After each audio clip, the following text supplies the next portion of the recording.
out, please. Yes, I took those pictures and I wanted to sell them to pay my mom's medical bills, but I just couldn't. I'm ashamed that I even planned to, and I'm sorry. I'm here to delete them in front of you. You will never see or hear of these pictures again." Just as he was about to, I ran forward and stopped him. "No, don't. I'd let an ear doctor, and she gave me a hearing aid that I could easily hide behind my hair. Mom had to work double shifts for months to pay for it, but when it was time for school, she put me in the best one in town. On the very first day as I walked in, I bumped straight into a girl and we both fell down. So did my hearing aid. Watch where you're going, loser face. I quickly picked up my hearing aid and ran off before the girl got up, but soon after she walked into my classroom. Her name was Claire, and she just kept glaring at me the whole time. Later that day at the cafeteria, she came to my table and banged her tray on it. "This is my seat, Dumbo."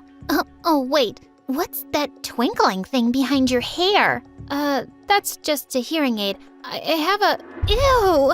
Didn't someone tell you this isn't the right school for kids with problems? With that, she suddenly pulled my hearing aid and threw it down on the floor. Just as she was about to stomp on it, a girl my age leapt out of nowhere and grabbed her leg. "Don't you dare do that, you bully witch!" Claire just kicked her off and laughed.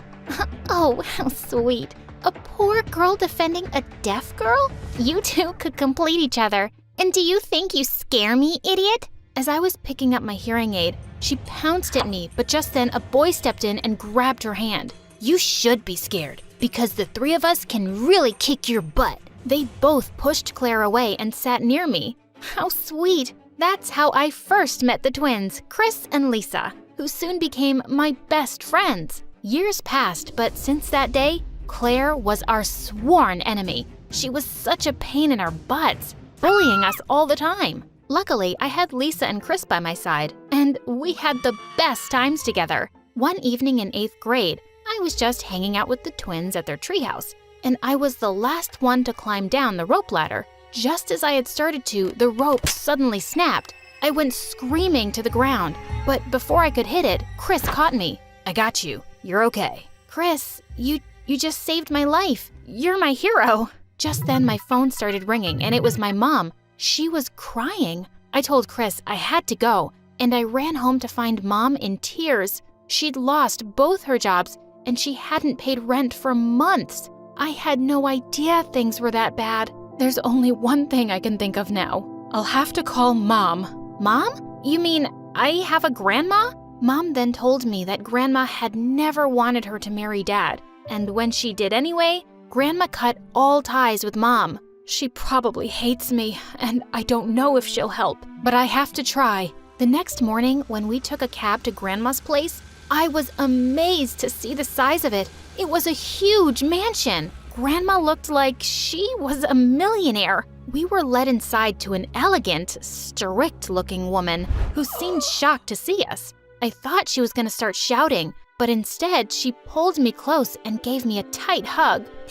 "Oh, how I've longed to see you. You're so beautiful and all grown up. Mom, I'm sorry I kept her away from you, but Grandma pulled her in too. We've been apart for way too long, darling, and I've been much too lonely. I'm sorry I was so stubborn too. I'm just so glad you're back." Wow, Grandma was cool. And just like that, my life completely changed. We moved into the mansion right away, and Grandma treated me like a princess. She took me and my mom to a fancy salon and then to amazing malls and restaurants. It was the best weekend of my life. The weekend just flew by, and it was time to get back to my own school. No, literally. Yeah, my grandma owned it. When I entered the school, everyone stood for a second to stare at me and the limo. And my classmates, their jaws dropped when they saw the different me.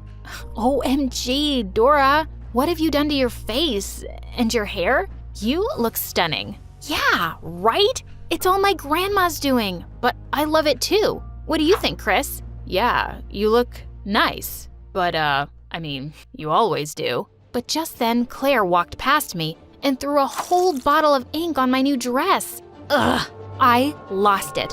I attacked her and pulled her hair really hard. Just then the teacher walked in and pushed Claire away, helping me up. "Dora, are you all right? I'm sorry for this misbehavior. I'll have the principal suspend the girl immediately. And class, let this be a warning to everyone. Don't mess with Dora. Her family owns the school." Everyone went, "Ooh," as the teacher took Claire to the principal. That felt awesome. Of course, the first thing I did was invite Chris and Lisa to my new home, and they were awestruck. We had the most amazing time in the pool and an in-house movie theater. But soon enough, my popularity in school started rising too. I was suddenly being invited to all the cool kids' parties. People wanted to sit next to me at lunch, especially the boys. And I had to admit, I was enjoying it.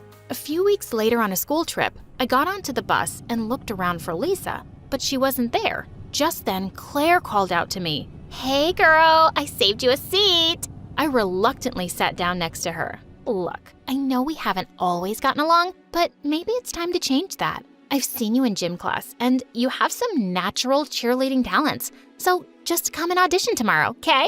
I knew she was only being nice to me now because I was rich, but I'd always wanted to try out for cheerleading. I told her I'd audition, and just then, Lisa walked onto the bus. "Seriously? You're sitting with the witch? You could have saved me a spot. Thanks for nothing." "Hey, come on, that's kind of rude." "Oh, was I rude to your new friend? Sorry." And with that, Lisa got off to sit in the other bus. It took 2 days for us to make up after that. I was having fun being a cheerleader, but with the practices and the games and after parties, I got less and less time to hang out with Lisa and Chris. One day, I was sitting with them in the cafeteria when the most popular jock in school, Dave, slid right next to me and grinned. "Hey, so I've got this awesome party at my place this Saturday. Think you could make it? You'll break my heart if you say no. You can bring your friends too, if you want." I said yes and turned to them excitedly, but Chris muttered he had to go somewhere and left, and Lisa glared at me and stormed off too. I followed her. "Hey, what was that? Someone invites you to a party and that makes you mad?" "No, you make me mad. Flirting with that jerk and going to this stupid party this weekend? I mean, who are you? A few months ago, we were making fun of these rich, spoiled kids, and now you're one of them." "Oh, really? What's bothering you, Lisa? That I'm rich or that I'm popular? That you're pretending to be someone you're not, and you can't even see who really cares about you? What is that supposed to mean? And I care about you guys. I want you to go with me." "No thanks. You used to be pretty cool, and now I don't know who this pathetic loser is." "What did you just call me?" I pulled her back by her shirt and she started walking, and she turned around and attacked me. As we wrestled on the ground, Claire came running and pulled her off of me, but Lisa pushed her aside and left. And suddenly, I just felt really bad. Lisa and I had never fought like this before. I kept trying to call both her and Chris on Saturday, but neither of them replied. And then I was mad, so I went to the party that evening anyway. I was having a great time, especially since Dave was being so attentive and dancing with me. I went to use the bathroom, and when I returned, I found Dave with Claire and a few other kids, and they were talking about me. Listen, how long do I have to dance with the deaf girl? I mean, yeah, she's hot, but it's not like I'd ever date someone like her. I'd rather spend time with some other chick. Don't be a moron and ruin everything. I texted you the whole plan this morning. You dance with her, then you take her out for a walk, and then we'll come in masks pretending to attack you both. And we'll blindfold her, take her to the school, and lock her in the janitor's closet. It's not that hard.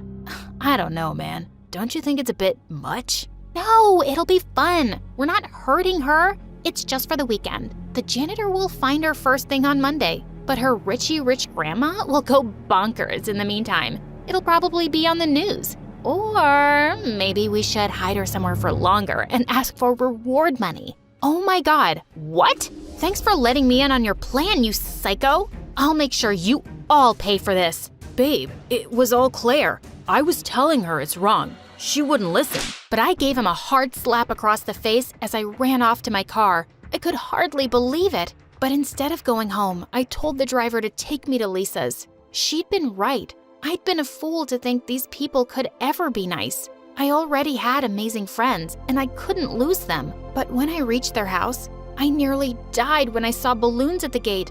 Oh my God, it was the twins' birthday today. That's why she was extra mad at me. How could I have forgotten it?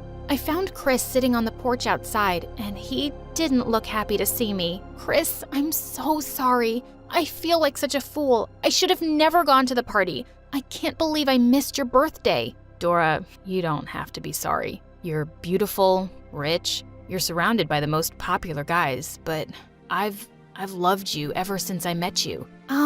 What? What did you just say?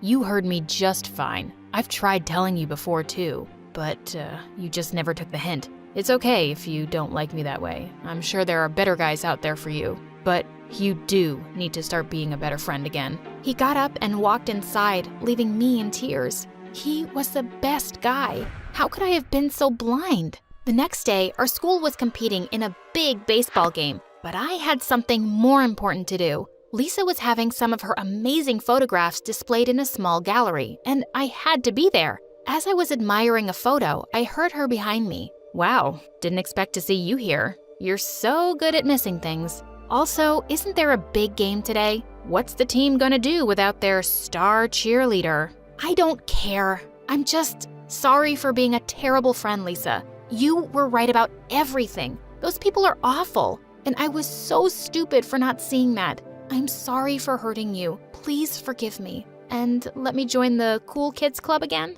Lisa slowly grinned and then hugged me so hard I nearly fell down. And when I told her all about the party, she was angrier than I was. Oh my God, that witch is so gonna pay for it. The next day during the last lesson, the teacher walked in and said the principal was calling me, Lisa, and Claire into her office. Claire looked shocked as the three of us made our way. And sitting there already was Grandma and Dave. What's going on here? You said my grandma would go bonkers, Claire. And she really did when she found out about your plan to kidnap me. What are you talking about? What plan? Didn't you say you texted the whole plan to Dave? And with that, Lisa whipped out Dave's phone that she'd stolen from his locker earlier. And luckily, the moron hadn't deleted the text. The principal was horrified, and they were both immediately expelled. As Lisa and I jumped around and hugged, I said, "Just got one more thing to take care of now." I ran down the corridor to see Chris walking out of the school building, and I caught up to him. As he turned around, I put my arm around him and gave him a kiss. Whoa, what was that? I was just curious. Listen, can I ask you out for dinner this weekend? Without Lisa, of course? I think I'd really like that, Dora. And we kissed again. Hey everyone, I'm Bella, and I get crazy when I'm angry. How crazy exactly? Well, you have to stick around to find out. And please, like and subscribe to MSA. My parents were stinkin' rich. We lived in a huge mansion, had tons of servants, and every spring break we'd go on the most luxurious vacations. I was one of the most popular girls in school, and my life was literally perfect. But as I grew older, things started to change. Dad got busier at work and hardly came home. Mom suddenly had tons of commitments and parties to manage. The three of us didn't spend much time together, but I was busy with my school and social life too. And at least we'd still have the annual family vacation on my birthday. I was really looking forward to my 16th in Tokyo. But then my parents ruined it by dropping a nuclear bomb on me. Bella, your mom and I have decided to separate. Separate what? Honey, we're getting a divorce. What? Why on earth would you do that? Because I haven't been happy in a while, and neither has your dad. What do you mean you're not happy?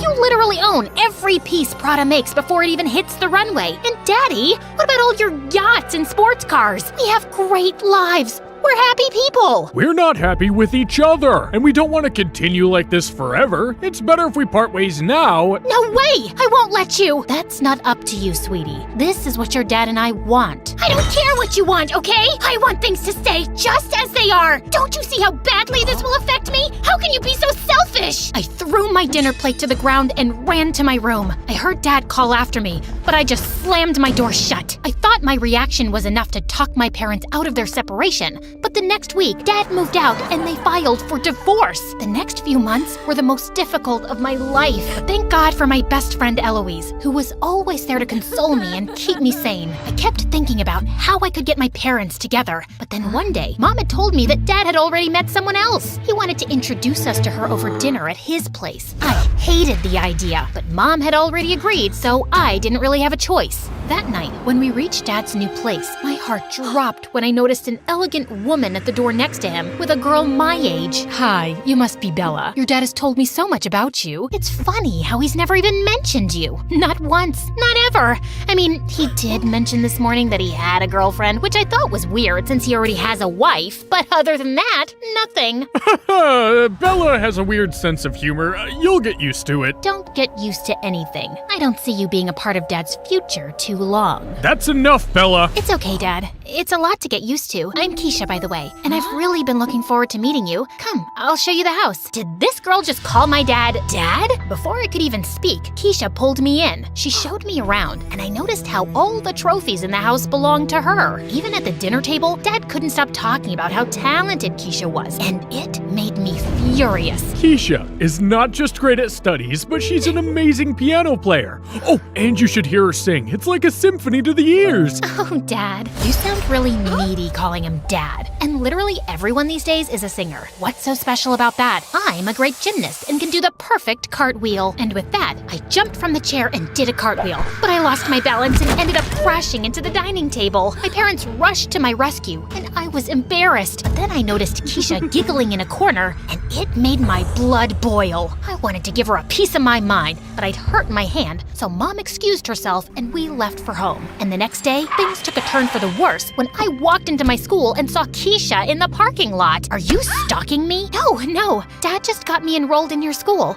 By the way, how's your arm? You crashed pretty bad last night. I was also a gymnast in my previous school, so if you're really interested in perfecting a cartwheel, I can help you. I don't need your help. Also, he's not your dad, and you can fool everyone with your sweet smile, but I won't fall for your tricks. You're evil, and soon everyone will know that. I walked off before she could even reply, and I was so annoyed because everyone seemed to be instantly in love with her. Girls couldn't get enough of her style, and boys were tripping over each other to talk to her. She's so fake. Look at her with her fake smile and fake bag and fake attitude. I just want to knock her teeth in. I understand why it's bothering you having her around, but I think you're giving her way more attention than she deserves. You're far prettier and smarter than her. Eloise was my BFF, and she was right. I didn't want to waste my energy on Keisha, so I decided to take the high road and move on. But then, I was passing through the girls' locker room when I saw Keisha giggling with some girls. It would be easier for everyone if she could at least play nice. I mean, it's not my fault if her mom and dad didn't want to live together, right? Totally. She's being a weirdo, but you're so sweet. And girl, I need your hairdresser's number. Keisha laughed again, and that's when I decided that I was gonna show Keisha her place. The next morning, as we all sat down for the biology class, I flashed Keisha the brightest smile. She looked a bit confused until she opened her bag and found a bunch of dead cockroaches inside. Keisha jumped up in horror before banging into the guy next to her. Both of them fell on a shelf, and all the beakers came tumbling down, and I couldn't stop giggling. Another time after gym class, I swapped Keisha's shampoo with blue dye, and she got out looking like a smurf. Everyone rushed to her in concern, while I stood in a corner laughing my butt off. Suddenly, Eloise pulled me to the side. You did this, didn't you? Of course. Keisha looked like someone pulled her out of a flask. Genius move, right? No, it's called bullying. I get that you're annoyed with your dad, but Keisha doesn't deserve this. Stop being a jerk. I'm not being a jerk. I'm just showing Keisha that she can't mess with me. I just want her and her dumb mom to leave our lives so my parents and I can be a family again. That's not gonna happen, Bella. Just face the truth. Their marriage is over. Oh, shut up. My parents aren't a lost cause like your parents. Instead of telling me to face the truth, when are you planning to tell your mom that you caught your dad cheating on her months ago? The minute those words Eloise had told me in confidence left my lips, I felt regret, and even more so when I noticed a bunch of girls behind us had overheard the conversation. Eloise looked shocked, her eyes tearing up. Listen, Don't even bother, you witch! Eloise just walked away before I could apologize. I was feeling feeling really bummed out that evening, so I thought I'd try to catch Dad at his office and spend some time with him. But as I was about to enter his room, I saw stupid Hillary inside, pacing back and forth and talking to someone in a low, urgent tone. As I tried leaning in closer to make out what she was hearing, I suddenly lost my balance and fell right in. Hillary turned around in shock and cut the call immediately. Hey, sweetie, are you okay? Let me help you up. Ew, no, don't touch me. Where's my dad? I'm here to see him, alone. He's in a meeting. He should be done soon. I was just leaving. As she reached for her handbag on the table, she accidentally knocked it over, and thick wads of cash fell out. She looked panicked as she shoved them back in and quickly left. What was going on with her? Later, as I hung out with Dad, I couldn't help voicing my suspicions. Does Hillary know the combination to your safe, Dad? Does she have access to your accounts? Why are you asking me these strange questions? Don't you feel worried that she might be with you for money? I mean, I tried Googling her and I couldn't find anything about her or what she does. What if she's a con artist of some kind? She isn't, and she loves me, and I love her. She makes me really happy, Bella. The words cut through my heart like a knife. I wasn't exactly in the best headspace when I walked into class the next day and found Eloise sitting next to Keisha. It physically hurt. I walked up to them and slammed my books on the table. So what? Now you're just gonna try to make me jealous by hanging out with this moron? I thought you hated her. No, Bella, you hate her. The only person I hate right now is you. I'm sure you don't mean that. Bella, why don't you join us at recess, and I'm sure you guys can sort things out. Stop acting like you're some freaking angel. You're so fake. Just forget it, Keisha. Talking sense into Bella is like asking a donkey to solve a complicated math equation. Was that an attempt at humor? Because it pretty much sucked. Still sucks less than your stupid face. I'll show you, stupid. I pushed Eloise and she landed on her butt as Keisha rushed to help her. Just then, the teacher walked in and everyone around her told her that I'd pushed Eloise and I landed in detention. It wasn't even the first time because after that, I was often being rude to my classmates and teachers, and then I also failed a few tests. Mom and Dad tried to get me into therapy to help me cope with our family situation, but after several failed sessions, they gave up. If they thought I was just gonna forgive them and move on, they had it all wrong. And at school, the more I saw Eloise and Keisha hanging out together, the more determined I felt to get even with Keisha. And I found an opportunity when Dad invited me for Keisha's 17th birthday party, to which half the school was invited. Now all I needed was to find a way to humiliate Keisha,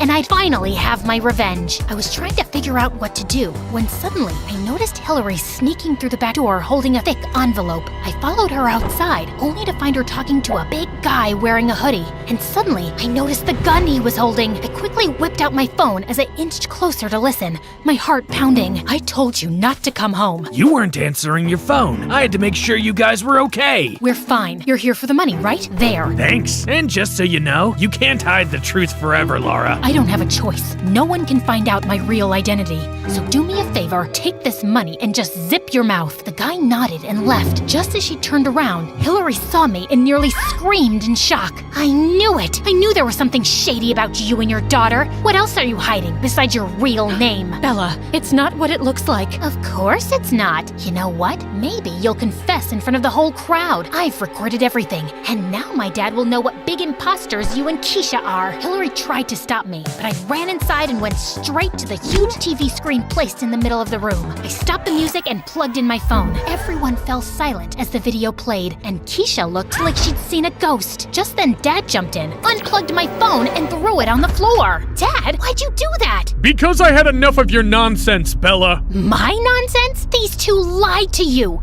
Her name's not Hillary, it's Laura, and she's paying someone your hard-earned money to keep some big secret. Aren't you even curious? No, because I know the truth, and the money you're talking about is Hillary's, not mine. And that's when Dad told me the whole truth. Apparently, Laura, or Hillary, was married to some mafia guy, and Keisha was their daughter. I didn't want to bring up my child with a criminal, so one day when Keisha was 4, I stole money from my ex-husband's vault, grabbed Keisha, and just ran away. I changed my name, made a few investments, and things started picking up, but I was always afraid of being found out by Keisha's dad. And lately, I've been feeling more paranoid. The man you saw is an ex-FBI agent I hired to protect me and Keisha. But you told me my dad was a surgeon, that he died before I was born. Baby, I said that to protect you. By lying to me all these years? And this is how I find out thanks to you, Bella. You ruined my party and you ruined my family. This must be the best day of your life. Keisha, I'm so sorry. I didn't know. You know what? I tried tried to be nice because I could see you were having a hard time dealing with your parents' divorce. But now I know that you're just a vengeful, horrible person, and I can't stand your face. I felt so ashamed as Keisha cried and then ran to her room. I wanted to apologize, but Dad called the driver and sent me home. I couldn't sleep a whole night, and I kept thinking about how horribly selfish I'd been. I was so blinded by my hatred for Keisha that I crossed all lines. I just wanted to apologize and make up for my behavior. But the next morning, Mom told me that Keisha and Hillary were leaving for London. For good. I couldn't let that happen. So I rushed to Keisha's place and ran up to her room as she was zipping up her last suitcase. What are you doing here? I don't want you to leave. Listen, Keisha, I was stupid and jealous, and I thought you were stealing everything from me.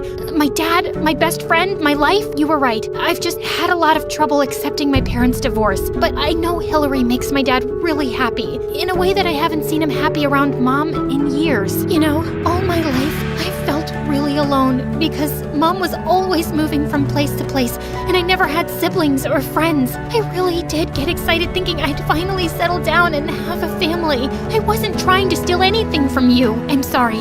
I don't know what else to say, except that I want to make this work because this is the version of family I have now. It includes you and your mom, and I don't want to keep fighting this. You really mean it? I do. And then we hugged, and it felt nice. Great. Now that we have that sorted, I have to go and apologize to someone else too. You mean me? I turned around and saw Eloise walk in. Eloise, I was such a horrible friend. You tried to show me the right way, but I ended up hurting you. Please forgive me. I swear I'll be a better person. I know, you doofus. Now stop crying. You look hideous. I know. Let me tell my mom we're not going to London, and then we can wrap. Hi, I'm Adley from Boston.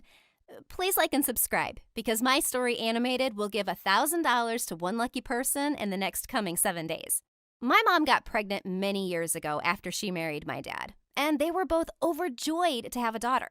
After my birth, they were waiting anxiously for me when the nurse walked in, looking nervous. I'm not sure if you want to see her. Oh my God. Is she ugly? I'm going to have a heart attack if she's ugly. I think she's a dwarf. Mom leapt forward and took me from the nurse, and Dad stared at me in horror. I was really tiny and ugly, like a frog. I'll have you fired, you moron. I don't care what my daughter looks like. She's mine, and she's beautiful. So what if she's a bit small? But as years went by and my progress was monitored by doctors, I was diagnosed with slower growth than most people, which meant I'd always look younger than I actually am. Mom didn't care, as long as I was healthy, but Dad couldn't handle it. How is it even possible? Everyone in my family is practically a basketball player. Be honest with me, woman. Is she even mine? Mom started screaming and throwing things at him, and he went running out of the door, and that's the last I ever saw of him. Once, when I was 6, Mom took me to a birthday party at her boss's house. I was really excited to meet other kids, but the minute they saw me, they all started staring and then laughing. OMG, just look at it. It's so tiny. With that, the birthday girl Brenda took my hairband off. Hey, give it back, you jerk. Catch it if you can, shorty. Come on, jump a little higher. Suddenly, I lost it. I climbed onto a chair and pounced on her, and we went crashing into the pile of birthday presents, which landed straight in the pool. As Brenda screamed, Mom's boss came running and went ballistic. Who is this out-of-control toddler? Where did she come from?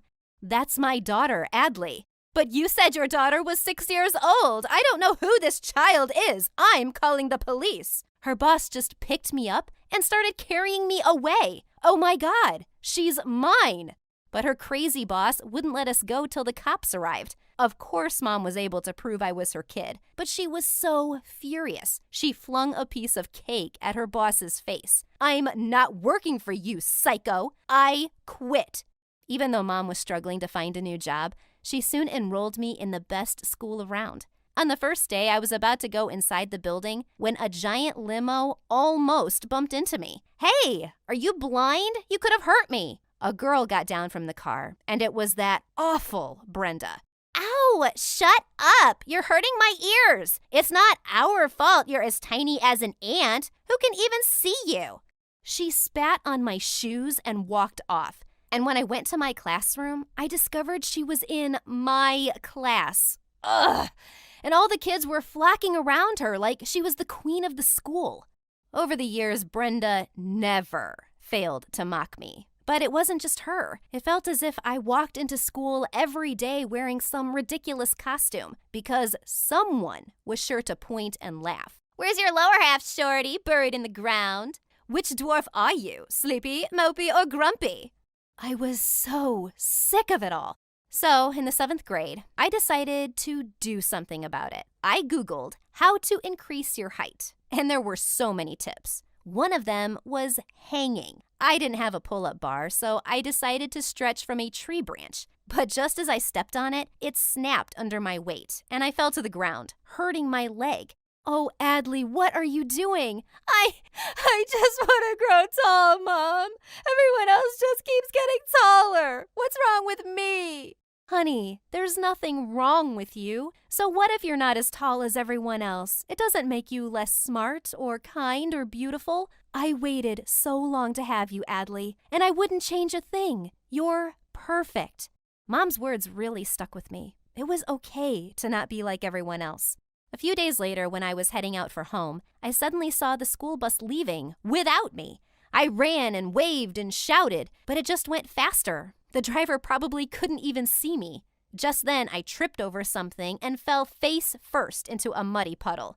As I got up, I saw some kids on the side staring at me, and I snapped. What? What are you looking at? Didn't your parents ever tell you it's rude to stare? Is it so weird that I'm short, or do I have something on my face? To make things even worse, Brenda walked out just then, and she started cackling when she saw me. Ew, are you covered in poop, Adley? Because something sure stinks. I think it's your mouth, you awful witch.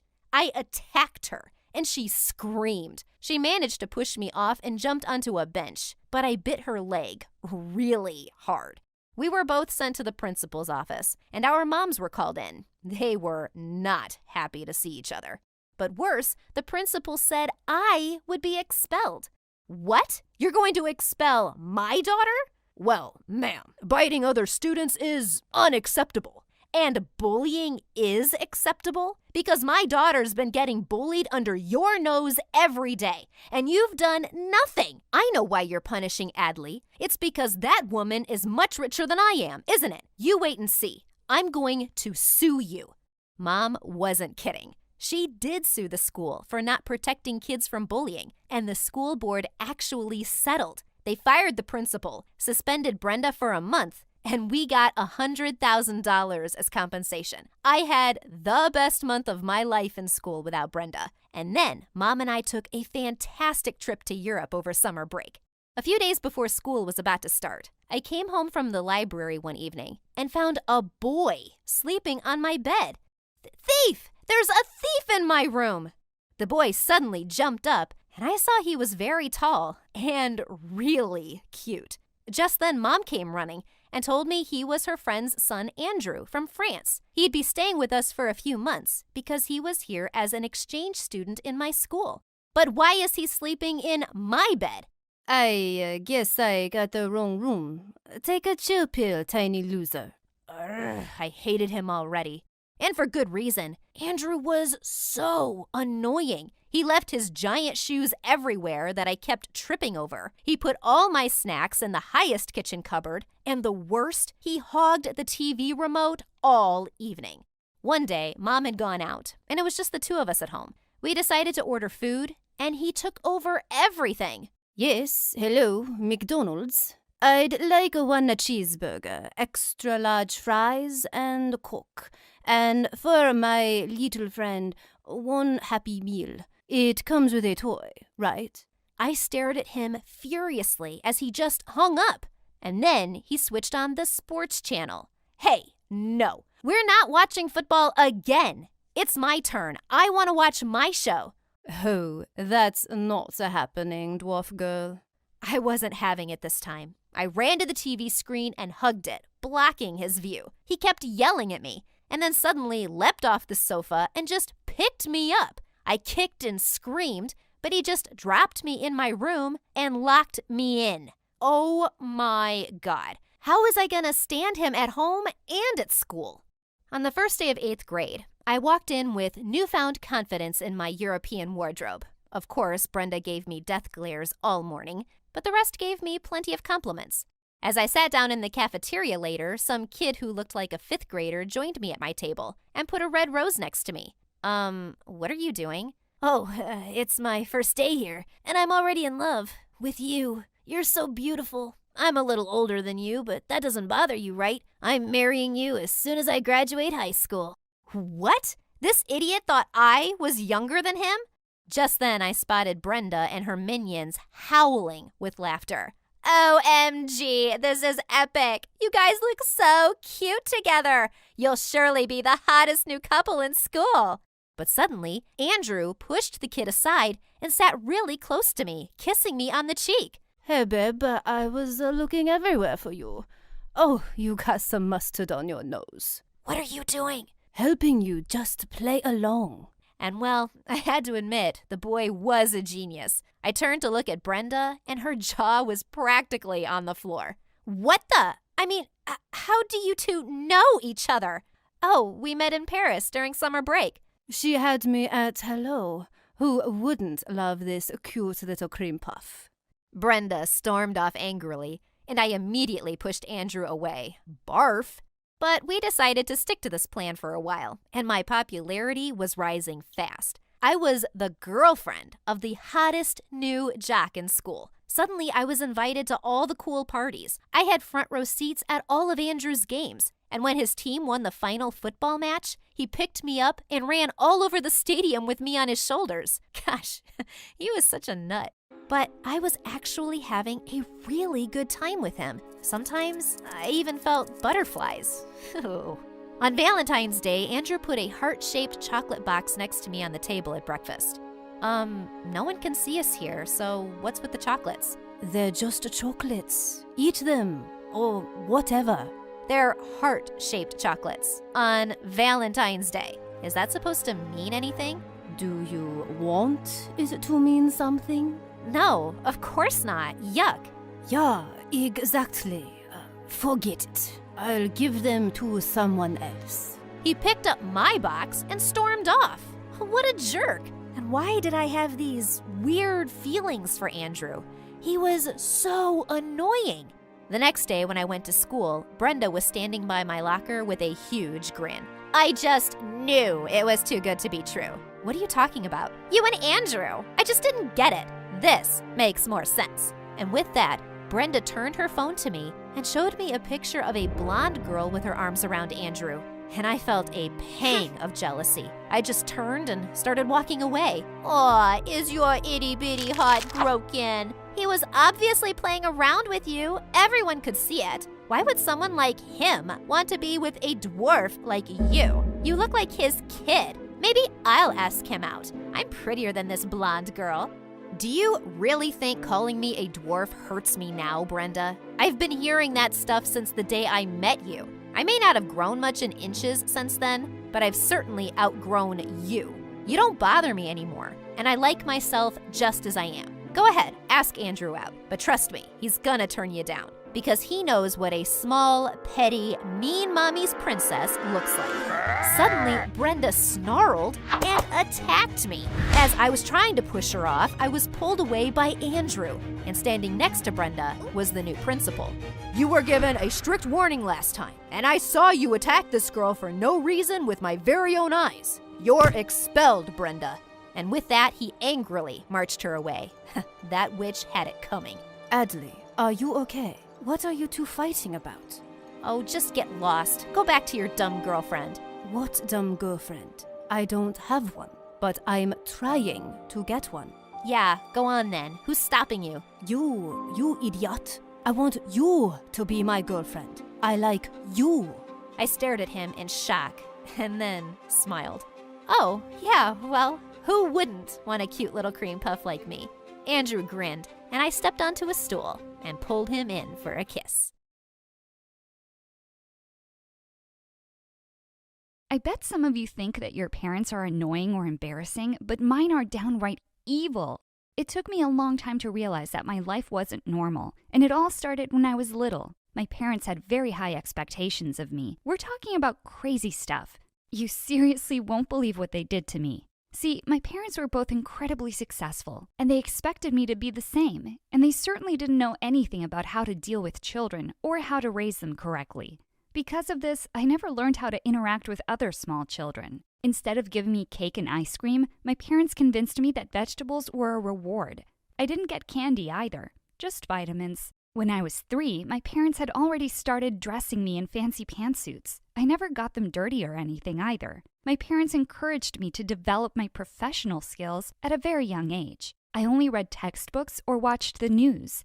The weirdest thing was that at the end of every week, I needed to make a report about what I had learned and how I could improve. Sometimes these reports were 10-page essays. Other times, they were full presentations. My parents told me I was going to grow up to be the best businesswoman of all time. They had my entire life planned out and had decided to train me towards it as young as possible.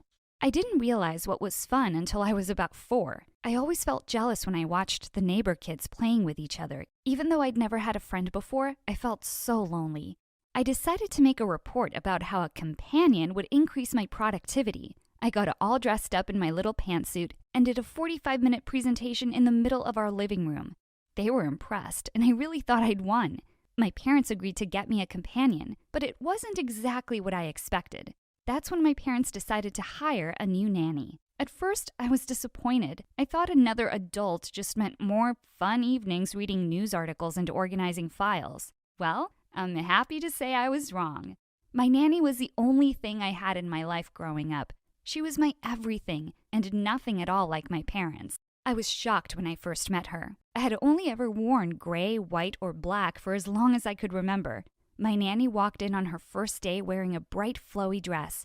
She danced and sang songs, and even taught me different ways to do my hair. She was actually the one who convinced my parents that letting me choose my own clothes could be good for fostering creativity. My parents didn't always agree with her, though. Thinking back, there were lots of times when she did things with me in private that my parents wouldn't have tolerated. She snuck me fun snacks and let me watch cartoons when my parents were away. I always thought of our activities as our little secret, as I didn't think my parents would react well if they found out what we were up to. Let's just say I wish I'd kept my mouth shut. It started with my 6th birthday party. That is, if you could even call it a party. No friends and no treats meant that my birthday celebration was pretty dull. My parents made a big salad with the 6 spelled out in tomatoes. Instead of fun hats, we all wore very fancy suits.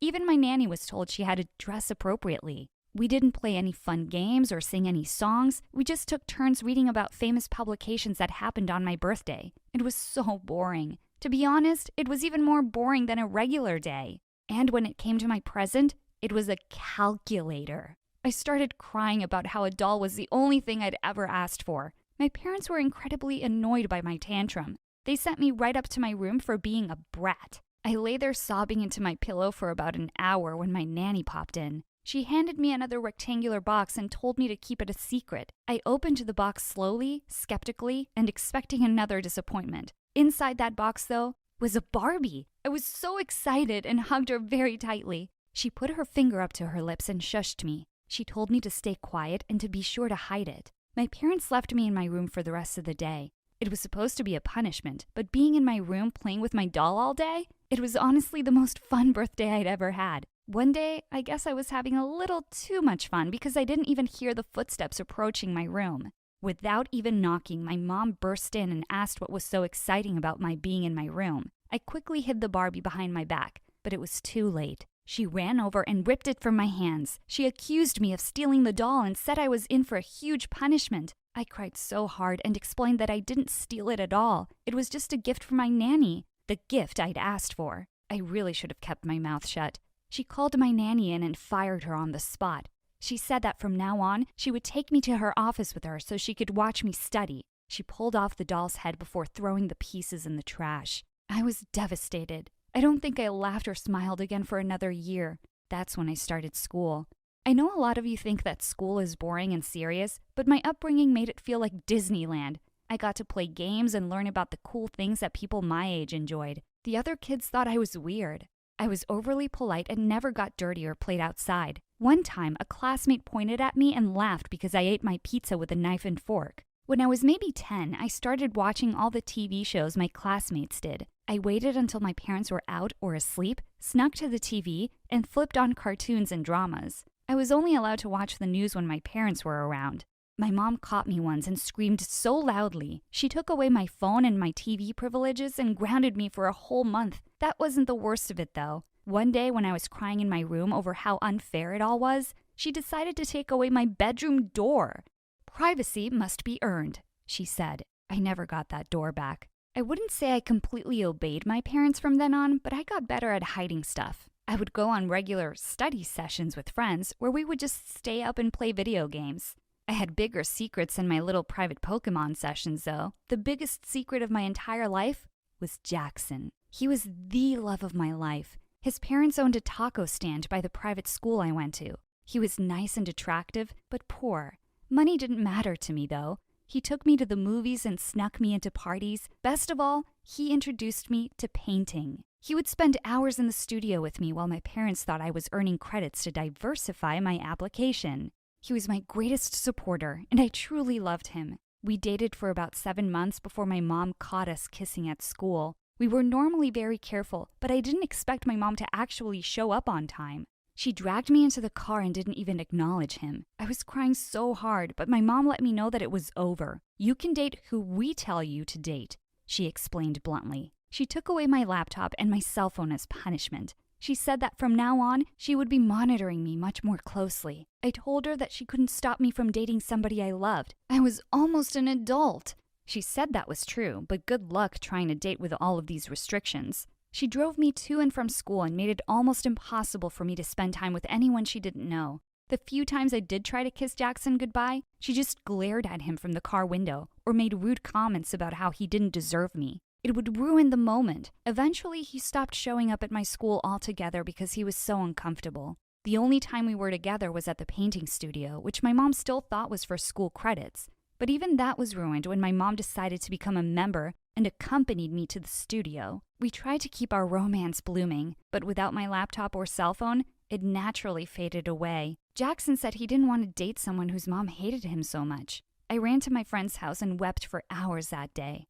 My mom was so smug about the whole thing and said that Jackson just wasn't right for me. My mom tried to set me up with a boy. I figured my mom wasn't that mean after all and that she'd seen how sad the breakup made me. She walked me into this very fancy restaurant. We met at a table with one of her colleagues and his gross son. Carl was a complete jerk. I was disgusted by him, but my mom and Carl's dad kept pushing me to talk to him. I tried to be polite, but he was so weird. He talked with his mouth full and was super mean. Everyone at the table was laughing about how he threw a soda on a homeless man and bought the last ice cream at a cafe and made a little girl cry. They just thought he was hilarious. All I saw was a nasty jerk I never wanted to see again. When we got to the car, I told my mom I wasn't interested in him at all. She told me my options were to date her friend's son or date no one at all. My mom told me that while I lived under her roof and used her money, she owned me and all of my decisions. So I stayed single. While all of my friends were off at dances and dating, I was stuck at home studying. I thought that was the worst of it, but I was wrong. It all started again when the topic of college came up. My parents were incredibly excited. I applied to 10 schools and got into every single one of them. I got to choose literally whichever I wanted. The more I thought about it, the more I realized that business wasn't for me. In fact, I hated business. I wanted to do something that made me happy. I actually wanted to go into art. When my final acceptance letter came in the mail telling me I got a full scholarship to the most prestigious art school in the world, I was so excited. I thought my parents would be excited too, you know. Apparently, my dreams didn't actually matter, though. After I received an award for my academic achievements, my parents took me out for a big fancy meal with all of their colleagues. I should have been happy too, but something didn't feel right. I slouched deeper and deeper in my chair as they continued to talk about how much better I was than everyone else and how it was all because of their excellent parenting. Worse, when all of their colleagues started asking them what their big secret was to raising a perfect daughter, they talked about how I studied all the time and they enforced strict rules. They even laughed about how they broke up my relationship with some bum. I was going to talk about my big plans privately with them, but they were being unbearable. I got so angry when they started making fun of how sad they felt for the parents of pathetic art students. In fact, I was so angry that I decided now was a better time than any to share the great news. Actually, I shouted over the voice of my mother boasting, I have something I'd like to tell all of you. I've never seen my mother flip around so quickly in my whole life. She had an evil glare on her face that almost made me change my mind, but I felt I had to do it. I gathered up all of my courage and let them know that I'd been accepted into a famous art school. Their colleagues seemed pretty impressed, but my parents were shocked and upset. They didn't talk to me for the rest of the dinner, but in the car, that was a whole other story. They screamed at me for embarrassing them and betraying them in front of their colleagues. They shouted about how I was never going to do something like art. They even tried to tell me that they'd never seen my art before, which wasn't true because my mom had gone to the studio with me. They just never paid attention to me at all. When we got home, I handed them my portfolio. It was full of the paintings and sketches I'd applied to the school with. These paintings had taken hours to create, and I was really proud of them. I thought it would convince them that I had real talent, but I was wrong again. My parents ripped it to shreds in front of me. They told me I wouldn't be going to any school but the one they chose. We are paying for everything after all. I was so angry and explained that I got a full scholarship to the art school so I wouldn't need them. They continued on about how they'd wasted their whole lives for me to betray them. My mother was crying and my father started smashing things. They threw me out of the house. I stayed with a friend and explained everything. I had nothing with me at all. I called up my parents and they asked if I had changed my mind about school yet. When I said no, they told me I wasn't welcome back. I asked if I could at least come and pick up some of my stuff. I was stuck wearing the same elegant evening wear from the dinner before. They agreed, but I felt as though they had an evil plan. When I showed up, they handed me a little plastic bag full of paper. "What's this?" I asked. My parents laughed and explained it was the art I loved so much. I told them it wasn't funny and pushed past them to run to my room. It was completely empty. They explained that they'd sold all of my belongings to make back some of the money wasted on me. They'd literally sold all my possessions just to get their revenge, only because I wasn't interested in business. All of my furniture, clothes, and even priceless gifts and photographs were gone, and they said that I would regret everything. I went to art school in the fall. I had to rely on food and clothes from my friends. Luckily, my scholarship covered most of my supplies, and I got a job pretty quickly thanks to a little help from my friends. It wasn't all bad in the end. During my first day working at a grocery store, I ran into none other than Jackson. He was surprised to see me working at a place like that. I broke down and explained everything, and he invited me out to dinner to celebrate my newfound freedom. Jackson and I reconnected, and things have been going great with us. He now owns his family taco truck, and even if he's not rich, he's very happy. In fact, I just posted about our proposal on Instagram. We plan to get married in a couple of months. It was a lot of work, but I have to say it was completely worth it. I'm a successful artist now, living my dreams. In a way, I'm happy my parents pushed me like they did, as it gave me passion, but that doesn't mean I'm grateful to them. My parents never apologized to me for anything. In fact, they did something even worse. Without any warning or hello, they called me and demanded money. They explained that they'd heard how successful I was and that I should now be able to pay them back for all the money they'd wasted on me at private school. Plus, they said I owed them for embarrassing them for bringing that taco boy back into my life. They told me I had 1 week to break up with him or else. I don't know what else means, but I don't think I ever want to find out. Jackson said that my parents are just being dramatic, but I know my mom, and whatever she has planned can't be good. Hi, I'm Isla from Turkey. The night I was born, Dad held me close and said tearfully, "God, she's so beautiful. I will name her Isla, my moonlight." Just then, the doctor came in with a grim face and told my parents that they couldn't have any more children. Dad immediately dumped me in Mom's arms. "You mean this is all I get? I won't have any sons, ever? This is the darkest moment of my life." Growing up, Mom adored me, but I knew Dad thought I was a burden. The nicest thing he ever said to me was, "You're just a stupid girl, but thank God you're pretty." Dad owned a small tea shop in the city. Once when I was 10, he came down with the flu, and he was being such a big baby. "No one knows my suffering. If only I had a son to run my tea shop. But no, I got a dumb daughter." He buried his head in his blanket and started to cry. Mom and I just rolled our eyes and went to the shop that day, and I thought we were doing great.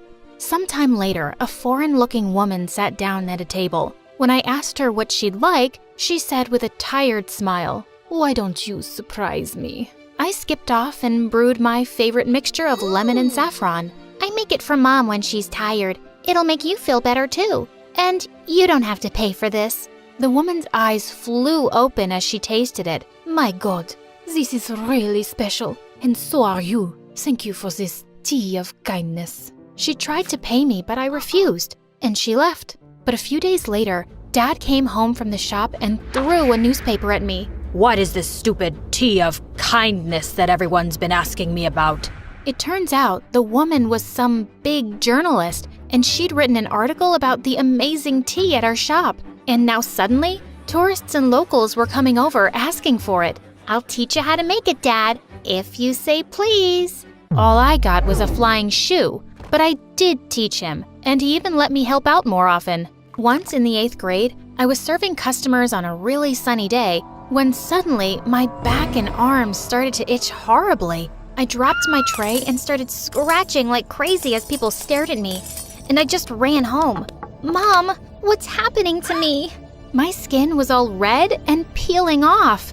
Mom quickly took me to the doctor, and he said I had a condition called desquamation. My skin started flaking when it was too irritated by something. There wasn't a cure, but he gave us some expensive cream to soothe my skin. Don't tell your dad about this, okay? I'll get the money for the cream somehow. A week later, Mom came home with some great news. She'd gotten a janitor's job in a fancy high school, and even better, I could go there for free. But it was so much fancier than I'd imagined. The minute I entered the classroom, I knew I was being scanned from head to toe, and everyone was judging my clothes and shoes. And turns out, no one even wanted to sit with me at lunch because I didn't look a certain way. But I didn't care.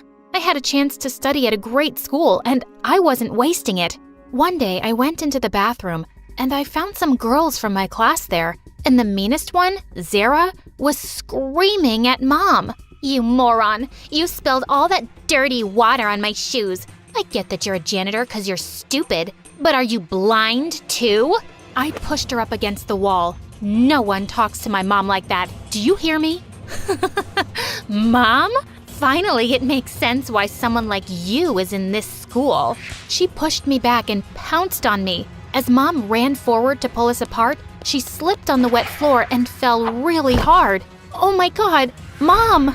The school staff rushed her to the hospital, and after hours of waiting, we found out that Mom had injured her back and she couldn't walk. I was devastated. It was all my fault. If I hadn't been fighting with Zara, none of this would have happened. The principal said I could still attend school at half the fee, but I couldn't afford that either. One evening, as I was working at the shop, I came across the journalist I'd met years ago. Wow, look how lovely you've grown up to be. But sweetheart, why do you look so sad? I broke down and told her everything. After I was done, she said, I have an offer that might solve some of your problems. You could become a model. I could connect you to all the right people, and it pays really well. Me? A model? The woman told me to think about it, and I did. It could mean I'd still be able to go to school and even save money to get Mom better treatment.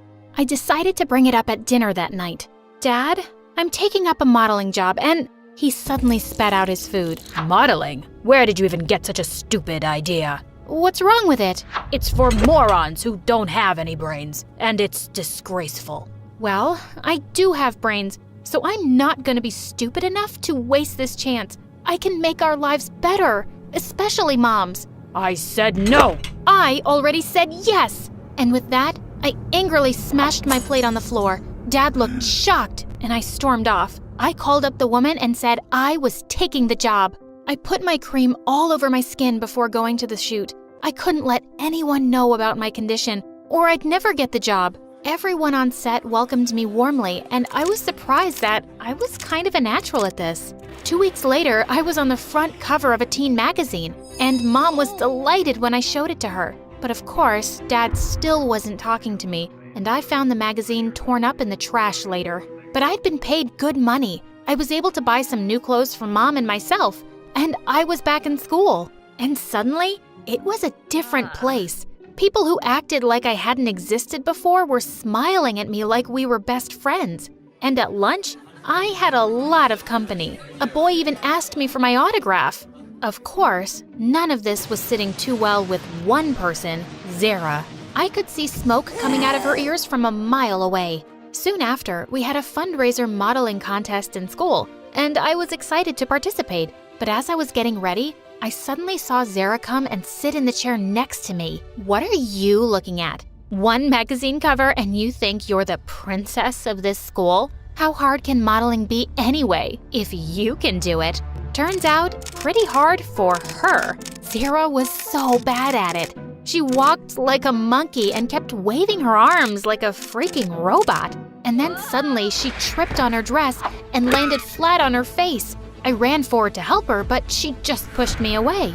Get away, you witch! You'll pay for this! How was it even my fault? She was crazy. But a few days later, I was shocked to find her at a shoot, and I was told we'd be working together. Why are you even here, Zara? You're really bad at this. Oh, I know. But when you're really rich, you don't have to be good at anything. You just throw money at stuff and get what you want. And let me tell you, it's amazing.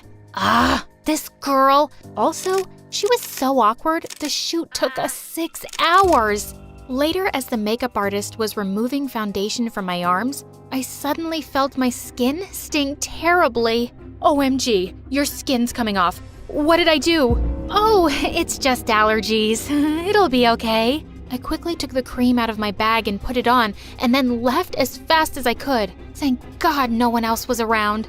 A few days later in the library, I was reading when someone pushed a note towards me. I looked up to see a cute, nerdy guy everyone knew as a math genius care to be my date at the spring dance. I didn't even know him, but just then I spotted Zara frowning at me like a creep. So I wrote yes and gave it back with a smile. I'd go out with a monkey if it annoyed her. But luckily, it turned out Omar was a sweet guy, and I was having a good time with him. Once he was over to help me with a math assignment, and suddenly he lifted my chin and looked into my eyes. Was he gonna kiss me? Just then my door flew open, and it was Dad. He leaped at Omar, who shrieked, and jumped out of the window faster than lightning. Dad, we were just studying. Do you think I'm a fool? I knew you'd be out of control once you became a model. You're grounded for a month. No school, no modeling. I slammed the door behind him. I had a really important show the next day, and he knew it. I had no choice but to sneak out with Omar's help. Backstage, he kissed me on the cheek and wished me luck. As I peeked out at the runway, I saw that the lights looked really intense. I quickly put some cream on my arms and legs before walking out. Suddenly, I felt crazy itching all over, like nothing I'd ever felt before. I tried to ignore it and go on, but it felt like the longest walk of my life. And then, I couldn't bear it any longer.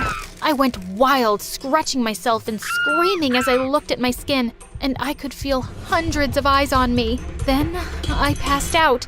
I woke up hours later in the hospital to Dad's worried face. Oh God, Isla, are you okay? The doctor came in holding my cream and asking me if I'd applied it before the show. We tested it, and it had some unusual chemicals which made your condition 10 times worse. What? But I'd been using this cream for ages. That's the first time Dad heard about my condition, and he was shocked I'd kept it a secret from him. I guess I didn't want to make you even more disappointed, Dad. He was just silent and took me home. The next day, I woke up to find that my video of going bonkers on the ramp had gone viral. I could just see my modeling career going down the drain. I didn't even go to school. I decided to go to the tea shop that evening, and I got the shock of my life. I spotted Zara on a table with Omar. Oh, hi, Isla. Back to being a waitress? Well, my brother and I will have some of your special tea, please. Brother? Yeah, brother. And I may have found out about your condition, and I may have asked him to mix something in with your cream. What? Are you guys absolutely insane? Why would you do that? Because someone needs to show you your place. Let me tell you something I discovered. Our dads are brothers. Yeah, we're cousins. Ugh, yuck. Cousins? You're making that up. I wish. But there's a big difference between us. I'm the daughter of a millionaire businessman, and you need to remember that you're the daughter of a loser tea seller and a crippled janitor. I was about to leap forward and attack her, but suddenly some of our customers jumped in. Hey, we love this place and the owners. You can't treat them like trash. They all started shouting and booing, and Zara and Omar fled from there. Dad had witnessed the whole scene, and I asked him about these secret cousins. I've never seen them before myself. My brother and I haven't spoken in 20 years. He cheated me out of all my wealth and left me penniless. I had to start from scratch with this tea shop. That's family for you. For the first time, I felt really sorry for him. I took his hand. But that's not your family anymore. Mom is, and I am. And for the first time, Dad actually smiled at me. I thought my modeling days were numbered, but none of my agents cared about what had happened at the show. They said I was one of the best models they'd worked with, and I'd never let my condition hold me back before. So why should it matter now? Hey, I'm Emma. Please like and subscribe. I was born to Indian parents in New Jersey, but we moved to New York when I was a kid. I wouldn't say my family was rich, but we did get by without trouble. My dad was an accountant and my mom was a makeup artist. I loved watching Mom put on makeup, but I never understood why people wanted to put makeup on themselves. Mom, why do you put makeup on people? Because they want to look pretty, honey. Pretty? I thought it was all like face painting to be a clown. Like, why would having your cheeks and nose so red make someone look pretty? When you grow up and try it on, you're gonna love it. My life seemed perfect. I got good grades, had tons of friends at school, and was loved by teachers. But when I turned 14, everything turned upside down. I had just returned from India after spending an amazing summer vacation with Grandma, and it was time for me to start high school. I was pretty excited for it, but this excitement didn't last long because high school wasn't exactly like I'd imagined. I thought I would be fine as long as I didn't make eye contact, but things didn't go my way. In the first week of school, I was fixing my favorite lucky bracelet on my wrist when I walked into someone's back and heard a scream right after. Oh no, it was Becca, our school's self-proclaimed queen bee. She was one of those, I hate drama, but I start drama kind of people. Ugh! My phone! Look what you did, you freak! I am so sorry. I didn't see you. Oh, save it! You didn't see me? Are you blind? That was a brand new iPhone. Now you'll get me a new one. Got it? But why would I? Last time I checked, phones weren't allowed inside school. So I guess it's your fault you brought it in the first place. But hey, we can both go talk to the principal if you want to. I can explain how I bumped into you, and you can explain why you have a phone. So what's it gonna be, Rebecca? Don't you dare act smart with me. You messed with the wrong girl. Heard that one before. Bye-bye. Just as I walked away, Becca pushed me. I wasn't gonna let the witch get away with it, so I turned and slapped Becca straight across the face. The next thing I knew, we got into a nasty fight, and in the process, Becca broke my bracelet. It was at that moment that I felt my heart stop like I swallowed a frog. I wanted to scream, cry, and throw up at the same time. I fell to the ground and started best friend. When Walker and I got together, I was sure I'd added a boyfriend and subtracted a best friend. I should probably start at the beginning, but first, please like and subscribe. It all began on the day we were born. Yep, we. Bex and I were born on the same day in the same hospital. Our parents lived next door to each other, and our moms were inseparable. Soon, they were pregnant at the same time. I can't believe we're so close to meeting these little ones. I know, they're gonna be the best of friends. It's as if Bex's mom had a crystal ball because she was spot on. Bex arrived 17 minutes before me, and we've been BFFs since. She's always been kind of motherly to me, and she took her job as the oldest seriously. We should clean up these toys and get a snack. But I was still playing with that. Did you pack your raincoat? It looks like it's gonna rain. When I say we did everything together, I do mean everything. We went to dance class together. Lacey, how are you so flexible? I feel like a statue next to you. Double jointed, I guess. We were each other's big biggest cheerleaders, and we told each other everything, too. My parents were fighting again last night. I'm worried they won't make up. Don't worry, babe. Your dad'll get a new job, and that stress will just go away. But then, one day, when we were 13, life as I knew it changed forever. Bex and I were walking home from school. We were on the crosswalk when suddenly a car came screeching through the red light at high speed. All I remember was the sound of metal and glass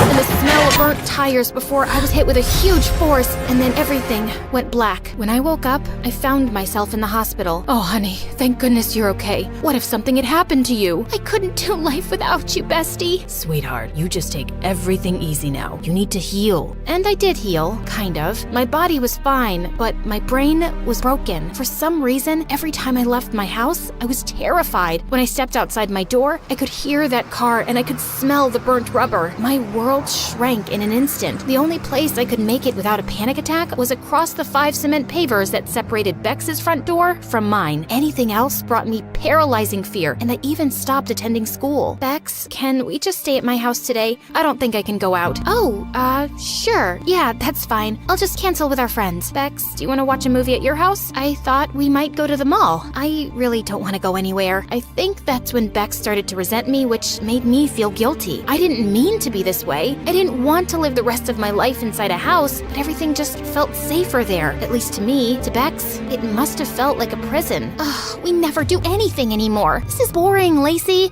There's so much out there to see and do. I was ashamed. Why was it so hard for me to just go outside and act like a normal teenager? Bex, you can go to the party if you want. I'm gonna stay here. Are you sure? You could try coming, right? We can leave early. Couldn't you just try today for me? Who knows? It might not be as bad as you're imagining it. A party sounded about as much fun as scrubbing tiles with a toothbrush, but I decided to make an effort for Bex. I was sweating bullets, and my heart was pounding by the time we made it to the party. My friends from school seemed happy to see me though, and I started to relax just a bit. I sat down in a corner, not ready to join the dancing crowd yet. Maybe Bex was right. This wasn't so bad. But just then, a waiter carrying a tray of drinks suddenly tripped, and everything went crashing to the floor. The sound of the smashing glass sent me into a panic. I dove under the table and buried my head in my arms, crying hysterically. Everything went completely silent, and Bex tried her best to make me come out, but I couldn't move an inch. Eventually, she had to call my parents to come and take me. Lacey, I'm sorry. I didn't know. I've been trying to tell you. I can't go out, and now things are even worse. Everyone probably thought I acted like a freak. I'm not trying to hold you back, Bex. You want to go to parties? You can go without me. I won't mind. Okay then, maybe I will. A few nights later, I went over to Bex's house, but I found her brother Walker instead. He smiled, and I was distracted by the dimples on his cheeks. Hey, Lace, Bex isn't here. Whoa,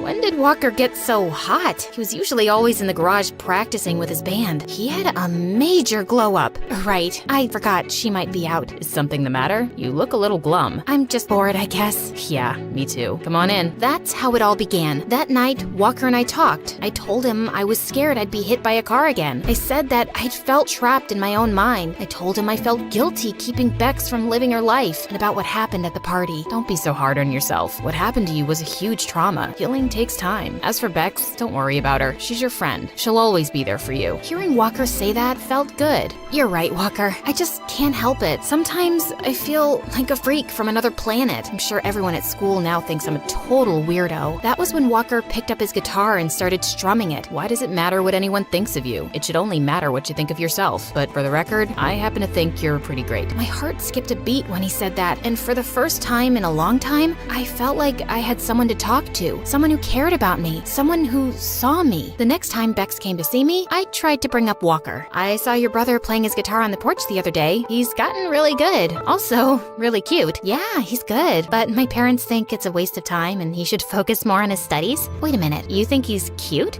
Just an observation. He didn't look too bad from my window. You know he's off limits, right? Because the last time he dated a friend of mine and broke up with her, she shut me out completely. I never want him going near any of my friends again. I know all that, Bex. Don't worry. But soon, I was waiting for Bex to leave her house so I could go and spend time with Walker. Part of me felt like I was betraying her, but I was hooked on a feeling. The feeling I had every time I looked into Walker's eyes. It didn't take long for Walker to get hooked too. All these years, and I didn't realize what a cool person you were. Bex kept you all to herself. Walker and I started spending more and more time together. He told me he wanted to be a famous singer, but he didn't feel like anyone in his family supported his dreams. I did though. No one gets to tell you how big to dream dream, Walker. You can do anything you set your mind to. I know my sister might kill me for saying this, but I feel like you understand me. I feel connected to you somehow. He leaned in, and in one moment, his lips were on mine. All the tension I'd been feeling exploded, and I almost saw stars. My knees felt wobbly, and my head spun.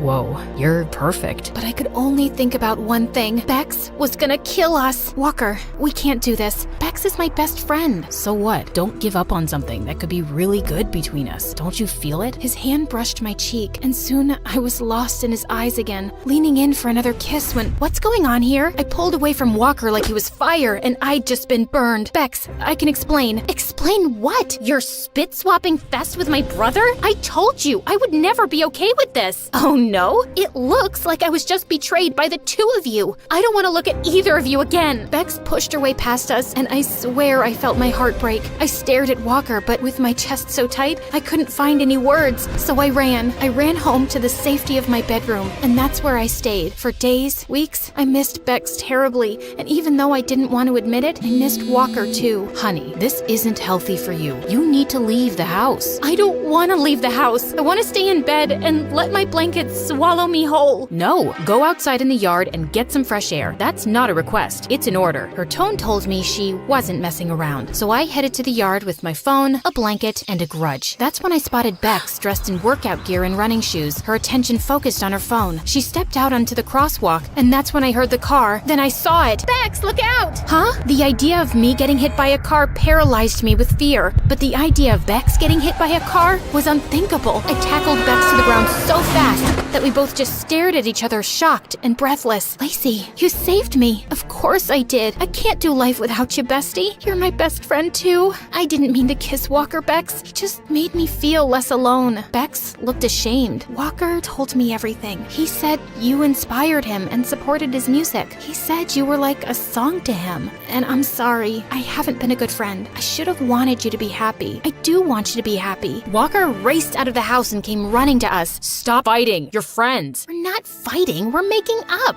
If being with each other makes you happy, I want you to be happy. Both of you. Bex, does that mean... It means that Lacey can be your song again. With that, Bex left us standing there. Walker, Be my girlfriend. No more secrets. No more hiding. Yes. 100% yes. You helped me believe in myself. You did the same thing for me, Walker. I feel stronger now, like I can do anything. Anything? Anything. Walker stepped forward, taking my hands in his. Would you come to my first real gig? It's tomorrow, but only if you're ready. I hadn't left my house to go anywhere but school for such a long time. But when I saw the hope in Walker's eyes and the support I would give him by going, I felt I could do it. I think I'm ready, Walker. Walker wrapped his arms around me, pulling me close for a kiss. Bex squealed and gave me a big hug. This is it, babe. My brother is living his dream.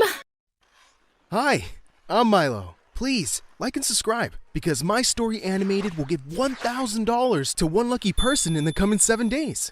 When I was 4 years old, all I wanted was a huge family. Dad, why don't I have a mom? All my friends have moms, brothers, sisters. How dare you say that to me? Am I not enough for you? Just go away. My dad was always like this, angry and irritated. He never got along with anyone, and he got fired from every single job he took. We were so poor that he pushed me to school in a stolen shopping cart. No way we could afford a car. When I was in the 10th grade, Dad came home with a crazy surprise, a baby sister from one of his girlfriends. I was over the moon. He didn't even bother naming her, so I did it. I'll call you Annie. Isn't it a cute name, Dad? He didn't care. He was too worried about how we were gonna have enough money to raise a baby. Since he couldn't hold a job, he had to borrow money from a local billionaire. Only problem? My dad took the money and ran. He just left me and Annie alone. The billionaire was furious when I told him we couldn't pay him back. I gave him thousands of dollars. I'll have to call the police, and you two will be sent to foster homes.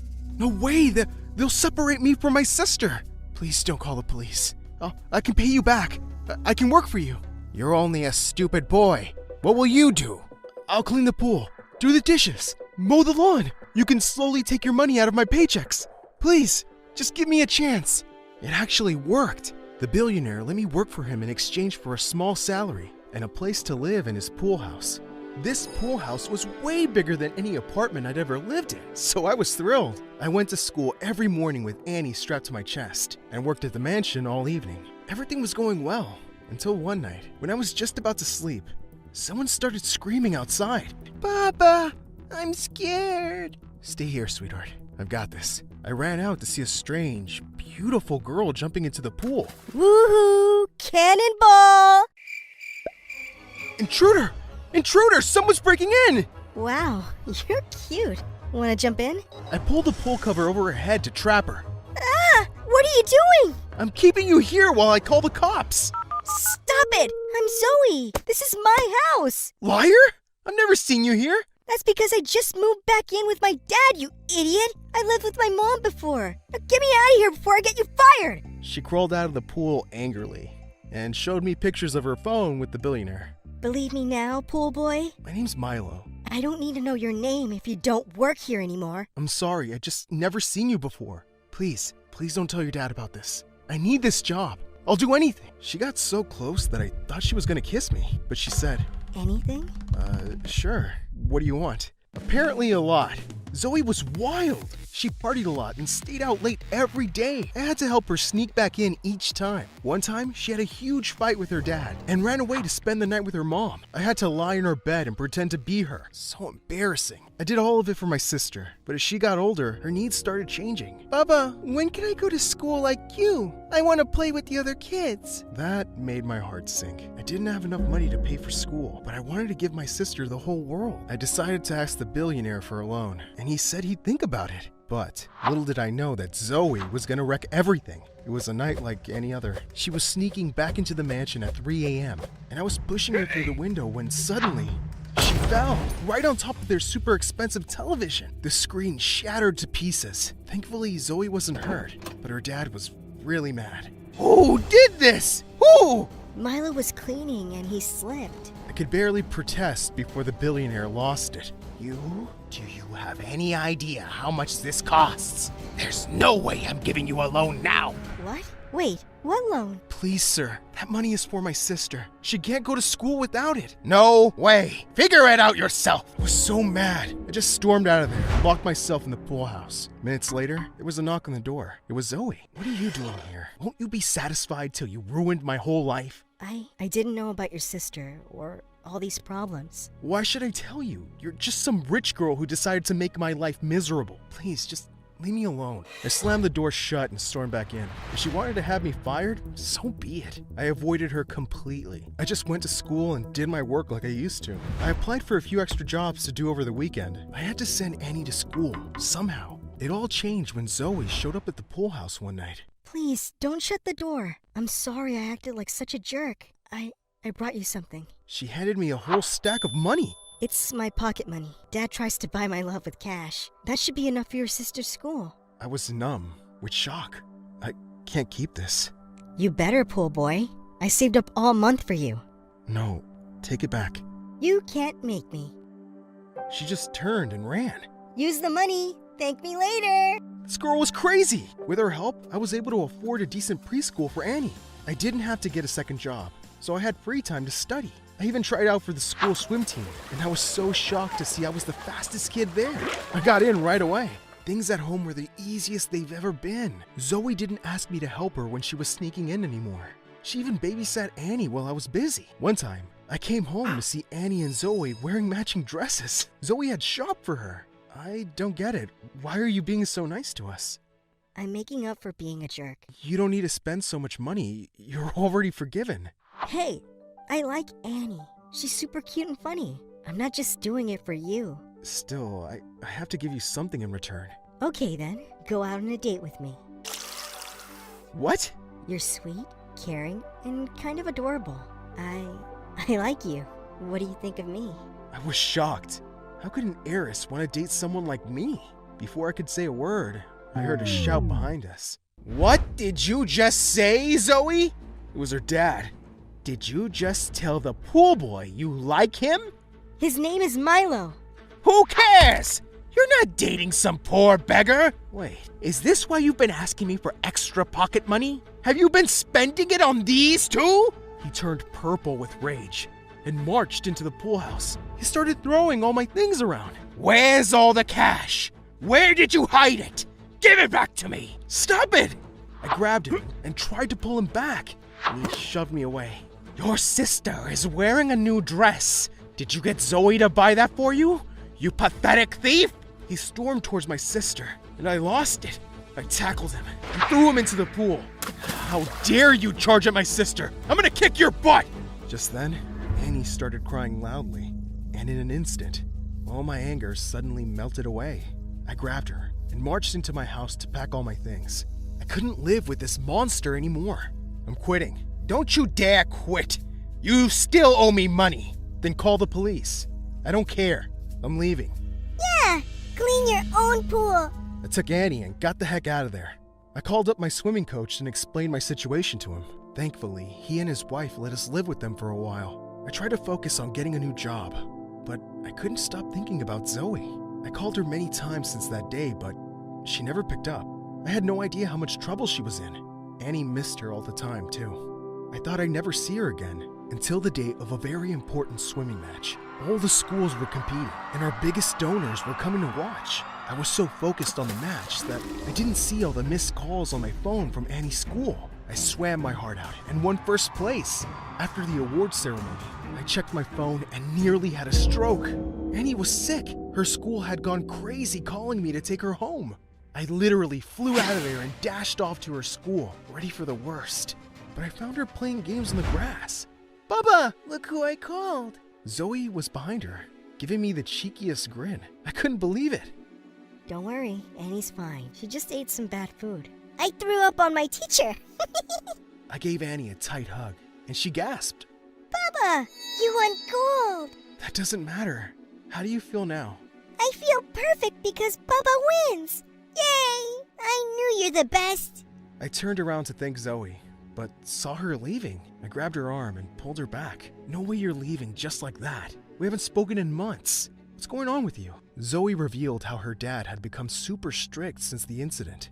He never let her go out anymore, and she could only sneak away when he was busy at work. And he was setting her up with some rich boy to marry him.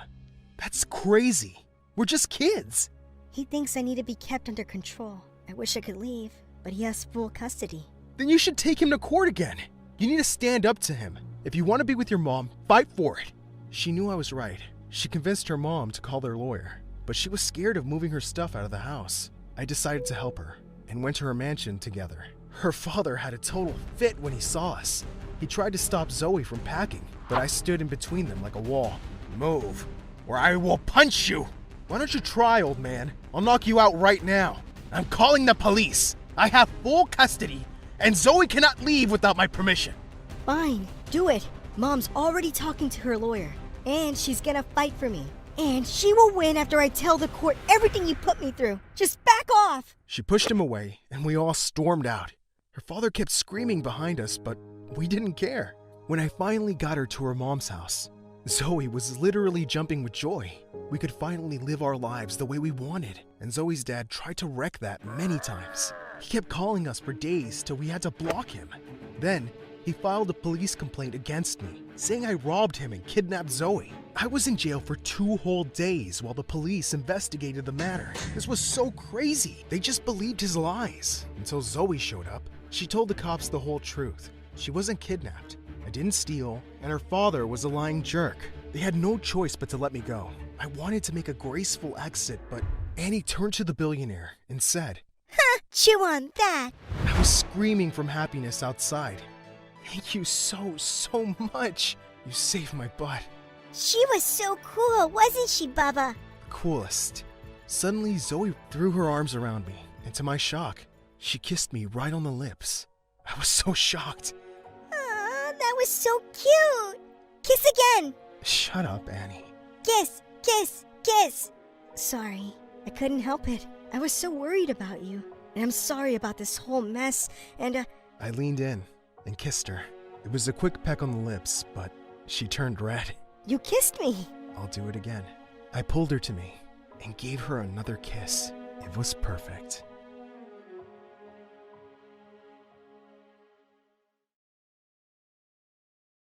Hi, I'm Elena, and I got stuck in a parking lot with my crush. Sounds juicy, right? It definitely was. It was the summer after 10th grade, and my very best friend Rachel and I were learning to drive. But she said that she had a great idea. As much as I loved Rach, the very idea of her great ideas horrified me. But before I could try to talk her out of whatever it was, she pulled into the dump. The dump is haunted, was all I managed to choke out. But Rachel just laughed and said, I've got a great idea for TikTok. We'll be in and out before you know it. I sighed. I just started recording Rachel when I heard a loud rustle. Felt like someone was watching us. I looked around nervously, but Rachel kept demanding my attention. Suddenly, there was a loud crash through the entire building, and I screamed. Then I heard footsteps, loud, echoing footsteps, coming closer. Stephen?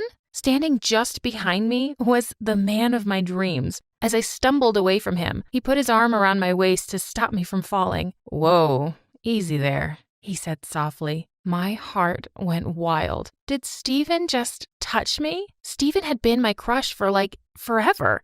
He told us he'd seen her car parked outside and wanted to check if she was okay. What an absolute sweetheart. She laughed and said our car had broken down. What? She winked at me. What was she doing? Then, Stephen turned his glorious eyes to me.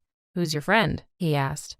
My heart broke at his words. He didn't even recognize me. She's Elena, you idiot. She goes to our school. She's in our grade. Don't tell me you've never seen her. Rachel laughed, and I just wanted the ground to swallow me whole. Stephen looked a bit embarrassed and smiled at me. He asked if we were done with the TikTok. I'll drop you guys at home and have someone come for the car, he offered, like the gentleman he was. Rachel was thrilled. Clearly, she'd hoped he'd ask. We started towards his car when suddenly, Rachel remembered she'd forgotten her wallet in the car. I'll catch up with you, she said, and sprinted away before I could say anything. With butterflies in my stomach, I walked beside him toward the parking lot, which was below the mall. I shivered as we went below. It truly felt like a scene out of a horror movie, but I felt safe with Stephen. There was a buzzing throughout the entire parking lot, and then there was a loud crash. We dropped to the ground, afraid that it was an earthquake, but I quickly realized what it was. I ran upstairs to try and leave, but the door was closed and locked. We were trapped. I banged on the door as loud as I could, but I knew that it was no use. There was nobody to hear our screams for help. I checked my phone.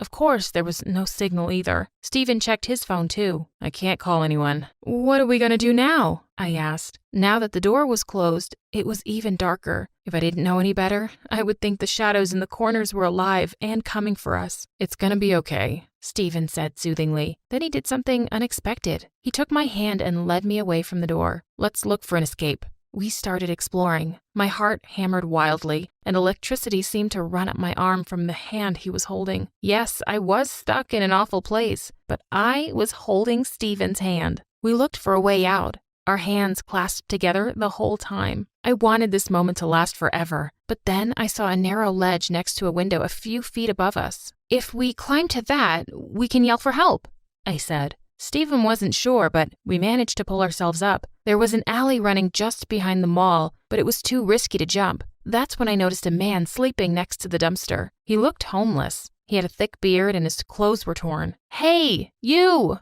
I yelled as loudly as I could. The man woke up, but he seemed very angry and started cursing. We're stuck up here.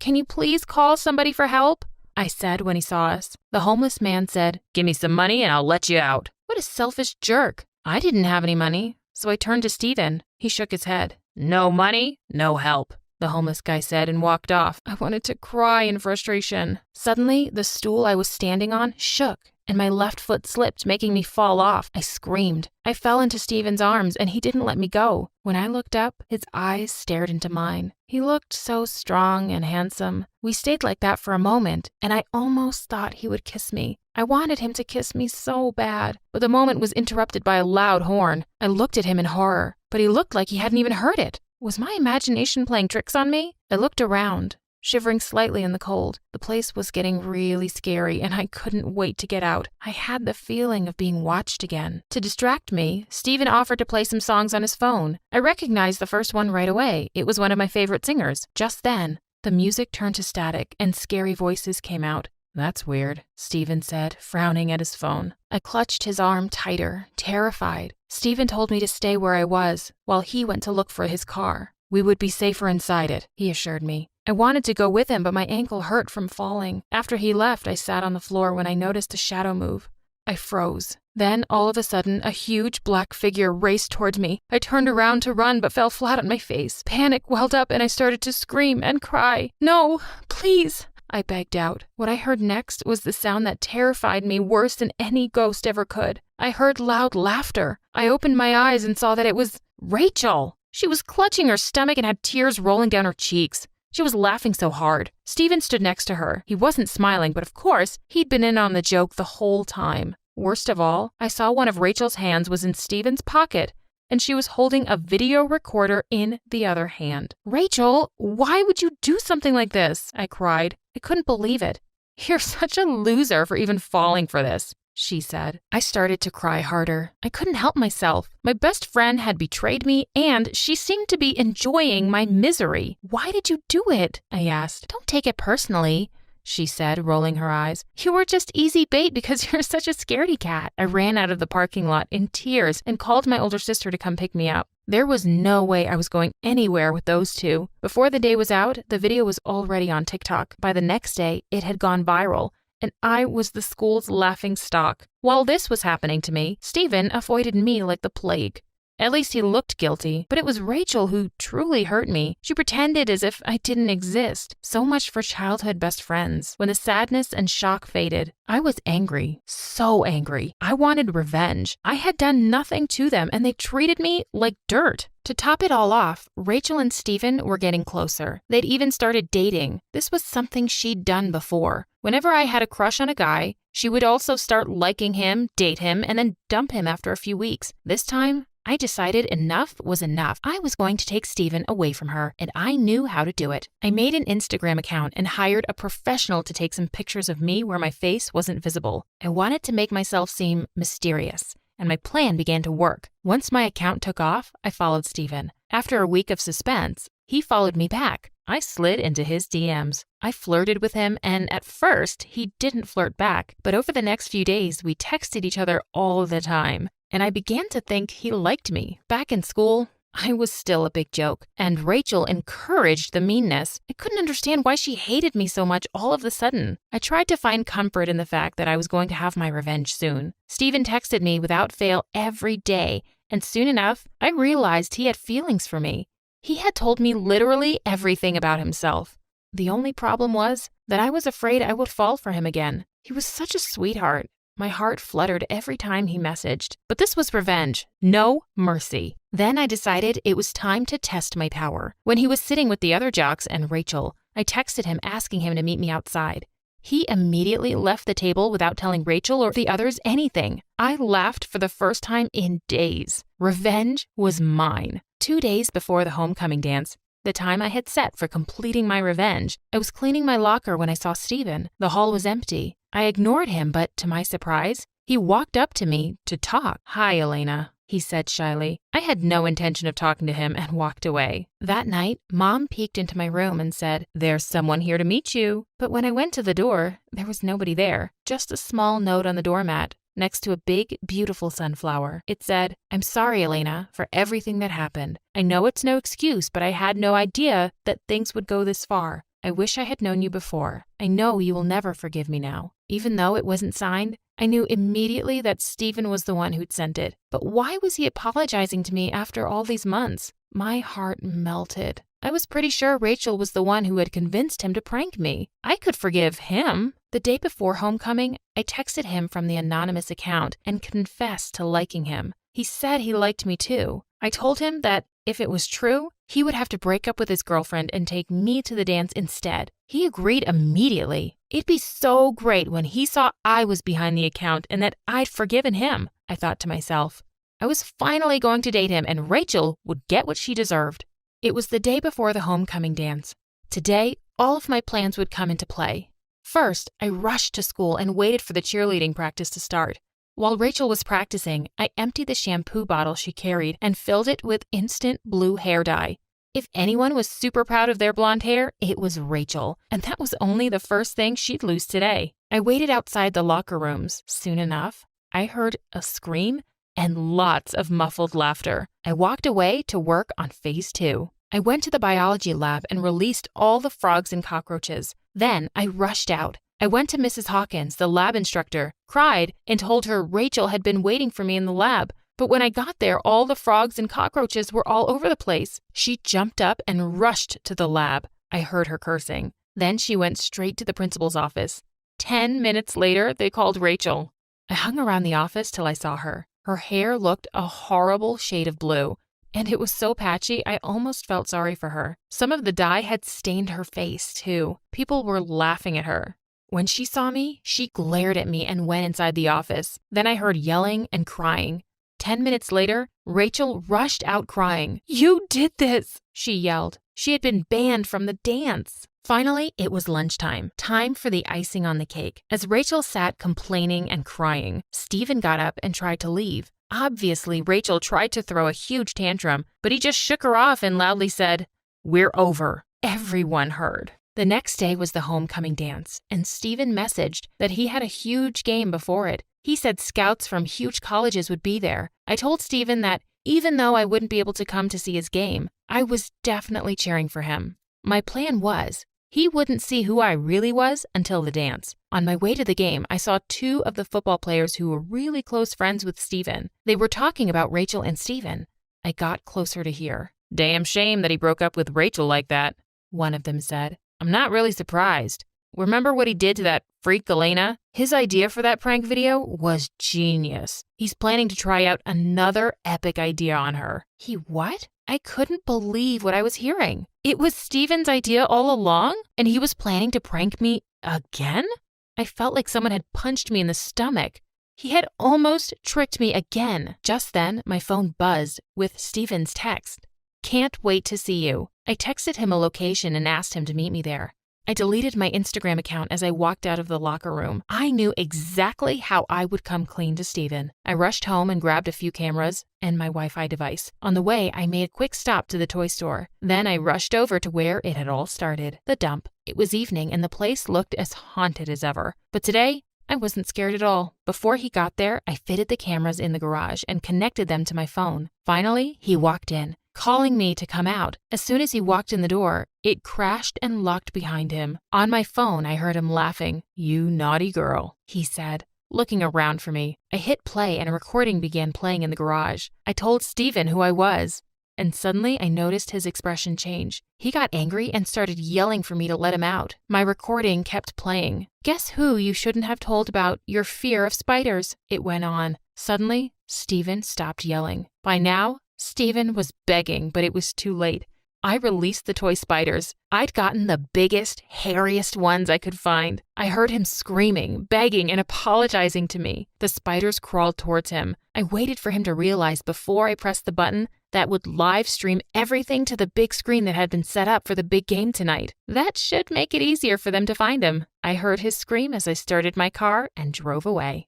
Hi, I'm Isabel, but you can call me Izzy, and I have the craziest story to tell you. But before I do, please like and subscribe. I grew up with my single mom in a house close to the beach, and ever since I can remember, I've been obsessed with life in and around the ocean. In my head, I was meant to save the ocean from evil humans. Excuse me, sir. You can't just throw this here. Read the sign. Oh, just say yes so he can move and I can clean the mess that you guys have made. Oh my God, who is this annoying kid? Izzy, what are you doing? Sorry about that. Please, carry on. He's a handsome one, huh?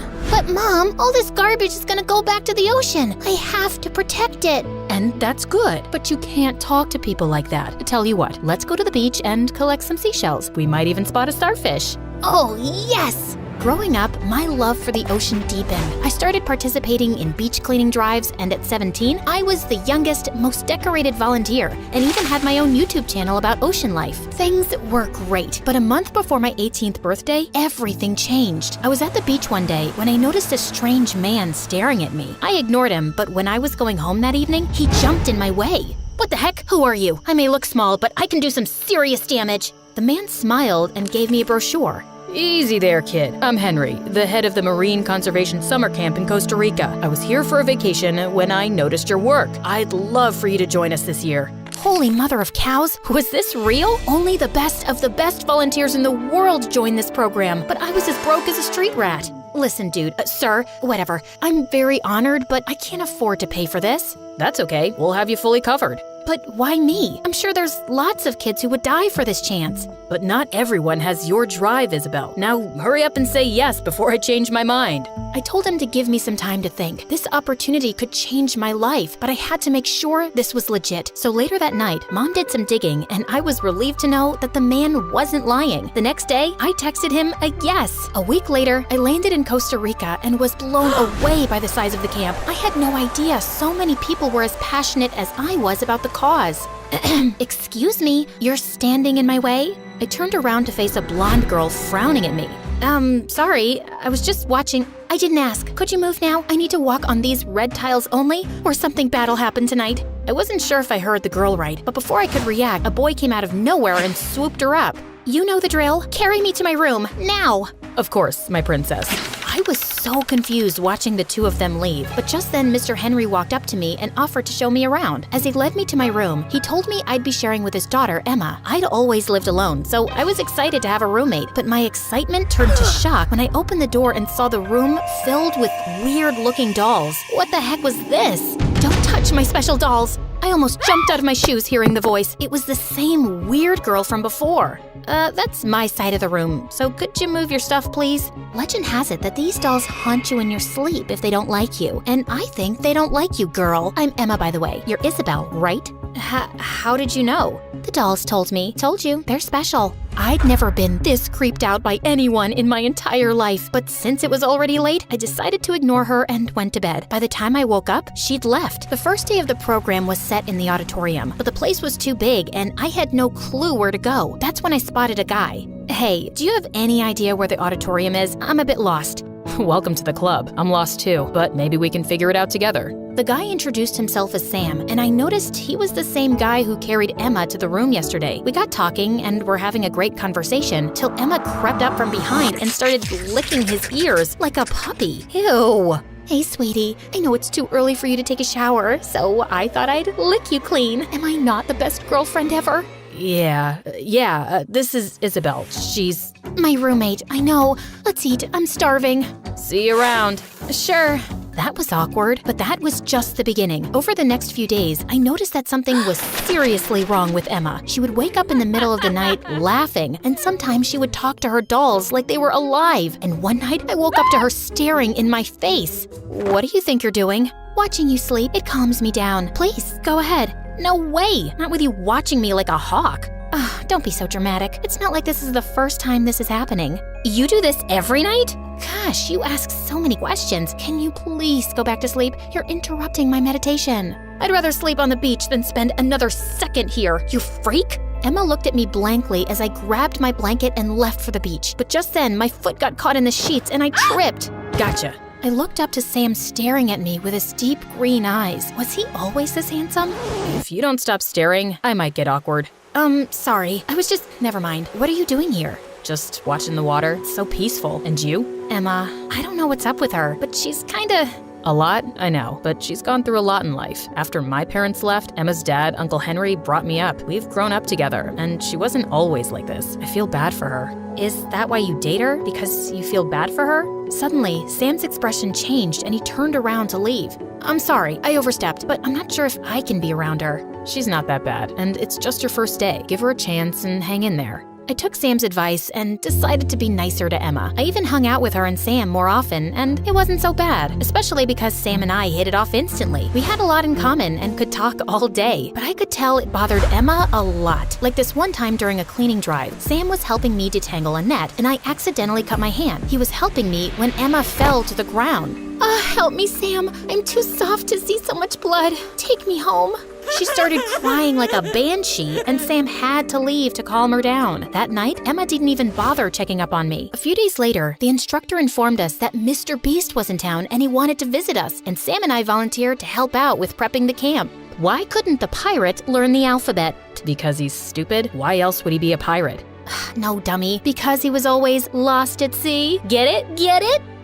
That is too funny. Suddenly, I felt Sam's hand on mine, and my heart went racing. Step away from my boyfriend? Now! We turned around to face Emma, fuming in anger. Stop flirting with him! Jeez, relax. We were just talking. I'm not blind. First, I thought you were jealous because I'm smarter than you. But now I know that you have your evil eyes on my Sammy Bammy. And you, stop staring at her and move it. We have a date. I'll see you around, I guess. But we still have work to do. You can't just leave. He can and he will. And I'm putting her here to keep an eye on you. Okay, weird as ever. I got back to work and tried finishing up on my own, but there was just too much to do. Suddenly, I heard footsteps behind me and assumed it was Sam, but my jaw dropped when I saw Mr. Beast in the flesh. Too late for you to be up and working, right? How art thou? Sorry? I'm talking gibberish. I'm a huge fan. What you do inspires so many people.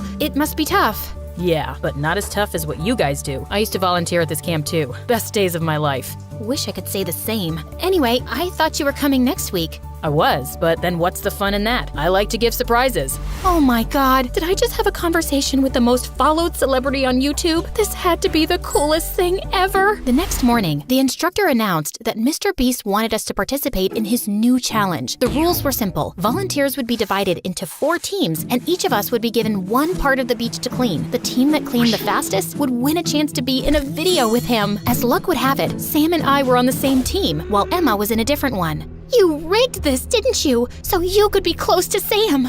Shut up. I have better things in life to do. I know Mr. Beast personally. I will go and ask him. I'm sure he'd love to know what a lying cheater's butt you are. As long as you leave me alone. But minutes after Emma left, Sam walked up to me. Sorry about last night. I had to take care of her. Look, Sam, I don't want to get in the middle of your mess. Emma clearly wants me to stay away from you, and I want to concentrate on my work.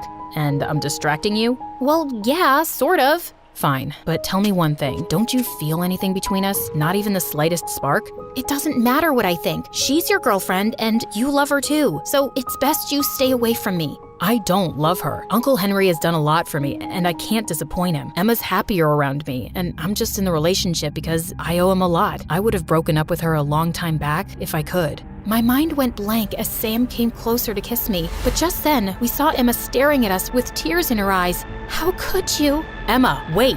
But Emma just turned around and ran away. Just then, the bell went off and the competition started. I could feel Sam's eyes following me, but I still felt horrible for Emma, so I ignored his glances. And then, in the middle of the competition, we saw Mr. Henry running toward us. It's Emma. We can't find her. Have you guys seen her? Not since the competition started. I'm sure she's around somewhere. I don't think so. Mr. Henry showed us the message on his phone. It said, "I'm leaving forever. Don't look for me." We frantically started searching the area, but Emma was nowhere to be found. I called 911, and soon we had a police search team looking for Emma too. Oh God, I hope she didn't go into the woods. That's the only place left that we haven't searched. Well, we have to look to be sure, but what about the competition? What about it? Emma's life is more important than anything else. Now hurry up. Sam dropped a text to Mr. Henry and we went into the woods. We tried searching the place, but soon it started getting dark. Disheartened, Sam and I went back to my room, only to find Emma sipping a milkshake. Oh my God, where were you? You know, just hiding. It was so funny watching you guys search for me like headless chickens. Best plan ever. Are you kidding me? We lost the competition. Your dad's a mess. We have the police going mad looking for you. And you're here sipping milkshakes and gloating over your stupid plan? Why? Because I wanted to teach Sam a lesson for betraying me and my dad. What? I never betrayed you. All I did was try and keep you happy, but nothing works for you. I'm exhausted trying to keep up with your crazy demands, and I like Izzy. No, you don't. You're mine for life. Izzy can eat bugs for all I care. You're literally the craziest person ever, Emma. Get help. And Sam, I like you, but you have to make up your mind. And yeah, take a stand for yourself before it's too late. No one should have that kind of control over your life. I stomped out of the room angrily, and after that day, I never spoke to Emma again. Sam tried to talk to me, but I just didn't want to deal with Emma's craziness anymore. Soon the camp ended, and we went our separate ways. I started working on my YouTube channel again, and within a few months, it started making me good money. After graduation, I had enough to start my own volunteer center. Things were going great, until one day after wrapping up a late shift, I noticed someone following me. Okay, come out, Emma. I know it's you. How did you know? Sixth sense. Also, that hideous hoodie of yours was enough to give you away. Now tell me why you're here. To apologize. After the camp, Dad got me into therapy for my erratic behavior. And what? Your stupid moves cost me the opportunity to be in a video with Mr. Beast. So unless you have a time machine and can bring that back, you may leave Just then, Emma pulled out her phone and showed me an email. It said that Mr. Beast had agreed to visit my volunteer center and cover it in his next video. How did you? Told you I knew him personally. I know it's tough, but please forgive me. I'm trying to be a better person. I don't know. It might take me some time, but maybe I'll get there. Take all the time in the world that you want to. Also, I kinda have a surprise for you. If it's one of your freaky dolls. How about a freaky friend? Sam? What now? Wow! I like you, Izzy. I've liked you since the day I saw you, and I always will. You make Hi, my name is Eliza, and I've always wanted to be a successful author, just like my dad. But I never thought this dream would turn my life upside down and make me question everything. The thing is, my dad hated it when I wrote stories. Every time I wrote something and showed it to him, he'd rip it up and say it was horrible. "Do something else, you idiot! You couldn't write a decent story to save your life," he said to me once. However, my teachers thought my stories were great, so I decided to find out what Dad's agent would say. I snuck onto his computer and secretly emailed my story to his agent. The agent loved it. I was thrilled, but there was one small problem. I had emailed him pretending to be my dad. The agent asked my father to come by and do an official pitch for the story on Monday. I was in trouble now. There was no way I could tell my dad what I'd done without him getting really mad.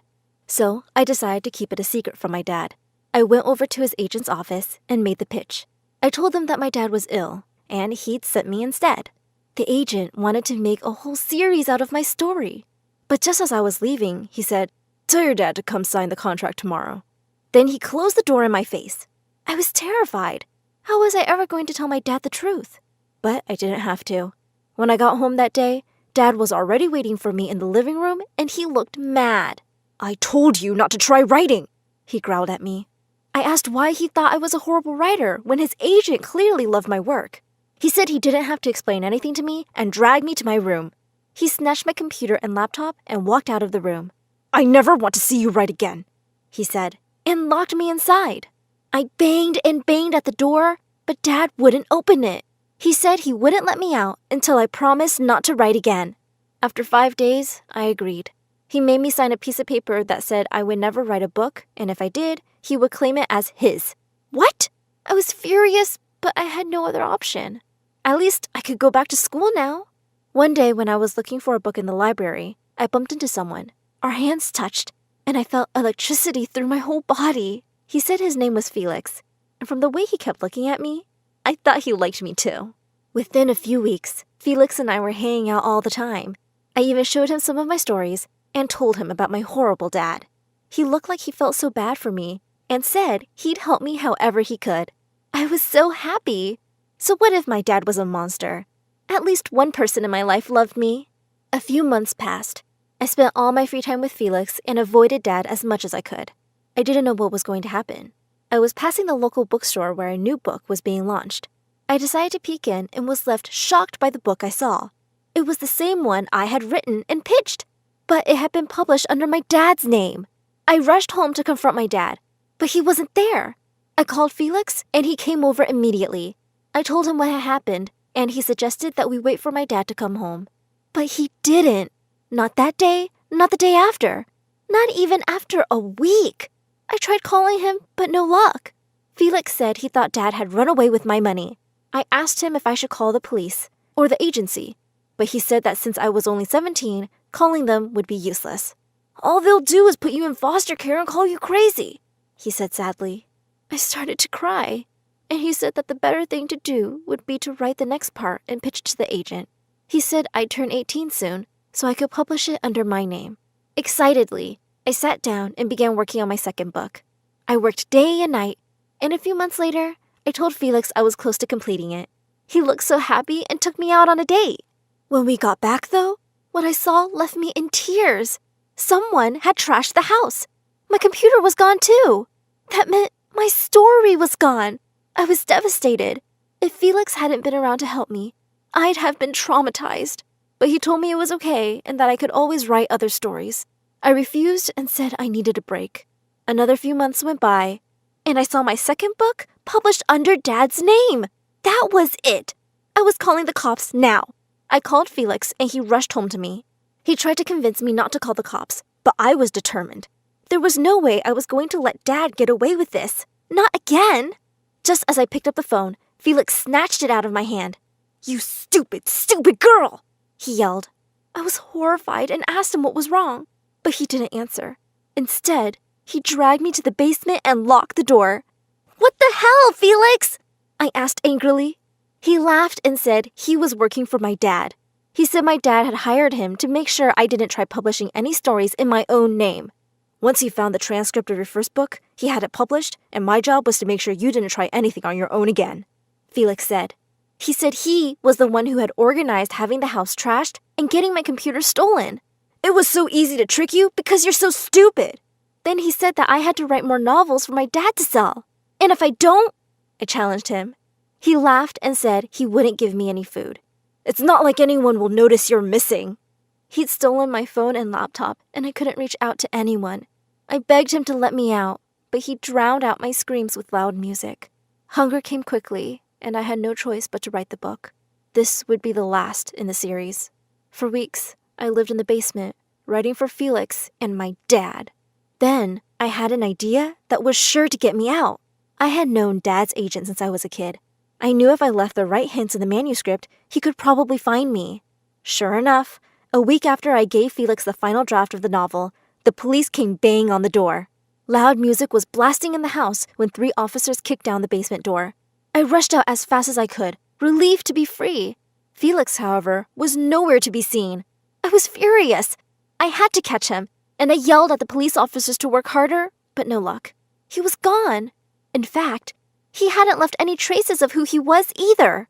The only thing the police had was a sketch I had helped them make. They also couldn't trace my dad anywhere. As upset as I was also glad that they were gone from my life, and I could go back to being normal. But boy, was I wrong. Once they found out what Dad had done, the publishing agency gave me all the money, and since I was still a year from being 18, I was made to go and live with a distant aunt. She seemed very eager to have me. When I went to live with her, I was very nervous at first, but to my surprise, she was very welcoming. She would even make me cookies and soup and whatnot, and was always feeding me. She also kept bad-mouthing my dad. One day, my aunt said, "You know, kiddo, I think you deserve a vacation." And she insisted on taking me to a family lodge in the woods. I had a seemingly endless amount of money now, so I guessed we could go. The minute I said yes, my aunt packed everything and put me in the car. "You really are psyched about this vacation, aren't you?" I joked to her, and she simply smiled as she drove us away. A few hours later, we ended up in a very strange and creepy-looking meadow. It was surrounded by huge trees and had no real trail. I checked my phone and realized there was no signal either. I was so freaked out. I asked her about it, and she said, "It'll be a true nature experience." But I had a feeling something was wrong. Later that day, after dinner, I started to feel woozy. When I woke up, I found myself tied to a chair. "Not again!" I thought angrily. I demanded my aunt let me go, and she began to laugh. She said she wasn't my real aunt. My real aunt was a homeless addict who she had let stay at her place. But my real aunt had tricked her and run away with her husband. This woman had traced my aunt for years and had found me instead. Somebody had to pay for the loss and suffering I faced. She started to cry. I was so mad. Why was I constantly around psychos? I asked her exactly what she wanted from me. She said she just wanted to see me suffer. You do look a bit like her. I rolled my eyes. Gosh, get over it, I thought. That night, when this woman, Linda, as she had told me, was asleep, I began to look around carefully. After what Felix had done, I had a habit of keeping a small blade up my sleeve, and since she had been acting suspiciously this morning, I'd taken care to sharpen it. I carefully slipped it out of my sleeve and cut the rope that bound my hands. To my utter horror, though, as I was trying to free myself, the chair toppled over and Linda woke up. She screamed at me and lunged forward. I managed to run away just in time. Thankfully, the door of the cabin wasn't locked, so I grabbed my bag and rushed out into the darkness. I ran without stopping till I was sure I had lost her. I then realized that I was lost, too. I had no idea where I was and no idea where I had to go. I checked to see what I had in my bag and was relieved to see that at least I had some money. But I was so tired, I knew I had to stop. I sat next to a tree and tried to sleep in the cold. The next day, I woke up to someone screaming, Oh no! Had Linda found me? No, it wasn't. There was a man throwing pebbles at me. The guy looked so familiar, but I couldn't place him. He asked me who I was and why I was sleeping next to his tree. His tree? I sighed. Another psycho? I braced myself to run, but he motioned around him, and I realized that somehow I had stumbled into an apple orchard last night. There, some 50 feet away, was even a small house. I tried to come up with a convincing story, but he shook his head and said, "Don't tell me if you can't. For now, come inside and freshen up. You look like you've been to hell." I smiled at him and said, "I've been to hell and back."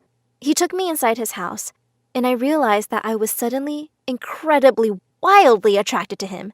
He was so sweet. After I had eaten, he offered me his room to sleep in.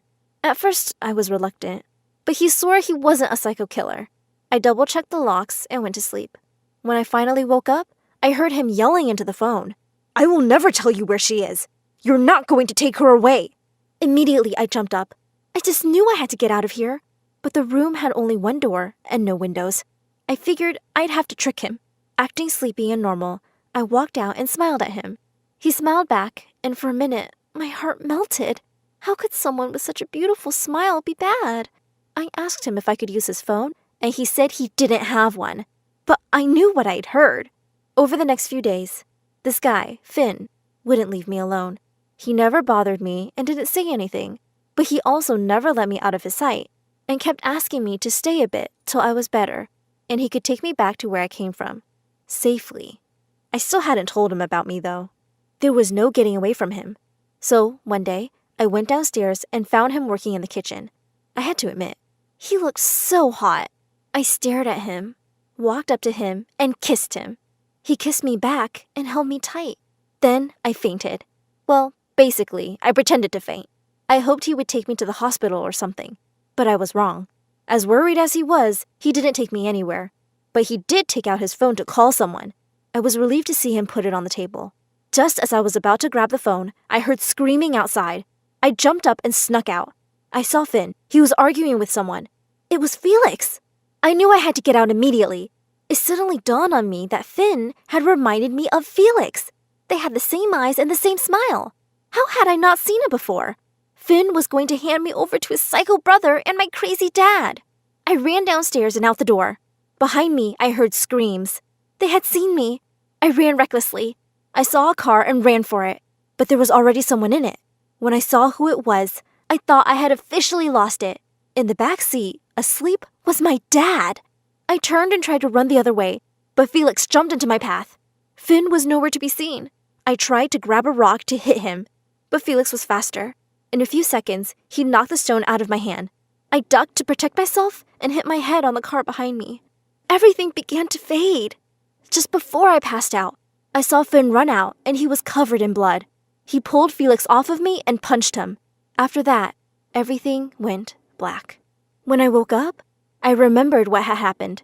I tried to get up, but I couldn't. Oh no! What had the brothers done? Was I back in the cabin? The basement? Was it Linda? I dared not to open my eyes. Finally, I heard a soft sobbing. "I'm so sorry. This is all my fault." It was my dad. I opened my eyes and saw him in the bed next to me. He was covered in bandages. Between our beds sat Finn. I gasped and tried to run, but all of a sudden, I realized I was in a hospital. I saw a nurse and finally figured that Finn couldn't hurt me in public. I began to scream. He begged me to stop. The doctors rushed in and asked me to listen. Finally, Finn told me the truth. "Your dad never ran away with your money. Felix had kidnapped him, too," he said. I was shocked. Finn continued that he and Felix were definitely brothers, but Felix was crazy. Felix was a fan of Dad's work. When he found out about Dad stealing my work, he made a crazy plan to make it look like Dad was behind stealing my work so I wouldn't look for him. When I found out, I tried to stop him, but he wouldn't listen, so I moved to the family farm, where I saw you. "I just knew I had to keep you safe," he said. He told me that Linda, who knew Felix, was looking for me and had told him I was probably on the farm. Thankfully, they were both sent to jail. Finn testified against them both. It's been 5 years, and Finn and I are set to marry. For our honeymoon, we'll go to a small apple orchard his family owns. Hey friends, I'm Sarah from North Carolina. Please like and subscribe. Ever since I can remember, I've had to fight for my mom's attention. And it was all because of my elder sister, Amanda. She was the family's golden child, and Mom loved her to bits. Amanda was great in studies and sports and looked like a porcelain doll. Sometimes I wondered why God had to make her so perfect. Gosh, how I envied her. One time, we got her report cards from school, and as usual, Amanda had aced all the tests. Wow, Amanda, I'm so proud of you. My daughter gets an iPad. Show me your results, Sarah. Mine didn't come yet. Liar, liar, pants on fire. Mom, it's in her bag. She must have failed again. Amanda then ran and brought my report card, and I just wanted to kick her hard. C's, D's, and an F again? When I go to school, teachers can't believe you're Amanda's sister. When Mom left, Amanda kept laughing at me and telling me I was a dumbhead. No, I wasn't. I just didn't want to try because I knew no matter what I did, Amanda would always be one step ahead of me. We both had our birthdays in August, and Mom would always throw a combined party.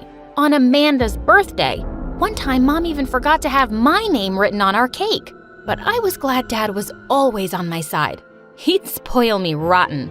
Every time Mom would scold me for having bad grades or making some mistakes, Dad would defend me and take me out for ice cream. I know your mom has a lot to say. For me, her arguments go in one ear and out the other. Wow, I should do that too. Dad was the best. But in 5th grade, something awful happened. He suddenly left us and settled in Europe. He promised to come for me soon, and I waited for weeks. But he never did. Even his number became unresponsive after some time. That was a huge blow for me. Mom and Amanda tried to talk to me, but I just shut them out. I knew Dad had left because of Mom, yet she still acted like she was innocent. Sweetheart, I know how you feel. Just know that I'm here for you. What are you talking about? I'm fine.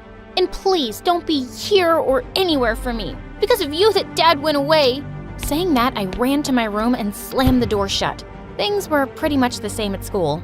I had no friends, and Amanda was like the most popular girl.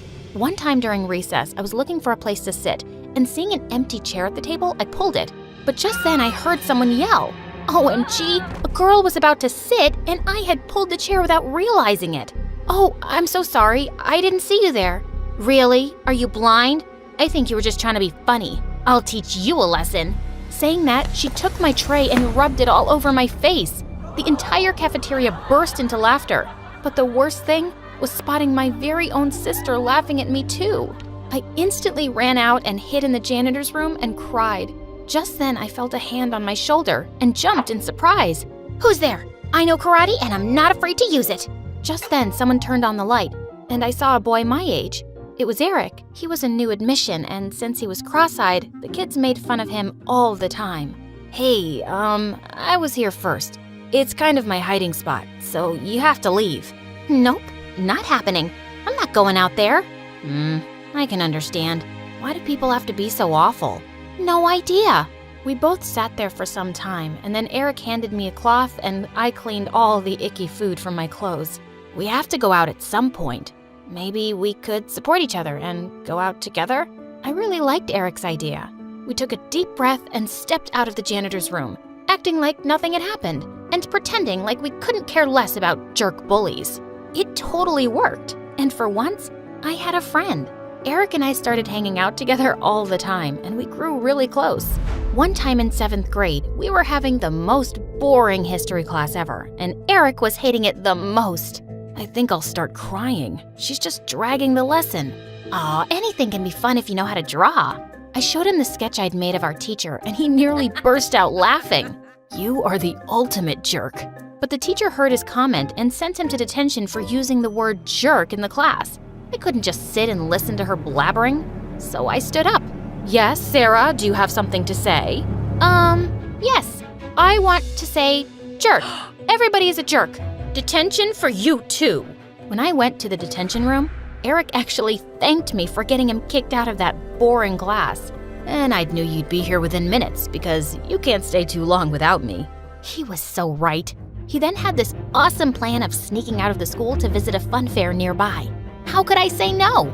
Eric and I had an amazing time. We took so many rides and ate tons of ice cream.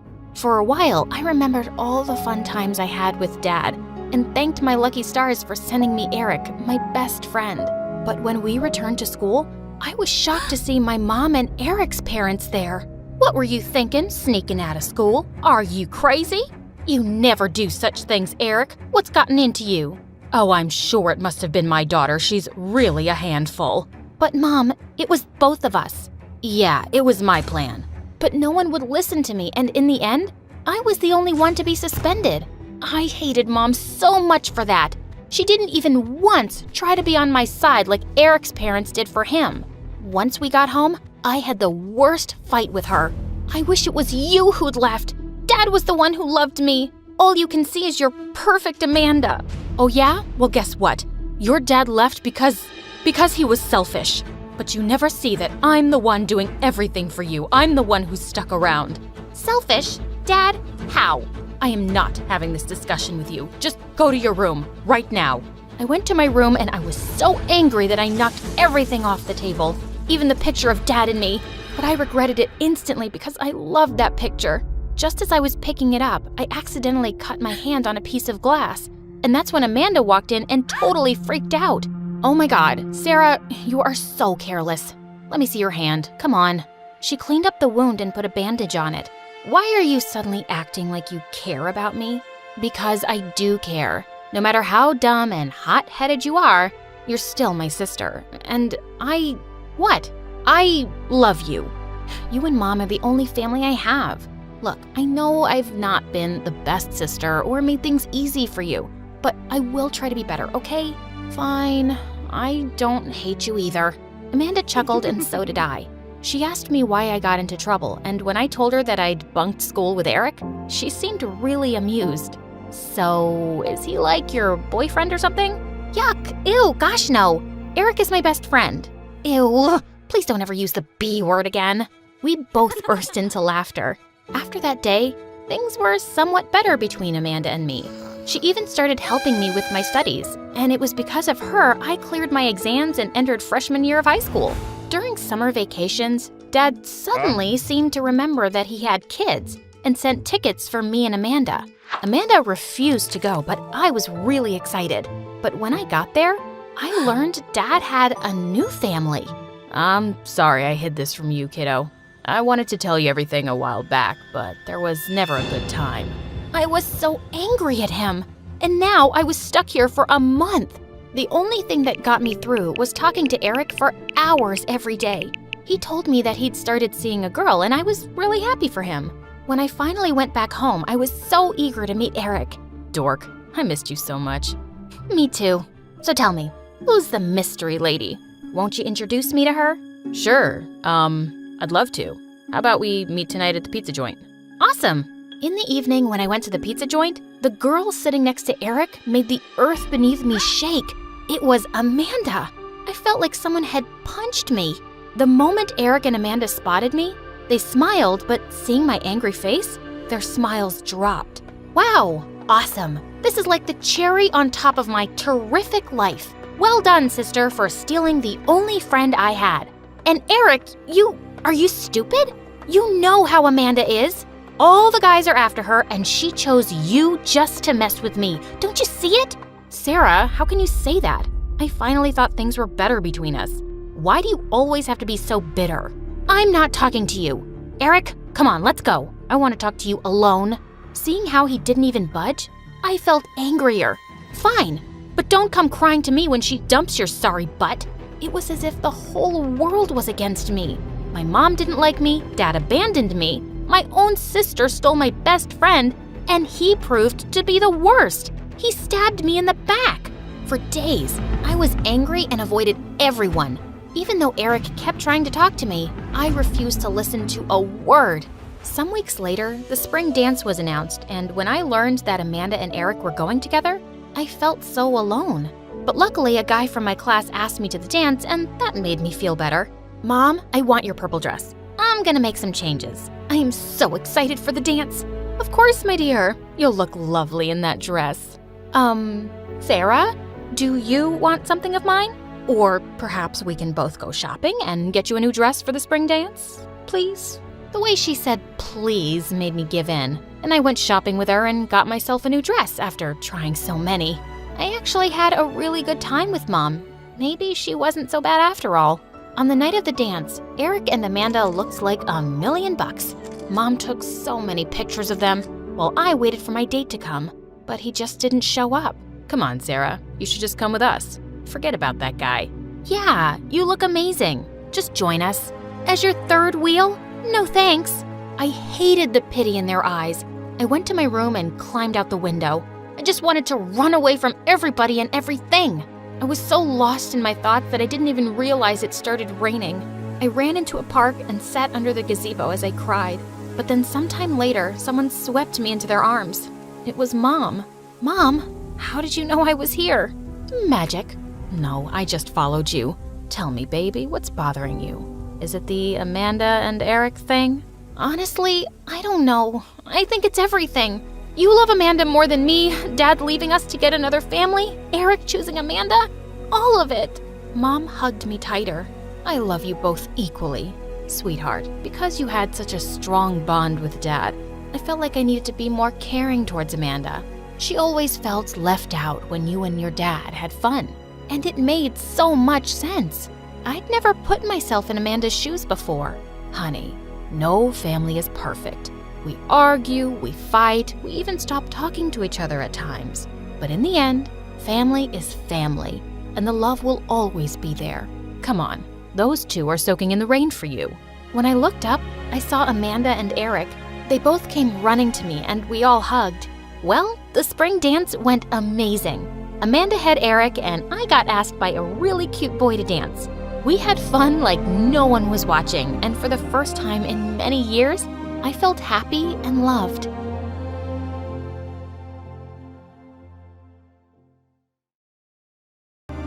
Hi, my name is Mira, and I'm from Delhi, India. I lived with my parents and my twin sister Nani, and even though they loved me to bits, I was pretty sure I was adopted. I was born with a condition that turned my skin white and my hair blonde. I looked totally different from my twin and basically everyone in my city. I was so sure that I was adopted that Mom and Dad had to do a test to prove me wrong. My sister didn't make it any easier. Nani nicknamed me Ghost Girl, and that spread like wildfire. She would act like she got scared whenever she saw me. Oh no, it's the ghost! Someone save me! One night, I sneaked into Nani's room and waited for her under her bed. When she lied down, I pulled her by her ankles and she screamed. There! Now I scared you for real!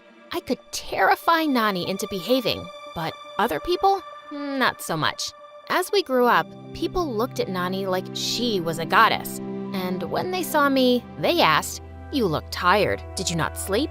Are you sick?" When I was in the 8th grade, I fell madly in love with a boy in my class. When I worked up the courage to ask him out, he looked deep into my eyes and said, "Your eyelashes are see-through. It's like they're not even there. So creepy." That stung. I slapped him and ran away in tears. I was heartbroken, and when people called me stupid nicknames now, it hit worse than ever. Nani tried to cheer me up, but a walking vision of beauty would never understand how I felt. I wanted to be anyone but me, and I got my chance to do that in just a few weeks. Our teacher in school introduced us to a pen pal program. Each of us had to write to a kid our age from a whole other country. When I got my first email from a boy named Archer, I was excited. He knew nothing about me, and I could be anyone I wanted. I told him I played the piano and the violin, and that I was tall, tan, with long, shiny black hair. When we exchanged photos, I just sent him a picture of Nani. When he sent me his picture back, I literally screamed. He was gorgeous. Nani spotted the picture from behind me and jumped on it. "He's cute. Who is he? Tell me right now or I'm showing Mom." I told her what I did, and I thought she would get mad at me for using her picture like that. But she just said, "So we can tell him anything? I guess. Let's tell him our parents are spies." We spent hours making up crazy stories to tell Archer. Most of them were too ridiculous to use, but it was so fun coming up with them. Even though I wasn't totally honest with him, I genuinely enjoyed Archer. We tried to beat each other in online games all day long, and we talked for hours into the night. I thought I'd never have to pay for the lies I told him, until one day when my dad gave me some horrifying news. I got a job in Portland, Oregon. We're moving to America. That was the city where Archer lived. There was no way I was telling him about this, and I kept acting like I was in Delhi long after I'd already moved to the States. I really thought I could hide until the first day of my new high school. I walked into class and my eyes landed on Archer. No. This was my nightmare. The teachers asked us to introduce ourselves, and without thinking, I decided to switch names with my sister. I'm Nani, and this is my sister Mira. What? I rushed Nani out of class later and told her what happened. This is crazy. We can't switch names for the whole school just for one guy. Please, he's the only friend I've ever had. I don't want him to find out like this. That was when Archer stepped out of class, looking really mad. He looked at Nani, thinking it was me. Mira, is that you? Oh my God, what are you doing here? I thought you were in Delhi. I didn't tell you I was moving here? No, you sent me a picture of you in Delhi yesterday. Nani was out of words. If you didn't want to meet me, you should have just said so. He walked away and I cringed. I'd messed up big time. Archer stopped responding to my emails, and he didn't accept any of my gaming requests. I deserved the cold shoulder, but it made me so sad. I tried to make some new friends in school, and to my shock, it was actually easy.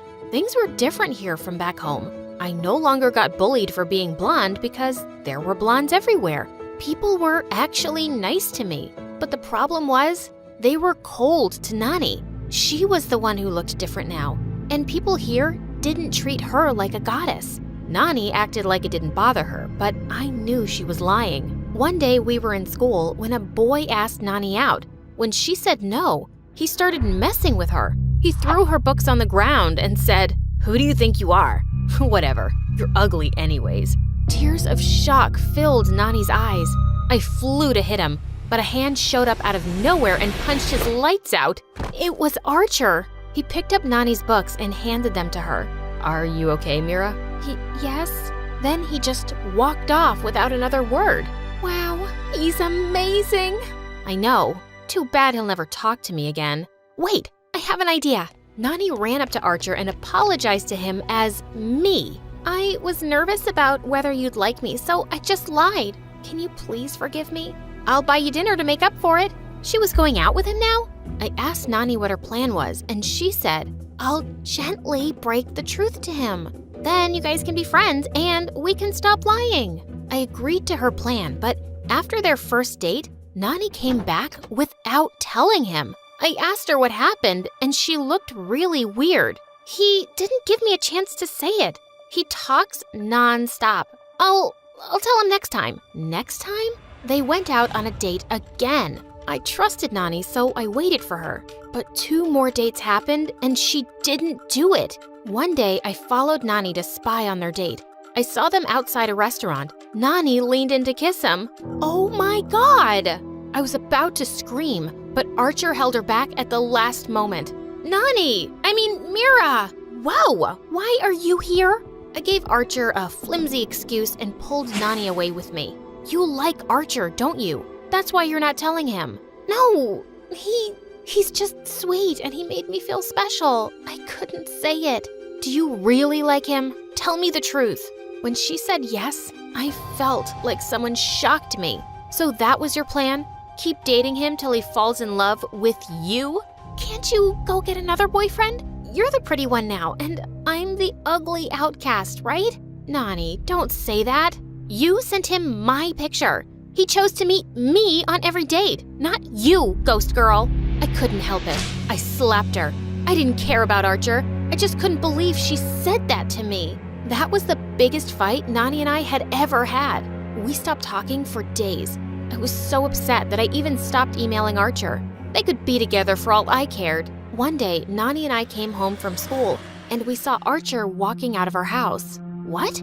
Nani ran up to him. Hi, are you here to see me? No, I'm here to see Mira. Nani froze, and Archer looked right at me. For the first time, I knew he was seeing me. I had a feeling something was wrong from the first day, but I had to be sure. Your parents told me your real names. Want to tell me the truth now? There was no backing out of this. Fine, it's me. I'm Mira. I got bullied for how I looked back home, so I sent you Nani's photo. Why didn't you say it when you got here? You lied to the whole school. I didn't want you to find out that way. You let me go out with your sister. When were you gonna tell me? That's when Nani jumped in between us. I stopped Mira. She wanted to tell you, but I made her wait. Why? Because I like you. No matter how hard I tried, I couldn't stop liking you. I just wanted some time. For what? To play with my feelings like I'm your toy? You're both liars, and I never want to see you again. With that, he stormed off and Nani burst into tears. She locked herself in her room and refused to come out. The next day, she told everyone in school our real names, just like that. Stop it, we'll get in trouble. I don't care, I'm done lying for you. I want my name back. The word spread like wildfire, and when our teachers heard about the mess, they took us straight to the principal's office. She was furious. She made our parents drive over from work. Your daughters switched identities. They've been taking each other's exams. Their scores are all mixed up. We don't tolerate scams in our school. You're both expelled immediately. My heart dropped. Expelled? This couldn't be happening. We got the screaming of a lifetime on our way back home. I was in so much shock that I couldn't even cry. Had I just ruined our lives over a stupid lie? The first few days out of school were just frantic. Our whole family sat together and filled out school applications one after the other. If Nani and I even looked at each other, our parents would explode. A week later, they dropped a bomb on us. They were sending us to separate schools. They didn't want any more accidents. The truth was, I didn't want to go to school without Nani. What would I even do by myself? But I had too much pride to protest, and she didn't say anything either. When our parents showed us how far our school buildings were, it suddenly hit me. No, nuh-uh, we can't go to separate schools. What? Nani and I can't be this far away. It's just wrong. Really? But after everything I did, don't you hate me? No, we're twins, aren't we? We're a package deal. We begged our parents to give us one last chance to be together. When they finally agreed, Nani and I were so relieved. I'm so sorry about everything, Mira. I was the worst sister ever. I called you names, I went after a guy I knew you liked. How could I be so horrible? When I was getting bullied every day, Archer was so kind to me. He did the same for you, and you loved that. But I love you more. I can't believe I forgot that. Can you ever forgive me? Of course I can. You'll always be my other half. We hugged each other in tears, and a heavy weight finally left my chest. We promised to always be on each other's side. Nani even asked me to make up with Archer. I was working up the courage to text him, but before I could do that, he showed up at our house. Nani pushed me to talk to him alone. He was so worried about our expulsion. He wasn't even mad at me. He just wanted to know if we were okay. We're gonna get into a new school. It'll be fine. I'm so sorry for everything, Archer. You should be. You made me wait forever. I thought you wouldn't like the real me. I didn't like you because of your pictures. I liked you because you were sweet and funny, and you got really mean when you beat me at games. My face was totally red now. Is there any way I can make it up to you? There is one way. Go out with me. For real this time. My jaw hit the floor. Are you serious? I think the girl I fell in love with is still here. I want to get to know her. What do you say? I was so happy that I jumped into his arms to hug him. He took me by surprise and gave me a kiss. I'll take that as a yes. Dad getting arrested? It all felt so real. But when I got into the car on the way to the mall, I felt Jadis's gold watch in my pocket. Did I just travel back in time for real? Sorry, miss. Didn't catch that. Nothing. Take me to my dad's office, please. I'd never been there before. So after an FBI-level interrogation at the front desk, I was allowed to go up with a security guard. The second the elevator doors opened, I knew something was off. The whole floor felt really tense. Phones ringing off the hook, people typing on their keyboards like maniacs, A woman sobbing silently at her desk? Just then, a man holding a stack of folders came rushing down the hallway, and I bumped into him, sending papers flying everywhere. Look what you've done! Who let this idiot up in the office? Do you think this is a place for a moron teenager to be wandering around? The security guard said something in his ear, and the man instantly turned white, dropping to his knees. Oh my God, I'm so sorry, miss. I had no idea you were the boss's daughter. Please forgive me. I'm a worm, a worthless worm. There's a spot on your shoe. Would you like me to clean it? What the heck was happening? After I'd calmed the man down and reached Dad's office, I found him yelling at some employee. When he noticed me in the doorway, he waved at the woman to leave like she was some annoying fly. Gosh, he was clearly a terror around here, and I was already scared to say what I'd come to say. Well, this is rare. Since when does my daughter take an interest in my work? I need you to be honest with me, Dad. Don't ask me how or where I heard this, but people are saying things about you embezzling money. I know you'd never do something like that, right? He just seemed really annoyed and kept asking me where I'd heard such a crazy thing. Obviously, I had no good answer. What was I gonna say? That I'd traveled back from the future? Eventually, he got tired and sent me home escorted by 2 bodyguards so they could keep tabs on what I was watching or who I was talking to. By now, I was beginning to feel convinced he was lying to me. And those bodyguards were everywhere. They even ate with me, watched reality TV with me, and stood guard in my bedroom while I slept. But the worst part was when they came with me to school. And obviously, questions followed. Did you try to run away? Fall in love with the gardener? Careful, Abby. Make your dad mad and he might cut off your credit card. I just felt angry and sad. I couldn't tell them the truth. And worse, they couldn't even sense on their own that I was going through something big. Dad, on the other hand, was avoiding me like I was carrying a subpoena. And then came the day of the arrest. I ran to him as he was heading out for brunch with Kimberly. Please, Dad, you have to listen to me. They're coming to arrest you today. Turn yourself in. If you do it voluntarily, the sentence will be lighter. Think about me. Think about my future. He actually paused, and his face went pale. But Kimberly just looped her arm through his and dragged him away. And that evening, I got the news. Apparently, I freaked Dad out so much, he panicked, stuffed a bunch of cash into a golf bag, and tried to flee the country. Tried being the key word. He didn't even make it past airport security. So, yeah, now his sentence was way, way worse. Great job, me. Time travel mission number 1? Totally nailed it. I just sat in the living room, staring at the wall. Then I felt that weird pull again. And the next thing I knew, I was back in that little room at Jadis's house. I stormed out looking for her, my heart pounding.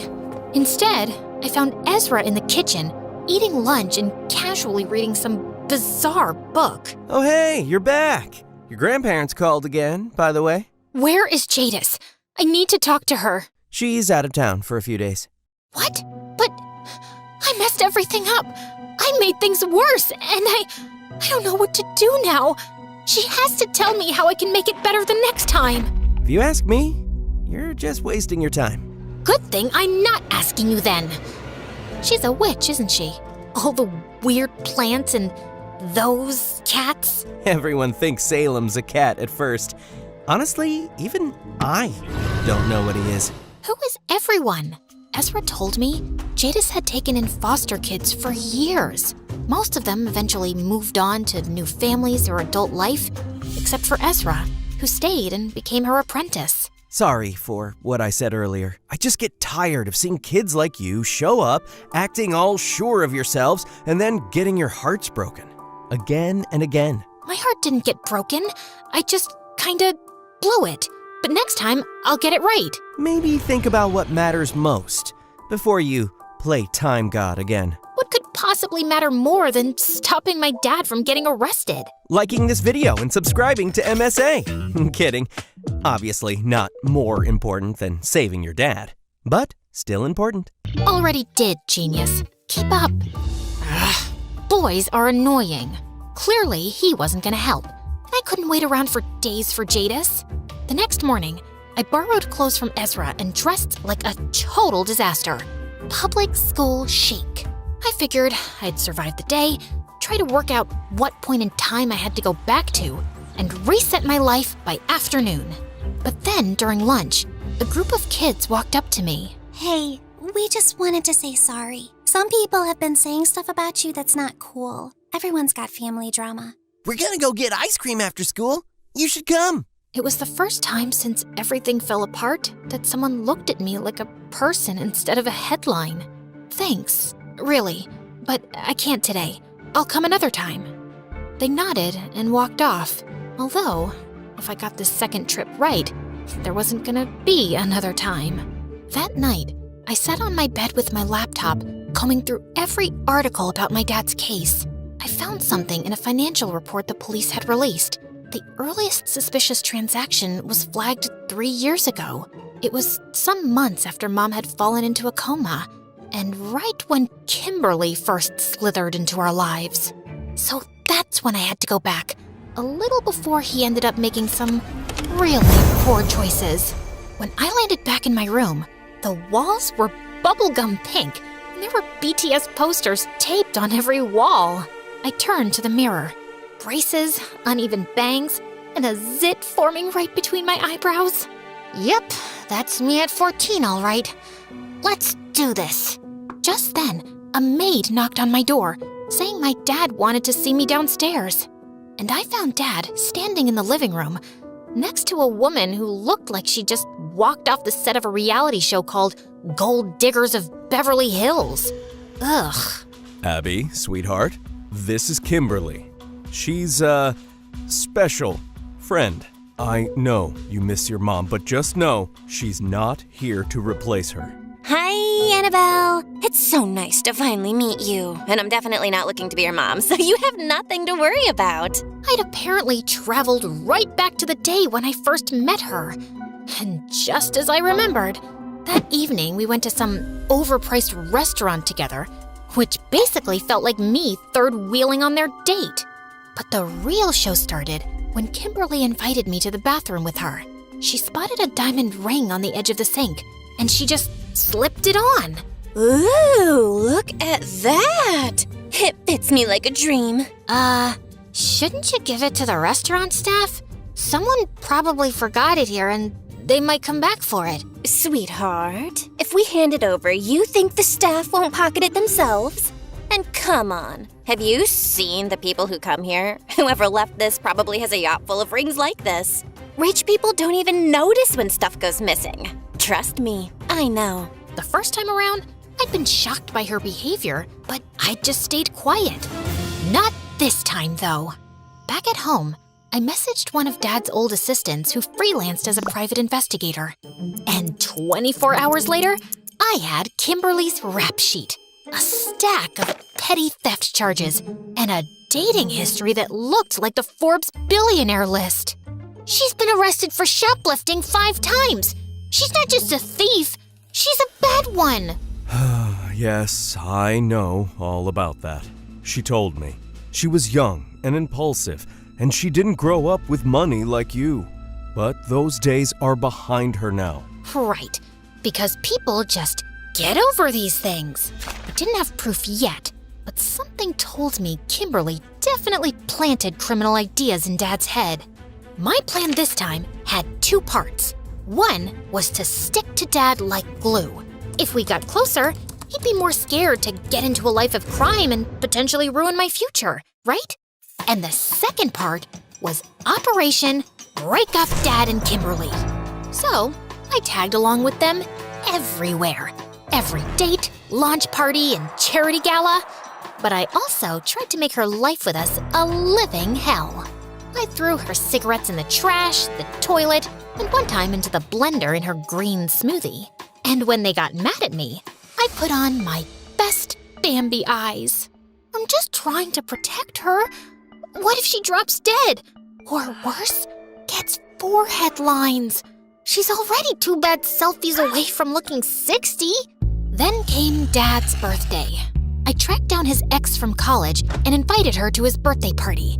I sat by her, talked to her, followed her around, and then, right within earshot of Kimberly, I called her Mom. Wow, did I just call someone I barely know Mom? That kinda slipped out. I mean, it's not like I'd ever say that to Kimberly. Some connections are just instant. But my friends at school just couldn't understand why I wanted Kimberly gone. She seems young and cool, and your dad's happy. So what if she spends his money? Don't you? Honestly, we're kind of overhearing you complain about how much you hate her. When I get back to my real life, I'm definitely not keeping in touch with these two.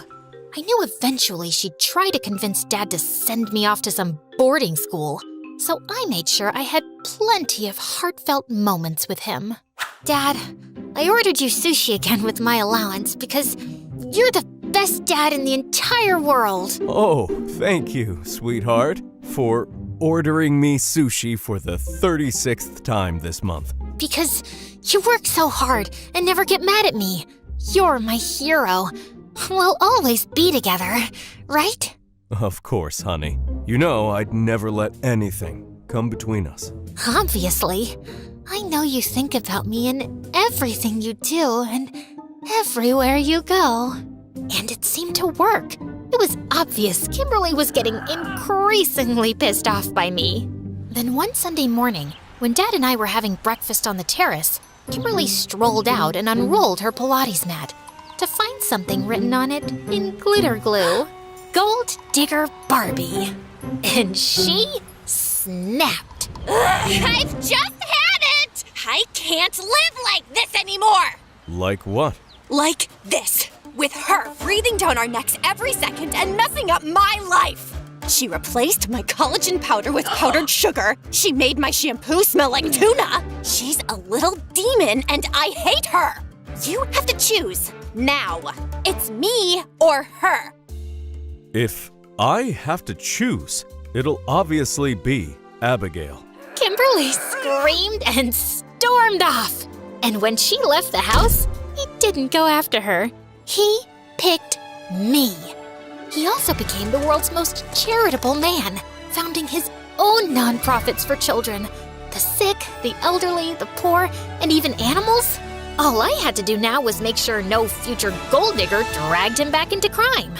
But then, I got home from school one day, and guess who was waiting for me in the living room? That annoying social worker! Again!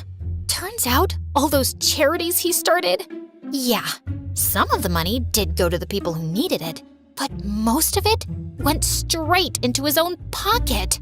So it wasn't Kimberly who was the bad influence after all?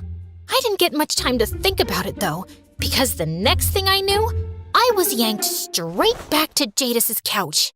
Ezra was leaning on the hall doorway, staring at me. Let me guess. Didn't work? I hated that idiot so much. Of course, I wasn't about to give up. Jadis was back, and I really needed her advice on how to get it right the third time. Later, sweetie. Ezra's mom is coming to visit soon, and we just don't have time for time travel right now, okay? Ezra's mom was dressed in knockoff everything, drenched in drugstore perfume, and a full 70% of her hair was definitely extensions. From what I gathered, she'd been in and out of jail for a lot of petty thefts. I get it. You want to stay with Jadis, but if you ever want to come back to me, I can give you a good home. I know I've said that before, but this time it's different. I've really changed. Ezra didn't look too convinced, and she left about an hour later. You didn't have to be so cold to your mom. She came all the way out to this stupid place to see you. I get that she's done bad things, but she doesn't seem like a bad person. You could have at least given her a chance. Look who's talking! The girl who ignores her grandparents. She always says, "This time she's changed, Abigail, and I've given her way more than 3 chances." Learn the pattern. People like her and your dad, they don't change. They just get sneakier. The next day, I meant to plan my final time travel mission, but after how badly the last one flopped, I needed a distraction. So when my new friends invited me out for ice cream again, I actually said yes. On the way back, we passed the old playground in town, and one of the girls suggested we clean off the graffiti from the swings and benches. So we did. When I got home late, Jadis didn't scold me. She just smiled and said she was glad to see me having fun. That night, though, I couldn't sleep. I'd spent the whole day making friends instead of trying to save my dad. Warning him about the arrest hadn't worked. Removing Kimberly or getting closer didn't stop him. So what was I supposed to do? And then a thought hit me so hard, I sat up straight in bed. Mom! I'd been so focused on fixing Dad's life and mine. Why hadn't I used the watch to go back to her? I'd give anything to have more time with her. Maybe I could even talk to her about all this. If there was some way to make Dad stop, she'd know. The next morning, I ran straight to Jadis. I want to use my last jump now. I want to go back to when I was 13, a year before Mom got sick. She studied me for a second. Just remember, Abby, some things aren't meant to be changed. So focus on what's worth holding on to. I will. I twisted the dial. The world spun. And when it stopped, I was back in my old bedroom. Yeah, definitely 13 with my weird haircut. I ran out of the room, barely able to breathe. I was gonna see Mom again.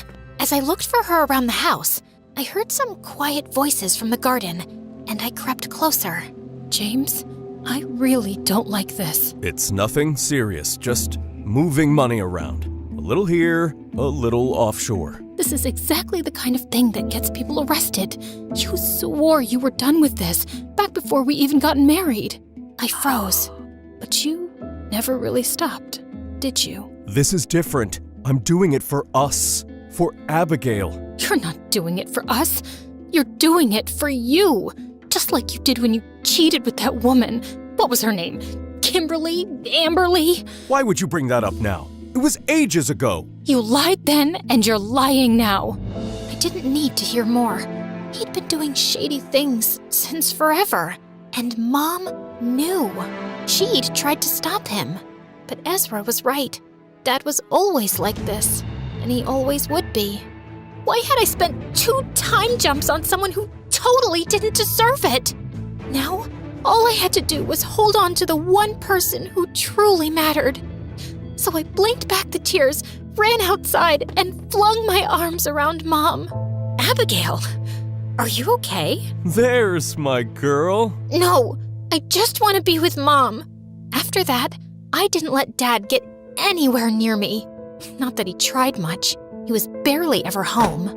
I knew there was nothing I could do to stop what was coming a year later. Mom's disease was a genetic condition, and no early checkups a good person. She blinked at that, caught off guard.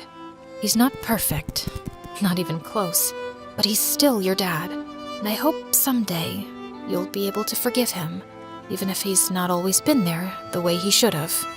The next day, Mom slipped into a coma. A bunch of relatives I'd never even met showed up at the house, but the second they left, Dad ditched me with the house staff. When he came back a week later, I was waiting for him in the study. For Mom's sake, I would give him one last chance. Dad, I know you've been moving money around in shady ways for years. You've gotten away with it so far, but I promise it's gonna catch up with you, and you'll regret it more than anything. Also, I know you've been cheating on Mom with Kimberly for a long time. Don't bother denying it. Just know that when everything in your life falls apart, she'll drop you like a hot potato. She doesn't love you, and she never will. Dad stared at me in shock, and then he looked furious. What is all this nonsense? Did your mother tell you to say all this to me? No, I saw it in the future. I've been there because of this. I know it sounds crazy, but... What the heck is this? What games are you playing? You think this is funny? And then he lunged forward and grabbed the watch from me. Don't! but Dad had already slammed it on the floor and then stomped on it, and I heard a sickening crunch. He stormed off furiously as I knelt by the watch in panic. No. If this was broken, I'd be stuck here for 3 more years with him. But just then, there was a flicker, and the shattered interface lit up.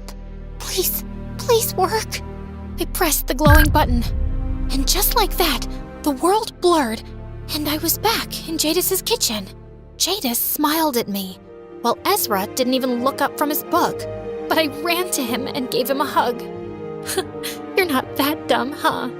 The next day, I finally answered my grandparents' calls and told them I was ready to come stay with them in Thailand. At school, I told my friends I'd be leaving in a few months when my papers were finalized. And by the time I was ready to go, we'd had sleepovers, movie nights, and more scoops of ice cream than I could count. Then, on my last day, as I was busy packing my suitcases, Jadis called out to me excitedly from the living room. Abby, quick! You've got a phone call!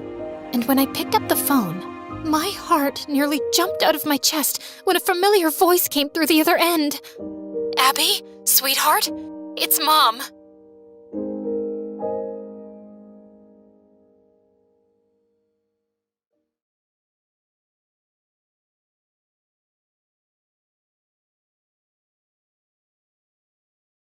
Hi, my name is Tiara, and My Story Animated will give $1,000 to one lucky person who subscribes in the next 7 days. Tell your friends, your sister, brother, and mom to subscribe now. The first time Mom realized that I was really shy was when I was 4 years old and she took me to the amusement park. I was terrified. I just kept my eyes on my shoes and clung onto my mom's hand tight the whole time. You see, I just wasn't used to a lot of people, so I'd completely freak out around strangers. Once, when I was 5, I was busy taking down a cereal box from the shelf of a grocery store, and when I turned around, Mom was gone. I felt panic rise in my chest, and I started running down the aisle. Just then, a strange woman caught my hand. Hey, pretty girl, are you lost? What's your name? I stared at her in horror, completely speechless. Just then, I saw Mom running towards me, and I went flying into her arms. The woman turned to Mom. Oh, I'm so sorry. It must be really hard having a mute child. Does she go to a special school? Mom snapped at her to mind her own business, and we walked off quickly. But the next evening, when I went down for dinner, I saw a grumpy-looking man at the table, and I froze. Hey, sweetie, it's okay. I want you to get comfortable around new people. So I thought I'd introduce you to my very special friend. I was 5, not stupid.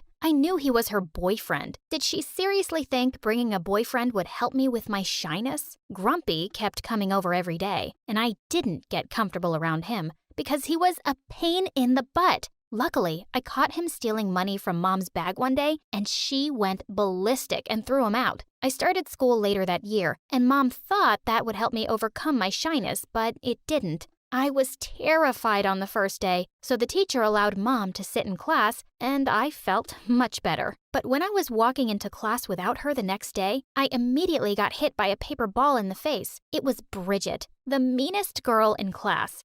Yo, Mama's girl, who's gonna change your diaper now? The title Mama's Girl stuck for a while, but after some bullying, Bridget and her minions got bored and I became invisible. Even though I had no friends, I didn't hate school because I really loved to learn. So I started spending all my free time in the library. One day, when I was in the 2nd grade, I found a boy my age in my usual spot. I wanted to talk to him, but I felt shy, so I just sat down at the same table and gave him a smile. He smiled back, scribbled something on a notebook, and pushed it towards me. Hi, I'm Ethan. It's nice to meet you. Was he shy like me and couldn't talk to strangers? I thought this note system was way cooler anyway. We exchanged notes all during recess, and it was the best time I'd ever had at school. One day, I followed the boy to his class, and all the kids welcomed me with waves and smiles. Wow, who were these angels? Just then the teacher came in and she started using her hands to make all sorts of signs. It looked so funny I started laughing. That's when she noticed me. Sweetie, can you hear what I'm saying? I nodded my head. Then you're not supposed to be here. And that's when I realized that Ethan and all the other kids here were deaf, and this was a special class. It was really sad to go, but Ethan slipped me a note. See you at the library tomorrow? And I did. every single day after that. We only ever hung out together in the library, though. I felt protective of Ethan and wanted to keep him out of Bridget's face. And finally, I had a best friend, but I never invited him home because Mom could be super embarrassing. Over the next few years, she had a string of stupid boyfriends at our place. She was also just always doing odd jobs, and we never seemed to have enough money. One day in 9th grade, I went to get lunch at the cafeteria and almost jumped back in shock to see Mom behind the counter. "Mom, what are you doing here?" "Sweetie, I work here now." "Can you chit-chat with your lunch lady friend later, Tiara? I don't have all day." I turned around to see Bridget behind me, and as I started walking away, I suddenly heard her scream,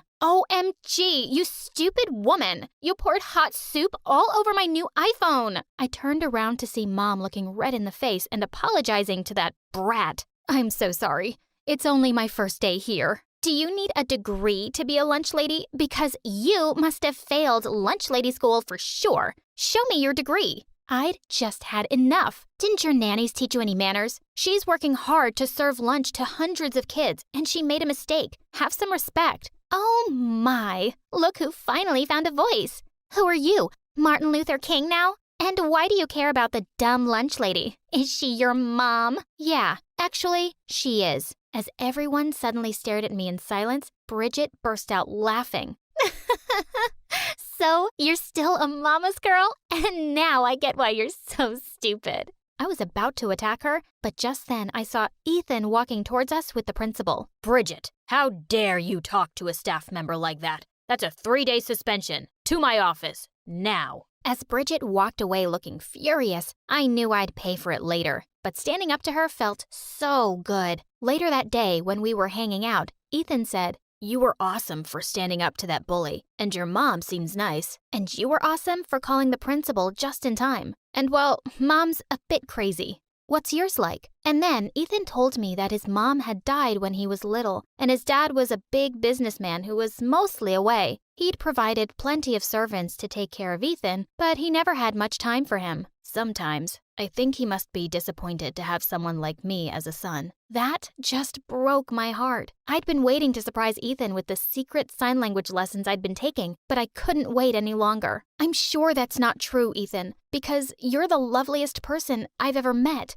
He stared at me in complete surprise, and suddenly his face broke into a huge smile. Then he pulled me close and kissed me. We started going out, and after a few months, I finally decided to introduce him to Mom. The dinner went well, but when Ethan took the dishes to the kitchen, Mom turned to me. "What are you doing with that boy, Tiara?" "What do you mean, Mom?" "I mean, look at you. You're smart and beautiful. You could have any guy you want. Why would you choose someone who's deaf?" Her words made my blood boil. "Mom, would you like it if I was deaf and no one wanted to date me? But you're not deaf. He is. He's not good enough for my perfect girl." "Stop saying such awful things, Mom." "It's not like he can hear me, honey." Just then, to my horror, I turned to see Ethan standing in the doorway. He just looked at me once and left. I turned to Mom, furious. "He can read lips, Mom. That was cruel, and I couldn't care less about Ethan's hearing. It doesn't make him less kind or caring or smart. He's perfect, unlike the jerks you date." And with that, I stormed off to my room. Ethan wouldn't reply to any of my texts, and the next day at school, I looked for him everywhere. Eventually, I found him sitting alone on the bleachers outside. "Ethan, I'm so sorry about what Mom said." He shook my hand off angrily. "She's right, Tiara. You're perfect and I'm not. I'm sure you've thought about that too. Why else would you always keep our friendship a secret?" And with that, he walked off. But I wasn't going to let him go so easily. I ran to the art room and wrote something on a chart paper, and at recess, I went to the cafeteria and jumped onto the table. I felt really nervous as everyone's eyes turned to me, but I only had eyes for Ethan as I held up the chart. "Ethan, I love you more than chocolate cake. Will you do me the honor of being my prom date?" Ethan burst out laughing and ran to hug me. As we kissed, the whole cafeteria erupted into cheers and applause. The next day, when Ethan and I were leaving school, we suddenly got hit by paper balls. "Remember how you were such a little scaredy cat that you couldn't even speak, Tiara? And now you have a boyfriend just like yourself. He's only with you because there's something wrong with him, obviously." I was about to lash out at her when suddenly a limousine stopped next to us and a well-dressed man came out. I was surprised when Ethan hugged him and told me he was his dad. Ethan's dad turned to me. I haven't been around much, but Ethan told me all about you and how you've changed his life, and I just wanted to show you how grateful I am. Hey, you, give her the present. Just then, his bodyguard leapt forward and handed me a small box. When I opened it, I gasped. It was a diamond tennis bracelet. I can't accept this, sir. But Ethan's dad wouldn't hear a word and just left. As Ethan clipped the bracelet onto my wrist, I could see Bridget's open-mouthed face turning all shades of green, and that was truly priceless. After that day, Bridget was always trying to get close to Ethan. I'd often catch her trying to talk to him at recess or in the library, where she'd probably never set foot in her life before. On prom day, I was getting asked to dance by lots of guys, and Ethan smiled at me to go ahead. When I stopped to catch my breath and looked around for him, I spotted Bridget cozying up to Ethan. I think you and I would make a really cute couple. Oh, wait, you can't hear me? Let me show you how I feel about you. And with that, she grabbed his face and kissed him. Before I could pull her hair, Ethan had already pushed her aside and he looked really angry. And then Bridget went totally mental on him. Seriously? You're rejecting me? You think I'd actually ever be interested in someone stupid and deaf like you? And I'd have to learn dumb signs to explain everything to you? I'd rather shoot myself in the head. By now, I'd walked over to her and given her a tight slap across the face, and everyone started booing her, so she left the prom. But someone did something even better. A girl had made a video of the entire scene and uploaded it online, and thousands of people were now calling out Bridget for bullying someone differently abled. And the best part? She was expelled from school, and a year after graduation, Ethan published a groundbreaking paper that got published in a very prestigious science journal. When it came out, he left a copy for me at the breakfast table. As my eyes fell on the first page, I started to cry, dedicated to my best friend and the love of my life, Tiara, the girl who saw me when I was invisible. And that night when he came home, I had a little scrapbook I'd made waiting for him at the table. When he saw it, his eyes started to well up. Inside the scrapbook was every note we'd ever written to each other. Ever since that first day in the library, I'd saved them all. He turned to me and I went down on one knee. I knew you were someone special from the very first moment I saw you. I want to spend the rest of my life with you, Ethan. Will you marry me? He said yes and made me feel like the luckiest girl in the world. Months later, I invited Mom to the wedding and she did come. And she actually apologized to both me and Ethan. I thought life might be hard for you with a differently abled person, but I was wrong. I'm so happy to see how happy he makes you. And when we signed our vows, Mom almost ruined our perfect moment by crying the loudest. We have 2 lovely kids now who are perfectly fluent in sign language, of course. I hope having Ethan for a dad makes them even more compassionate towards anyone who is differently abled. Many children's first words are mama or dada, but mine was action! Mom is a famous actress, so I grew up in the showbiz, like literally into it. Hi, my name is Phoebe, and before I tell you more about my life under the spotlight, please hit like and subscribe. My parents divorced early, but instead of leaving me with the nanny or grandpa all the time, Mom brought me to the set of the new King Kong vs. SpongeBob remake. Mom, I'm tired. Do we really have to go on set today too? Great actors are never tired. But I want to go to Grandpa's place. He's always got some great stories about his time as a cop. Did you know he stopped 10 robberies? So, his stories are fun, but not my movies? Fine, this small acting job here, and then I'll drop you off at Grandpa's place, all right? A few years later, Grandpa was gone, and I missed him terribly. When I turned 13, Mom got a lead role in a cop show, and this time, I was more than happy to be dragged to that set. On the first day, I was utterly starstruck. I snuck into the costume department and tried on uniforms, pretending I was fighting crime. But then, I heard someone shouting from the cafeteria. Someone needs me! I sprinted there and my phone, it was right there. You took it. I haven't. This right here is my detective moment. Before I could step in, an older man with a donut in his hand swooped in like an eagle. Why don't you check under the bananas? I raised the fruit basket and Mom's phone was right there. Whoa, how did you know it? She's got banana residue on her fingers, combined with the slightly tilted angle of the basket.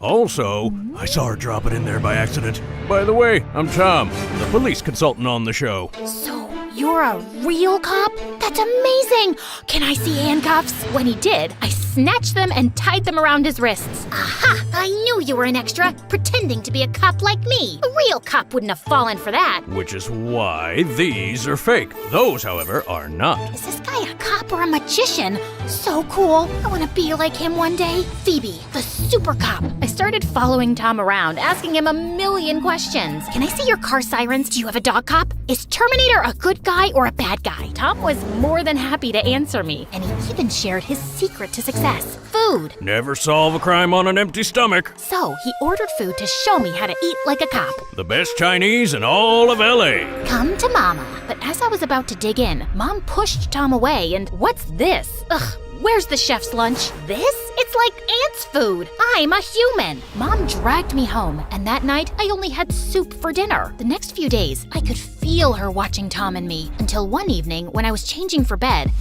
Eek! There! What? Where? Get it off me! But it wasn't a spider or a mouse, because Mom grabbed my belly and pinched it. Fat! At your age? Gosh, Mom, I thought it was something serious. It is serious. It's because of that cop. I've seen him stuffing you up. Do you know how hard I have to work to keep this body in shape? It's literally your job. But I want to be a cop when I grow up, like Tom. What? I just blurted it out, but it was a fact. Mom blamed Tom for my fat attack, so she made a big stink with the director who fired him the next day. Please, Mom, Tom has done nothing wrong. He takes care of me and makes me laugh. Please don't make him go away. Little Nugget, it's fine. She's your mom. She's looking out for you, in her own way. Ugh, why does everyone always do what Mom wants? Tom left, and I decided that the only way I could be free of her meddling was to run away. So I got into a cab, but I realized I didn't have any money to pay. Ugh, I forgot my card. Please get out. Phoebe, come on. Think.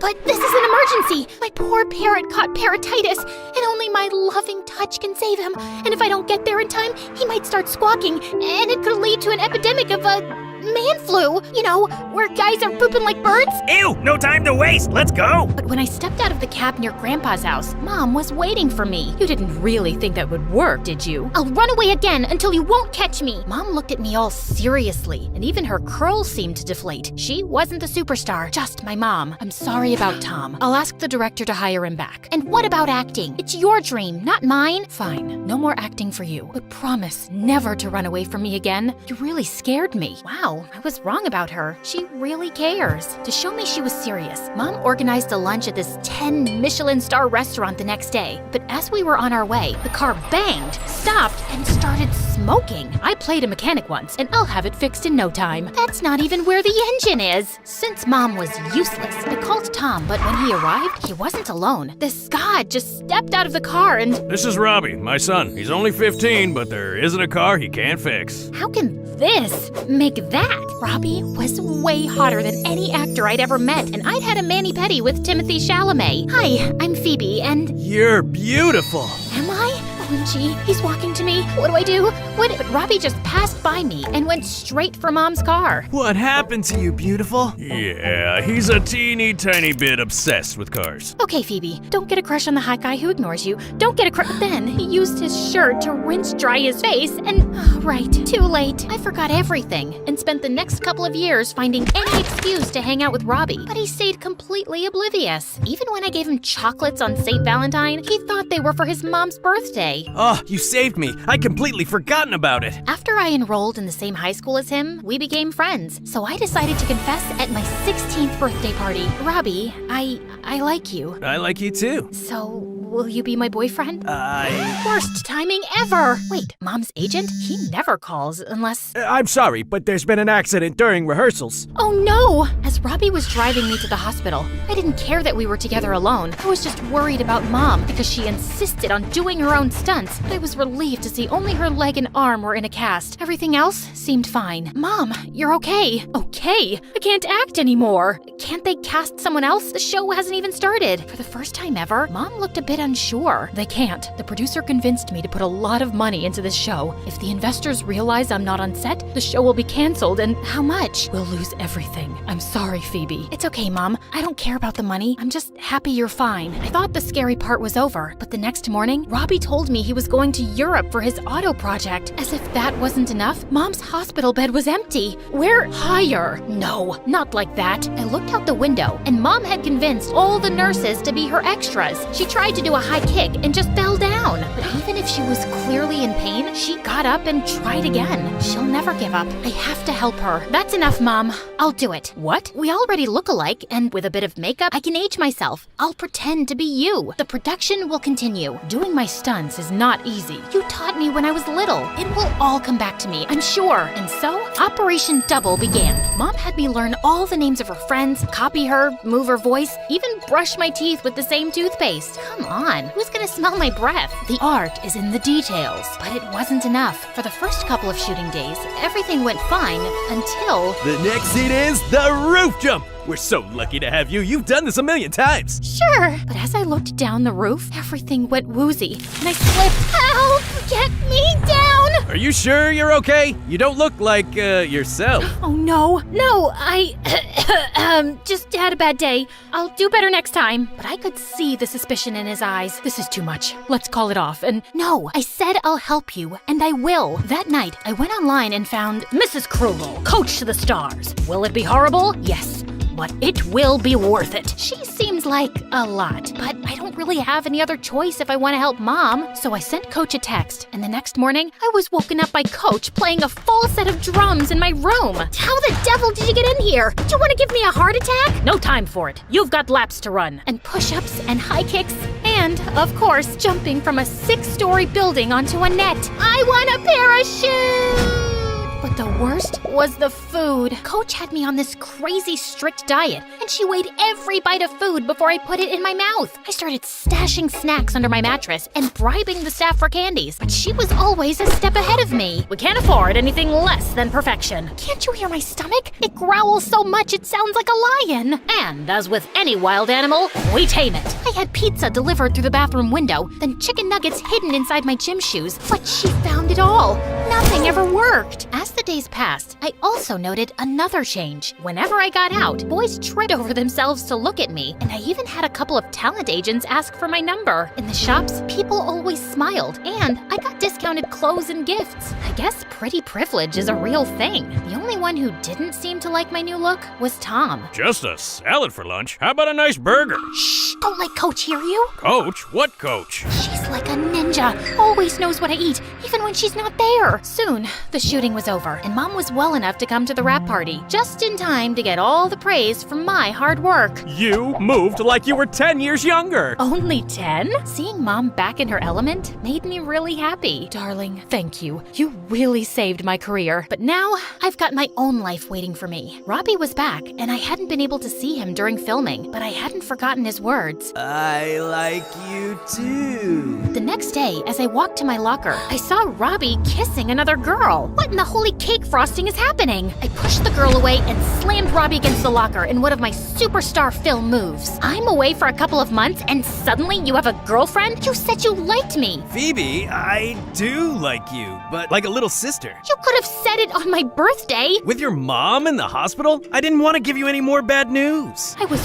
really angry, but as I watched Robbie check on his girlfriend, I realized he never looked at me like that. Before I could make things worse, I ran back home. I spent the next few days eating chocolate, watching MSA, and wallowing in self-pity. The first heartbreak is always the hardest. It will pass. You don't know that! Pass me the cookies! But even after Robbie texted me to apologize, I couldn't get out of my funk. I'm not angry at him. I'm angry at myself for wasting all that time chasing after him. And just as I was about to turn into a slime monster, Tom came to my rescue. Come on, get up. I got a surprise for you. Robbie has a secret twin? No, and there's more to life than boys. Even my own. Here. He handed me a flyer. Police Academy early admission? It's in 3 weeks. Didn't you want to become a cop? In focusing on other people, I had forgotten my dream. But it's not too late. I can still become the best cop ever. But after eating my feelings, I was completely out of shape. I would never pass the selection unless... Rise and shine, you useless slob! Great. Can't you go a little easier this time? Easy is for losers! I guess. I mean, I'm the one who called her, right? This time, Coach was even more stern than before. Everything was counted. How many steps,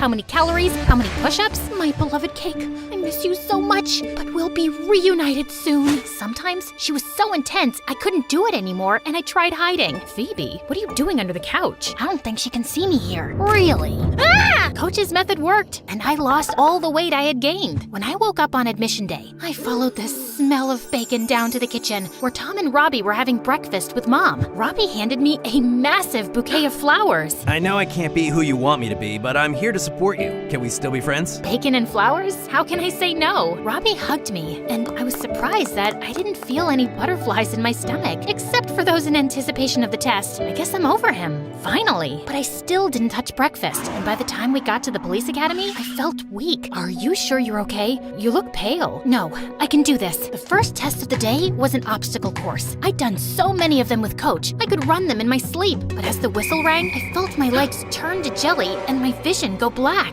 When I woke up, I was in the stands with Mom and Tom. You fainted. Robbie's gone to fetch you some water, but in the meantime, eat this. No, I can't. Coach said that's too many calories. Right, the mysterious Coach. Where is she? I've been meaning to have a chat with her. She's been filling your head with all this nonsense about skipping meals and looking fit. What Coach? Mrs. Krugel. They looked at me in confusion, so I took out my phone to show them Coach's website, but when I Googled it, nothing came up. I don't understand. I've hired her to help me train for Mom's role. I trained you, no one else. But Coach, does it mean I made her up? The next day, Mom took me to a psychiatrist, and after I told her everything, she confirmed Coach did not really exist. She came to you every time you felt insecure, right? It's clear you created her as a defense mechanism, but I'm afraid you developed an eating disorder. Doctor was right. I'd used food as a tool to make me feel better and more secure with myself, but it became very unhealthy. And how do I get better? With time and therapy, but mostly being kind to yourself.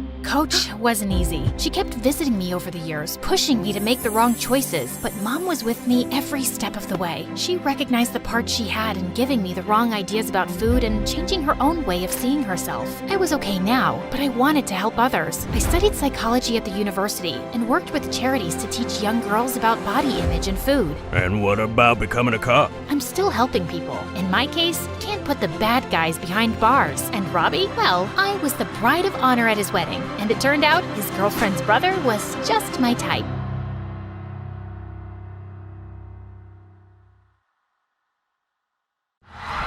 The crowd erupted as I struck the final chord, and I looked up as the fireworks lit up the sky. They danced across the night, vibrant and full of promise, yet they also carried with them the shadows of a nightmare I couldn't escape. As we finished our song, Zane, the main vocalist, immediately approached me backstage. You are absolutely on fire tonight, Raven! Why don't you join us? For real. The band needs you, you know. And so do I. Tempting. But if I do, my grandma will kill me. I'm only filling in because your guitarist got sick.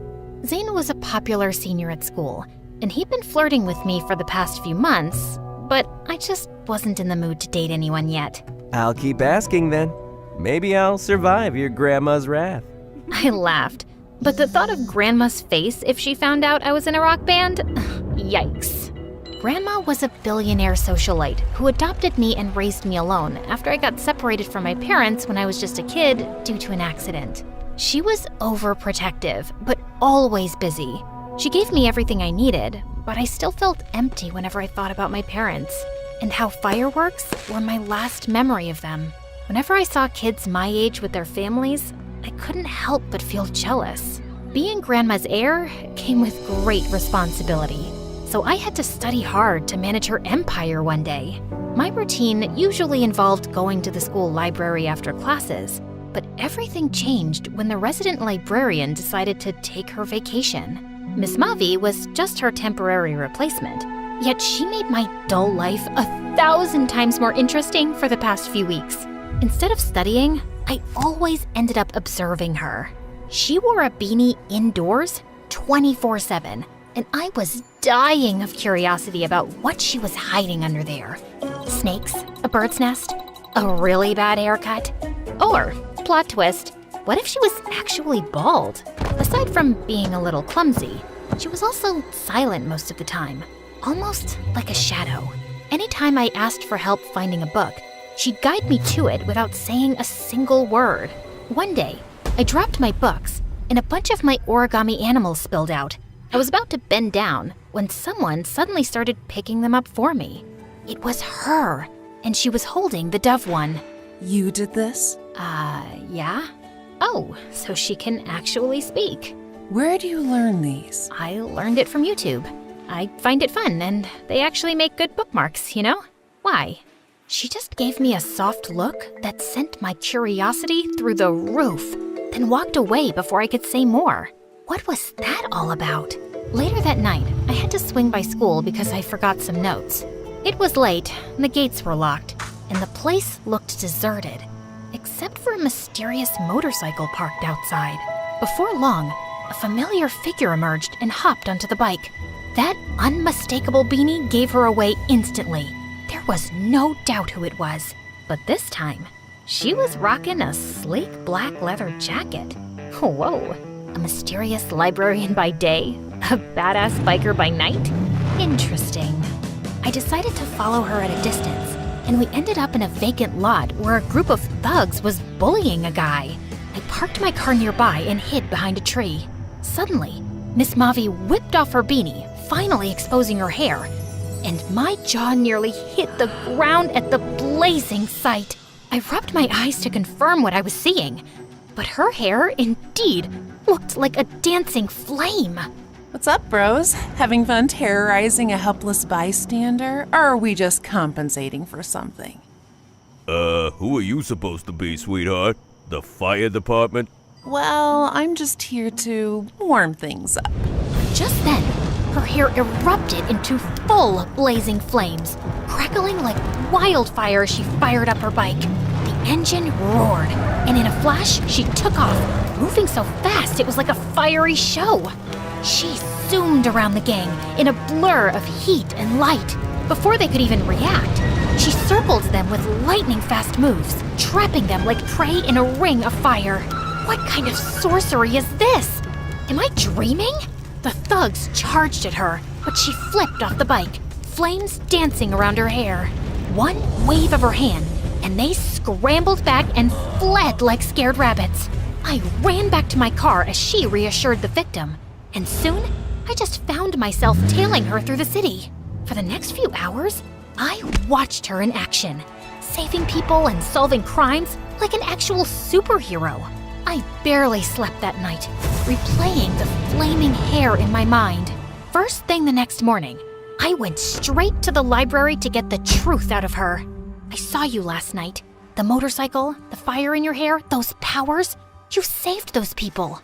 Sounds like you had quite a dream. You sure you didn't doze off while studying? I'm not crazy. I know what I saw. She just shrugged and continued doing her business quietly. Ugh.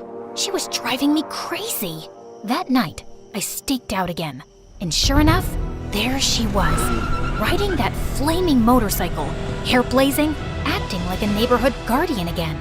I finally cornered her in the far aisle of the library the next day. Stop it. Quit pretending you're normal. I know you're some kind of superhero. Who are you? She put the book she was holding aside and then looked at me with a seriousness I'd never seen before. You're such a stubborn little girl, aren't you? She was about to press her fingers against my forehead, but stopped and sighed. All right, if you want answers, meet me at the abandoned pier on Saturday at sunset. Oh, I'll be there for sure. The weekend rolled around, and when I arrived at our meeting place, she was already waiting for me while leaning against her motorcycle, her fiery hair shimmering in the sunset. Hey there, how are you feeling? I'm good. Obviously too excited for whatever bedtime stories you've got. Lucky for you, I'm actually quite fond of telling stories. For starters, my real name's Mavwika, and I'm not exactly from around here. Wait, are we talking outer space? You're an alien? I'm a Pyro Archon, and the world I'm from is Tevat, specifically Natlan. And I'm here to fulfill my duty as a leader and protect my people, wherever they are. I was probably just stuck in a long, vivid dream, because there was no way this could be real. But honestly, I didn't care. I was loving every second of this. So, what are you doing posing as a librarian at our school? Hey, the best place to stay on the down low is behind a desk full of books. Nobody suspects the quiet and clumsy librarian, right? Easier to keep an eye on things, sniff out danger, and mask the fireworks up here. I was surprised at how talkative she actually was. So, your hair, it's on fire but not burning anything. How does that work?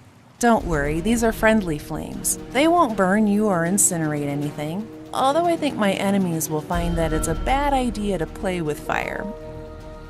Anyway, weather like this is perfect for enjoying the outdoors. Let's go for a spin. Here, hop on. I hesitated at first, but deep inside, I had always yearned for some adventures. So I did, and we tore through the city at speeds that made my stomach flip. You're overspeeding! Don't worry, we'll be fine. Before I knew it, the cops were tailing us. Sirens blared, but Mavwika expertly weaved through traffic, leaving them behind. See you later, officers. With a flick of her wrist, the bike darted through narrow alleyways, dodging traffic and even slipping past a semi-truck like it was nothing. Then, the wheels started glowing fiery orange. Before I knew it, we shot off the ground, soaring above the city. My jaw dropped as rooftops shrank beneath us. Holy mother of smokes! Are we flying? Gliding. But flying sounds better, doesn't it? We landed with a burst of sparks, but Mavwika wasn't stopping. She steered toward the mountains without hesitation. Wait! There's no road! Oh, girl, who needs roads anyway? Rev the engines! With a fiery leap, we launched off a rocky incline and soared through the sky like a blazing comet, hopping from one mountain peak to the next. You're insane! Told you it'd be fun. Terrifying, but yeah, maybe a little fun. The next few days were a blur of adventures.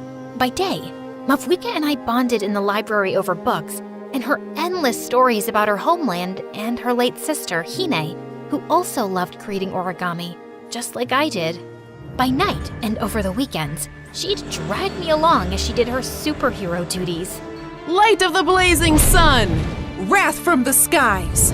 Pyroclastic surge! One day, I took her to the mall for a change, and she looked fascinated. What kind of magical refrigeration chamber is this? We don't have this in Natland. This is called a mall, and the extra cold you're feeling is because of the air conditioning. Interesting. I can't believe people wander around here for hours, like they're on a quest, but with no real treasure. The treasure is buy one, get one free, actually. I couldn't help but laugh along at her reactions. After cooling off, we headed back out to patrol the city. But later that night, our fun took a serious turn when we encountered a building engulfed in flames. Fire trucks were there, but the fire was raging out of control. My mom and dad, they're still in there. Please save them. The sight of the little girl desperately crying made something twist inside me. I remembered being little, lost, terrified. Please, you have to save them. She's just a kid. She can't lose her family. I promise, she won't lose them. Mavwika walked straight into the burning building and redirected the flames with what she called her pyro elemental power, creating fiery pathways to rescue those stuck inside. She even blasted through debris with her flame attacks, and everyone just couldn't believe what they were seeing. Within minutes, she emerged from the smoke, carrying the girls' coughing parents. The firefighters rushed to help, and I wanted to cry with relief. The little girl threw her arms around them, and they hugged tight. Before the police and media could finally corner the fiery superhero in town, Mavwika whisked me away and brought me to an abandoned park. What happened back there must have stirred something inside you. It's okay, you can tell me. I'm here to listen. I was 3. I don't remember much. Just being on a yacht with my parents. They were celebrating something. There were beautiful fireworks, and I was so happy. But then, the waves got rough. The boat rocked. My mom screamed, and my dad held me tight. Then, We went under. Everything went dark. I woke up on a shore. My grandma found me and took me in, raising me like her own. She tried everything to find them. Hired search teams, investigators, but nothing. No trace of them. Everyone told me they were gone, but I don't believe it. I can't. I feel it in my heart. They're still out there somewhere. That feeling, it's powerful. Hold on to it, but don't let it hold you back either. Your story isn't over yet. Maybe the light is leading you somewhere you're meant to go. Just then, a burst of fireworks from the horizon distracted us. It was coming from the nearby harbor. In my world, it's nearly lantern night. People from Liu celebrate with lights, fireworks, music. It honors wishes and memories of everyone in Tiavat. That sounds awesome. I wish I could experience that right now. You can. We can bring a bit of that celebration here. How? To answer my question, she led me to the harbor and told me to close my eyes. Don't open them until I say so. Okay.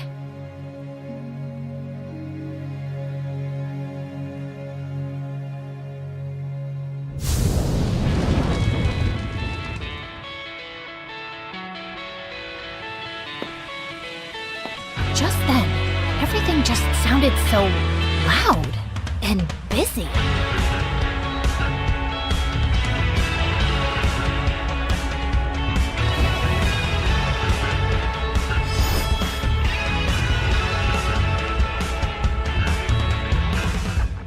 Now open your eyes. I turned to see some strangers who looked like video game characters, just like her. You made all of this happen? Everything just seemed possible with Mavwika. Soon enough, people from the city, curious about our impromptu festival, drifted in to join us. The next moment, the electrifying sound of rock music filled the air. Let your flame burn brighter. Can't you see it's now or never? This is our moment, now is our time. So follow me to the finish line.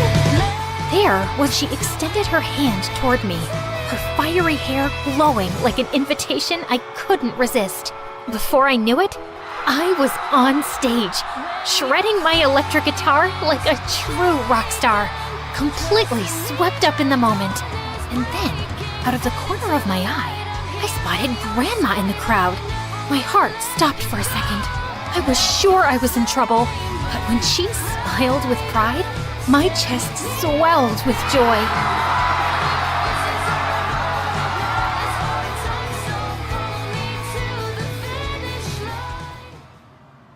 When the performance ended, Mavwika led me to the water, where countless floating lanterns shimmered like stars on the surface, and handed me one. Make a wish. Lantern Rite is about sending hope into the sky. Believe, and maybe it'll come true. I wish to finally find her. A glowing portal shimmered like a magical doorway. What's happening? You're leaving? Natlan needs me. It's time for me to go back. My people need me to light their way forward. I felt a lump in my throat. Thank you for everything. You made my wish come true. It's been an honor and truly my pleasure. I will miss you, you know. She then took my phone and with a quick tap, installed a game called Genshin Impact. Rev the engines!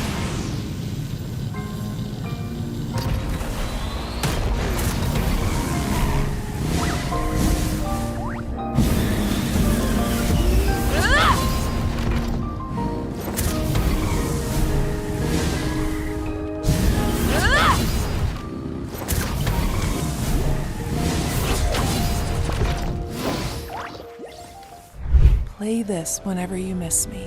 My spirit is there. My flame, my hope.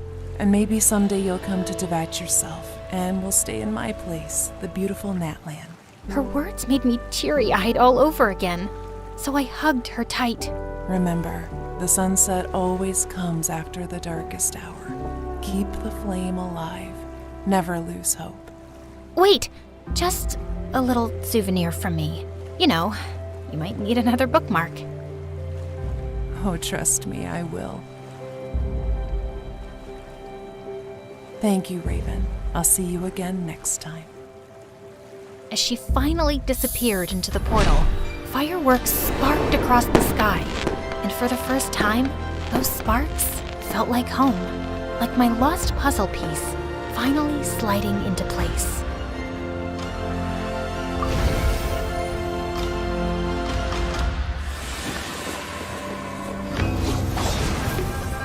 Embark on an epic adventure in Genshin Impact with the latest update. Unlock new characters like the Pyro Archon, Mavuika, Mystical Sitlali, and the skilled Lan Yan. Plus, if you log in during the Lantern Rite Festival, you can get 20 free pulls, a free 4-star character, and essential upgrade materials. Download now using the code in the description to power up your adventures. You won't want to miss this epic update.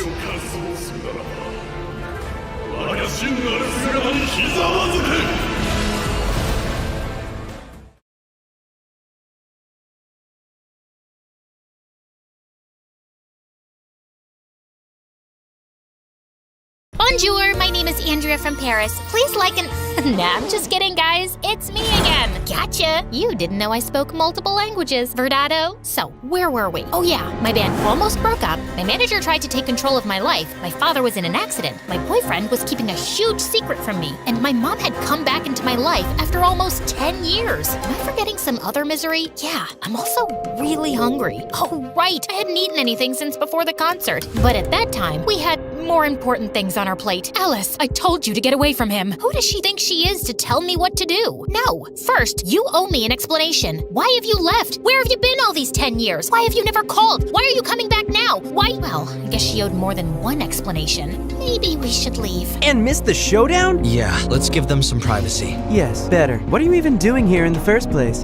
We'll wait outside. No, nobody leaves. And you better start talking before we start improvising a bad cop, good cop scene. And no, Luke, you can't be the good cop. But Alice, no excuses. Just spill the beans. My mom took a seat and a deep breath, then remained in silence for a few minutes. I couldn't wait to know the truth. I was impatient, nervous, stressed, and hungry too. But most of all, I was tired. Then she started talking about her life, you know, blah, blah, blah. Some really revealing stuff and other things. And then the end.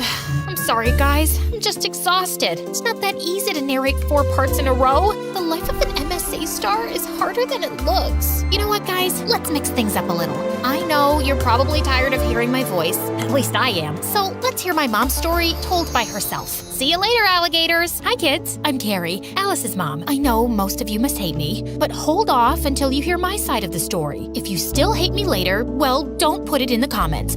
I don't think I can handle having my own haters. Let's start from the beginning. After I got married and had Alice, my life was practically perfect. Lovely family, a career climbing. Life was looking up. When Alice was finishing elementary school, my big shot arrived. Carrie, we want you to lead the case against the Siri clan. Oh, yes, I'll do it. Their time has come. Justice will be served. The Siri clan was one of the largest and most dangerous criminal groups in the country. They were the worst of the worst, fixing sports events, moving narcotics, blackmailing politicians, and even kidnapping kittens in their spare time. You name it, they did it. Get ready. This is gonna change your life. And boy, it did. I couldn't imagine at the time how much it would cost me. I couldn't tell anyone about my involvement with the case, not even my family. Still, the clan found out pretty much everything about me. I soon started receiving threatening phone calls, menacing letters, and gifts of dubious taste. The prosecution put security on us. The suit guys followed us all around without Alice and her father knowing. But that didn't stop the Siri clan. Oh no. A few days before the trial, I received an envelope in my office. Inside, there were pictures of Alice at school, in the park, coming in and out of the house, everywhere. I thought about calling the police, but it was too dangerous. I had to do something. So, I went to see the head of the clan, ready to put my career aside and my principles in exchange for the safety of my family. But he was a tough negotiator. I have a counteroffer. They not only forced me to sabotage the lawsuit against them, but also made me work for for them as their legal counsel for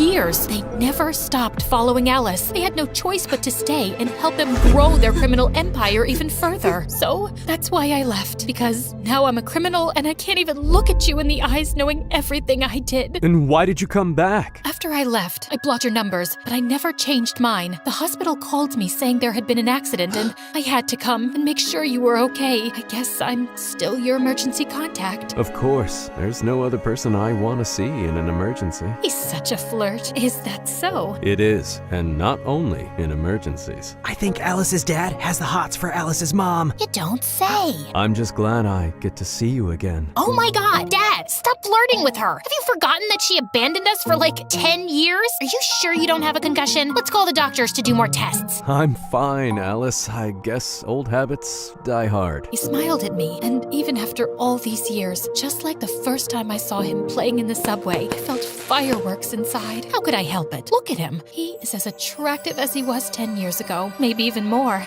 You can tell he's been hitting the gym. Check out his arms, his shoulders, his... Okay, that's enough. This is still a family channel. I'll take it from here. As you can imagine, my mom's story was like a roller coaster for me. And by the end, I was pretty dizzy. I didn't know what to say, but at the same time, I had hundreds of questions to ask. At first, I needed some air, like a lot of air, and something to eat. So I walked out of the hospital, and then I saw it. That was really love at first sight. Thank God. I ran to it, and I ordered half a dozen hot dogs. What? Lady has to eat too, you know. Besides, can't think with an empty stomach, right? Bon appetit. Note from the MSA producers. Due to the disgusting nature of the following images, we have decided to censor the next part. Ugh, I so needed that. Now I can think straight. Let's get this over with. I walked back to the hospital, but stopped dead in my tracks when I saw Mom and Camillo talking at the entrance. We should try to be friends. After all, we are family. You don't scare me. And why should he? Oh, let me guess. He probably is the son of the boss of that clan, and he's just dating me because he has a secret agenda, right? No, not at all. So why should I get away from him? Maybe I got carried away. To be honest, I don't think you guys are really a match. I mean, you are a Cancer and he is a Capricorn. Those are the least compatible signs in the horoscope. I'm actually a Scorpio. Oh, then it's okay. You have my blessing. Great! Thanks, Mom. Camillo hugged my mom. Their performance was as believable as a bunch of elementary school kids acting out Shakespeare for the end of the year play. Of course I knew there was something wrong. I'm not an idiot, guys. I asked Camillo about it like 1,000 times. Why does my mother hate you so much? What did you do? But he always came up with different excuses. It's because I'm Italian. She hates poets. She doesn't like my cologne. I think she must be in love with me. Eventually, I stopped asking. I know it sounds crazy, but after so much time, things were somehow in order and part of me didn't want anything to change. Sure, I knew that things sooner or later were gonna bite me, and trust me, when they did, it hurt like a dog bite. The next few days were truly bizarre. My mom came back into our lives as suddenly as she had left. Every time I went to visit my dad, she was there, and the two of them together were absolutely unbearable. You guys know I'm a sucker for love, but they were too much even for me. Here comes the plane. Can I have a bite of the pilot too? Oh, don't start. Last time things got out of hand. Yikes! When my dad was discharged, she took care of him at home. They even urged me to come back and live with them so we could be a happy family. Before saying no, I actually considered it for like half a millisecond. But Mom was determined to get back into my life, by hook or by crook. Like some regular mom and her teenage daughter, we spent all of our time together fighting. The thing was that I was not a teenager anymore, and she wasn't like a regular mom, which made things really weird. Where are you going? With whom? What time will you be back? I want my lawyer here. I am your lawyer. Talk. To a club with Moon and Luke around 2. That's too late. You can go till 12. But Mom! No buts, Missy. It was kind of fun to make up for lost time. You're so mean. I hate you. I always wanted to yell at my mom that I hate her for some stupid thing, like a normal teenager. Although I would never admit it then, having Mom back was amazing. But still, she really had it in for Camillo. And it wasn't, of course, just because of our zodiac signs. She started playing detective, attempting to sabotage our relationship. relationship. She tailed us in secret to our dates. Remind you of anyone? I guess the apple doesn't fall that far from the tree. Of course, she didn't know about my successful career as a matchmaker. Table 5 said you would take care of their check. Since when is bread so expensive? After that, she sent me flowers and gifts from a mysterious secret admirer. Free chocolate. But that was nothing. It got to the point where she tried to kill Camillo. I didn't know he was allergic to nuts. I told you like yesterday. Oh, it must have slipped my mind. Then she went all in and planned a blind date for me and Kwan, who was a few days away from returning to Korea. I had to admit that it was a beautiful date, and Kwan looked so attractive. But I had a boyfriend and he had a girlfriend. I'm so sorry my mom put you up to this. Don't worry, it's always nice to spend some time with you. Won't your girlfriend mind? I don't have a girlfriend anymore. She left me. She said my heart was still entangled with something here. And what is that something here? I think you already know. Kwan smiled at me, and I blushed so much that I could have become a stunt double for Poe. You know, the red Teletubby. Change the subject, Alice. This could get out of hand. I don't know what my mom has against Camillo. She hates his guts with a passion, but he didn't do anything. I think you should trust your mom. I know you two have a complicated history, but she must be doing this for a very good reason, and you can't keep ignoring it. At first, I thought Kwan was only saying this because he was jealous. But then I started to think he had a point. Turns out, his words were absolutely right on target. When I got home that same night, I did what I promised I would never do. I went through my boyfriend's computer. Guys, this is me not setting a good example. Don't follow my lead on this one. Remember how I said things would come back to bite me in the butt? Well, they did. More than a dog bite. It was a crocodile bite. Among Camillo's files, I found a book about me. Yes, you heard right. Camillo was writing a book about my life behind my back. Actually, no, he wasn't writing it. It was already finished. What the?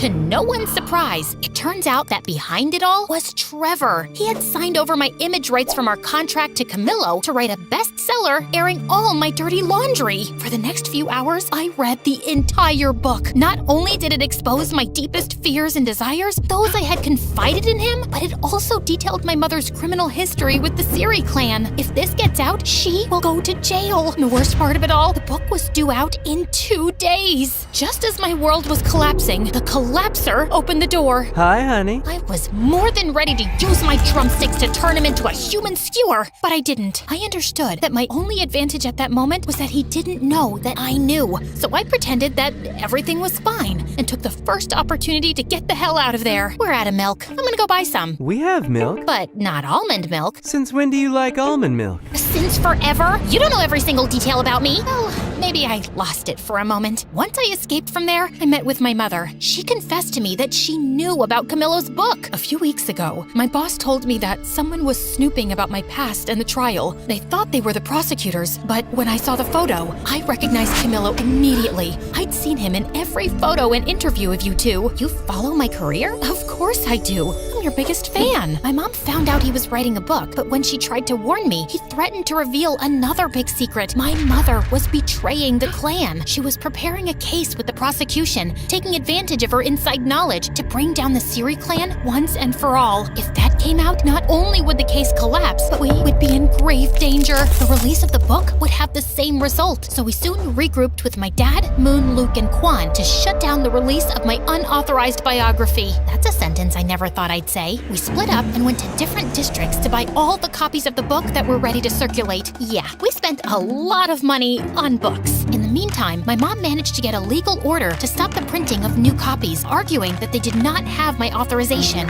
Amazingly, we managed to stop the book from coming out. We gathered all the copies and made a huge campfire. Not great for the environment, I know. Again, don't follow my lead on this one, guys. Anyone want a marshmallow? You're still leaving tomorrow? Maybe you can stick around for a bit. I'd love to, but I have to go home. But you should visit me. Maybe I will. Sadly, our victory was short-lived. Feeling defeated, Trevor and Camillo leaked the book virtually, and it soon went viral. What ensued was absolute chaos. My name became a trending topic, and the news went crazy with my mother's criminal story. Soon, reporters were swarming my house and my parents' house looking for a comment. My phone literally exploded from the number of calls and messages it received. To make matters worse, Camillo went on TV to present the book, badmouth me, and reveal that my mom was a double agent for the government. You will pay for this. From that moment on, we became the #1 target of the Siri clan. plan. Things were completely out of hand, and for the first time, I feared for my life and the safety of the people around me. I had to do something, but I didn't know what. Alice, there's no time for discussions. Get in the car. We have to go to the witness protection program now. We are in danger. I can't do it, Mom. You two go. Alice, this isn't up for discussion. No, it's not, Dad. I'm sorry. I ran between the cars until I lost them. It's not that I didn't want to go with them, but I was a public figure. The reporters and paparazzi would be after me like hounds. I knew that if I went with them, I would put them in even more danger. I needed to go somewhere where no one knew me. Oh, that's it. Quan,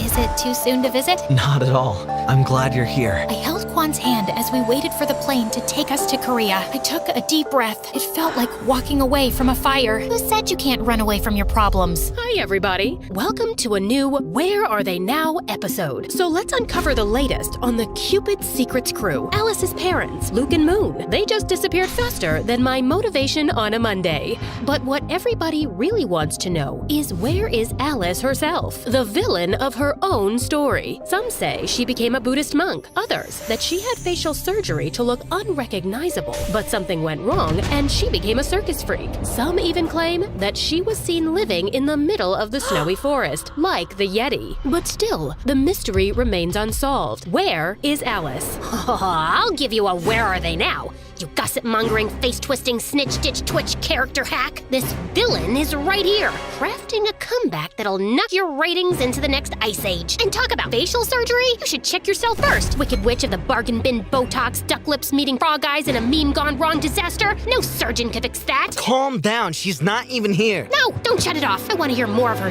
nonsense. Great. Now the power cuts out on me. As if everything else wasn't enough, the electricity there had a mind of its own. It always went out with the worst possible timing. Okay. You know, I'm not usually the nagging type. More like a silent ninja. Until someone turns on that spotlight of lies, you might think we stepped out of a time machine into the past. Well, almost. So this is where Alice is, in the middle of nowhere, picking up cow dung. I know, gross. I should give you a recap of the last year, but I don't really feel like it.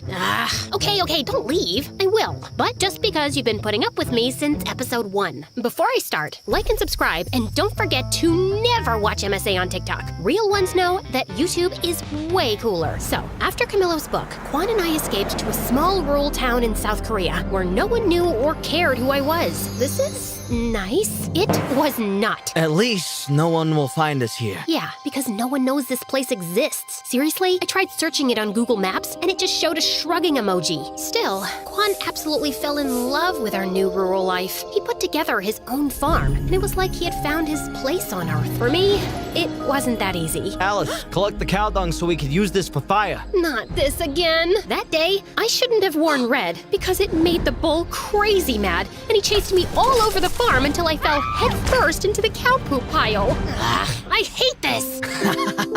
Look on the bright side. It's good for your skin. Oh, really? Then come here. I'll make you a good hydrating mask.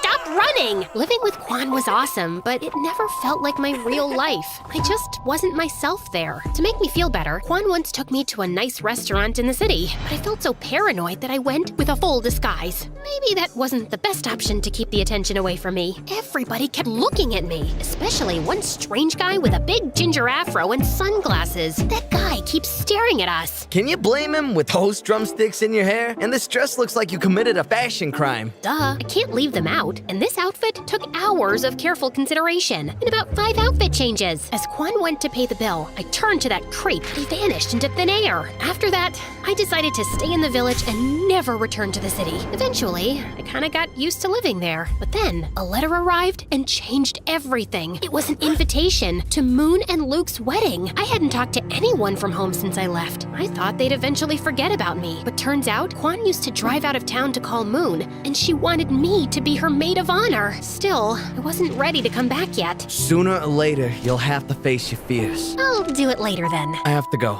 She's my baby sister. Of course. We said our goodbyes and Quan left, so I had some alone time. After a few days, I started to get really worried. Quan wasn't answering my calls or responding to any of my texts. I waited and waited, but no news. Finally, I called Moon, but she didn't know anything about him either. Nobody did. Before I could think about it, I was already on a plane crossing the world to save my boyfriend. As soon as I landed, I did a complete makeover to avoid being recognized. I had more important things to do than deal with the paparazzi. After After that, I went straight to the police station. I knew who was behind it all. The Siri clan kidnapped my boyfriend. Do you have any proof? I have a strong feeling. Does that count as proof? Maybe he just ran away from you after reading the book. The whole police station laughed at me. I wanted to throw all their donuts into the garbage, but I didn't. I just stole a few for later. Besides, we already captured Siri Clan's leader. What? After I left the police station, I had so many questions in my head. Just then, I saw Trevor drive by in a cool Porsche and stop not too far away. My heart was beating super fast, and I decided to follow him. I hid in an alley where it was kind of dark. I couldn't see much, but then I heard him talking on the phone. Keep a low profile. We can't afford any slip-ups right now. I had planned this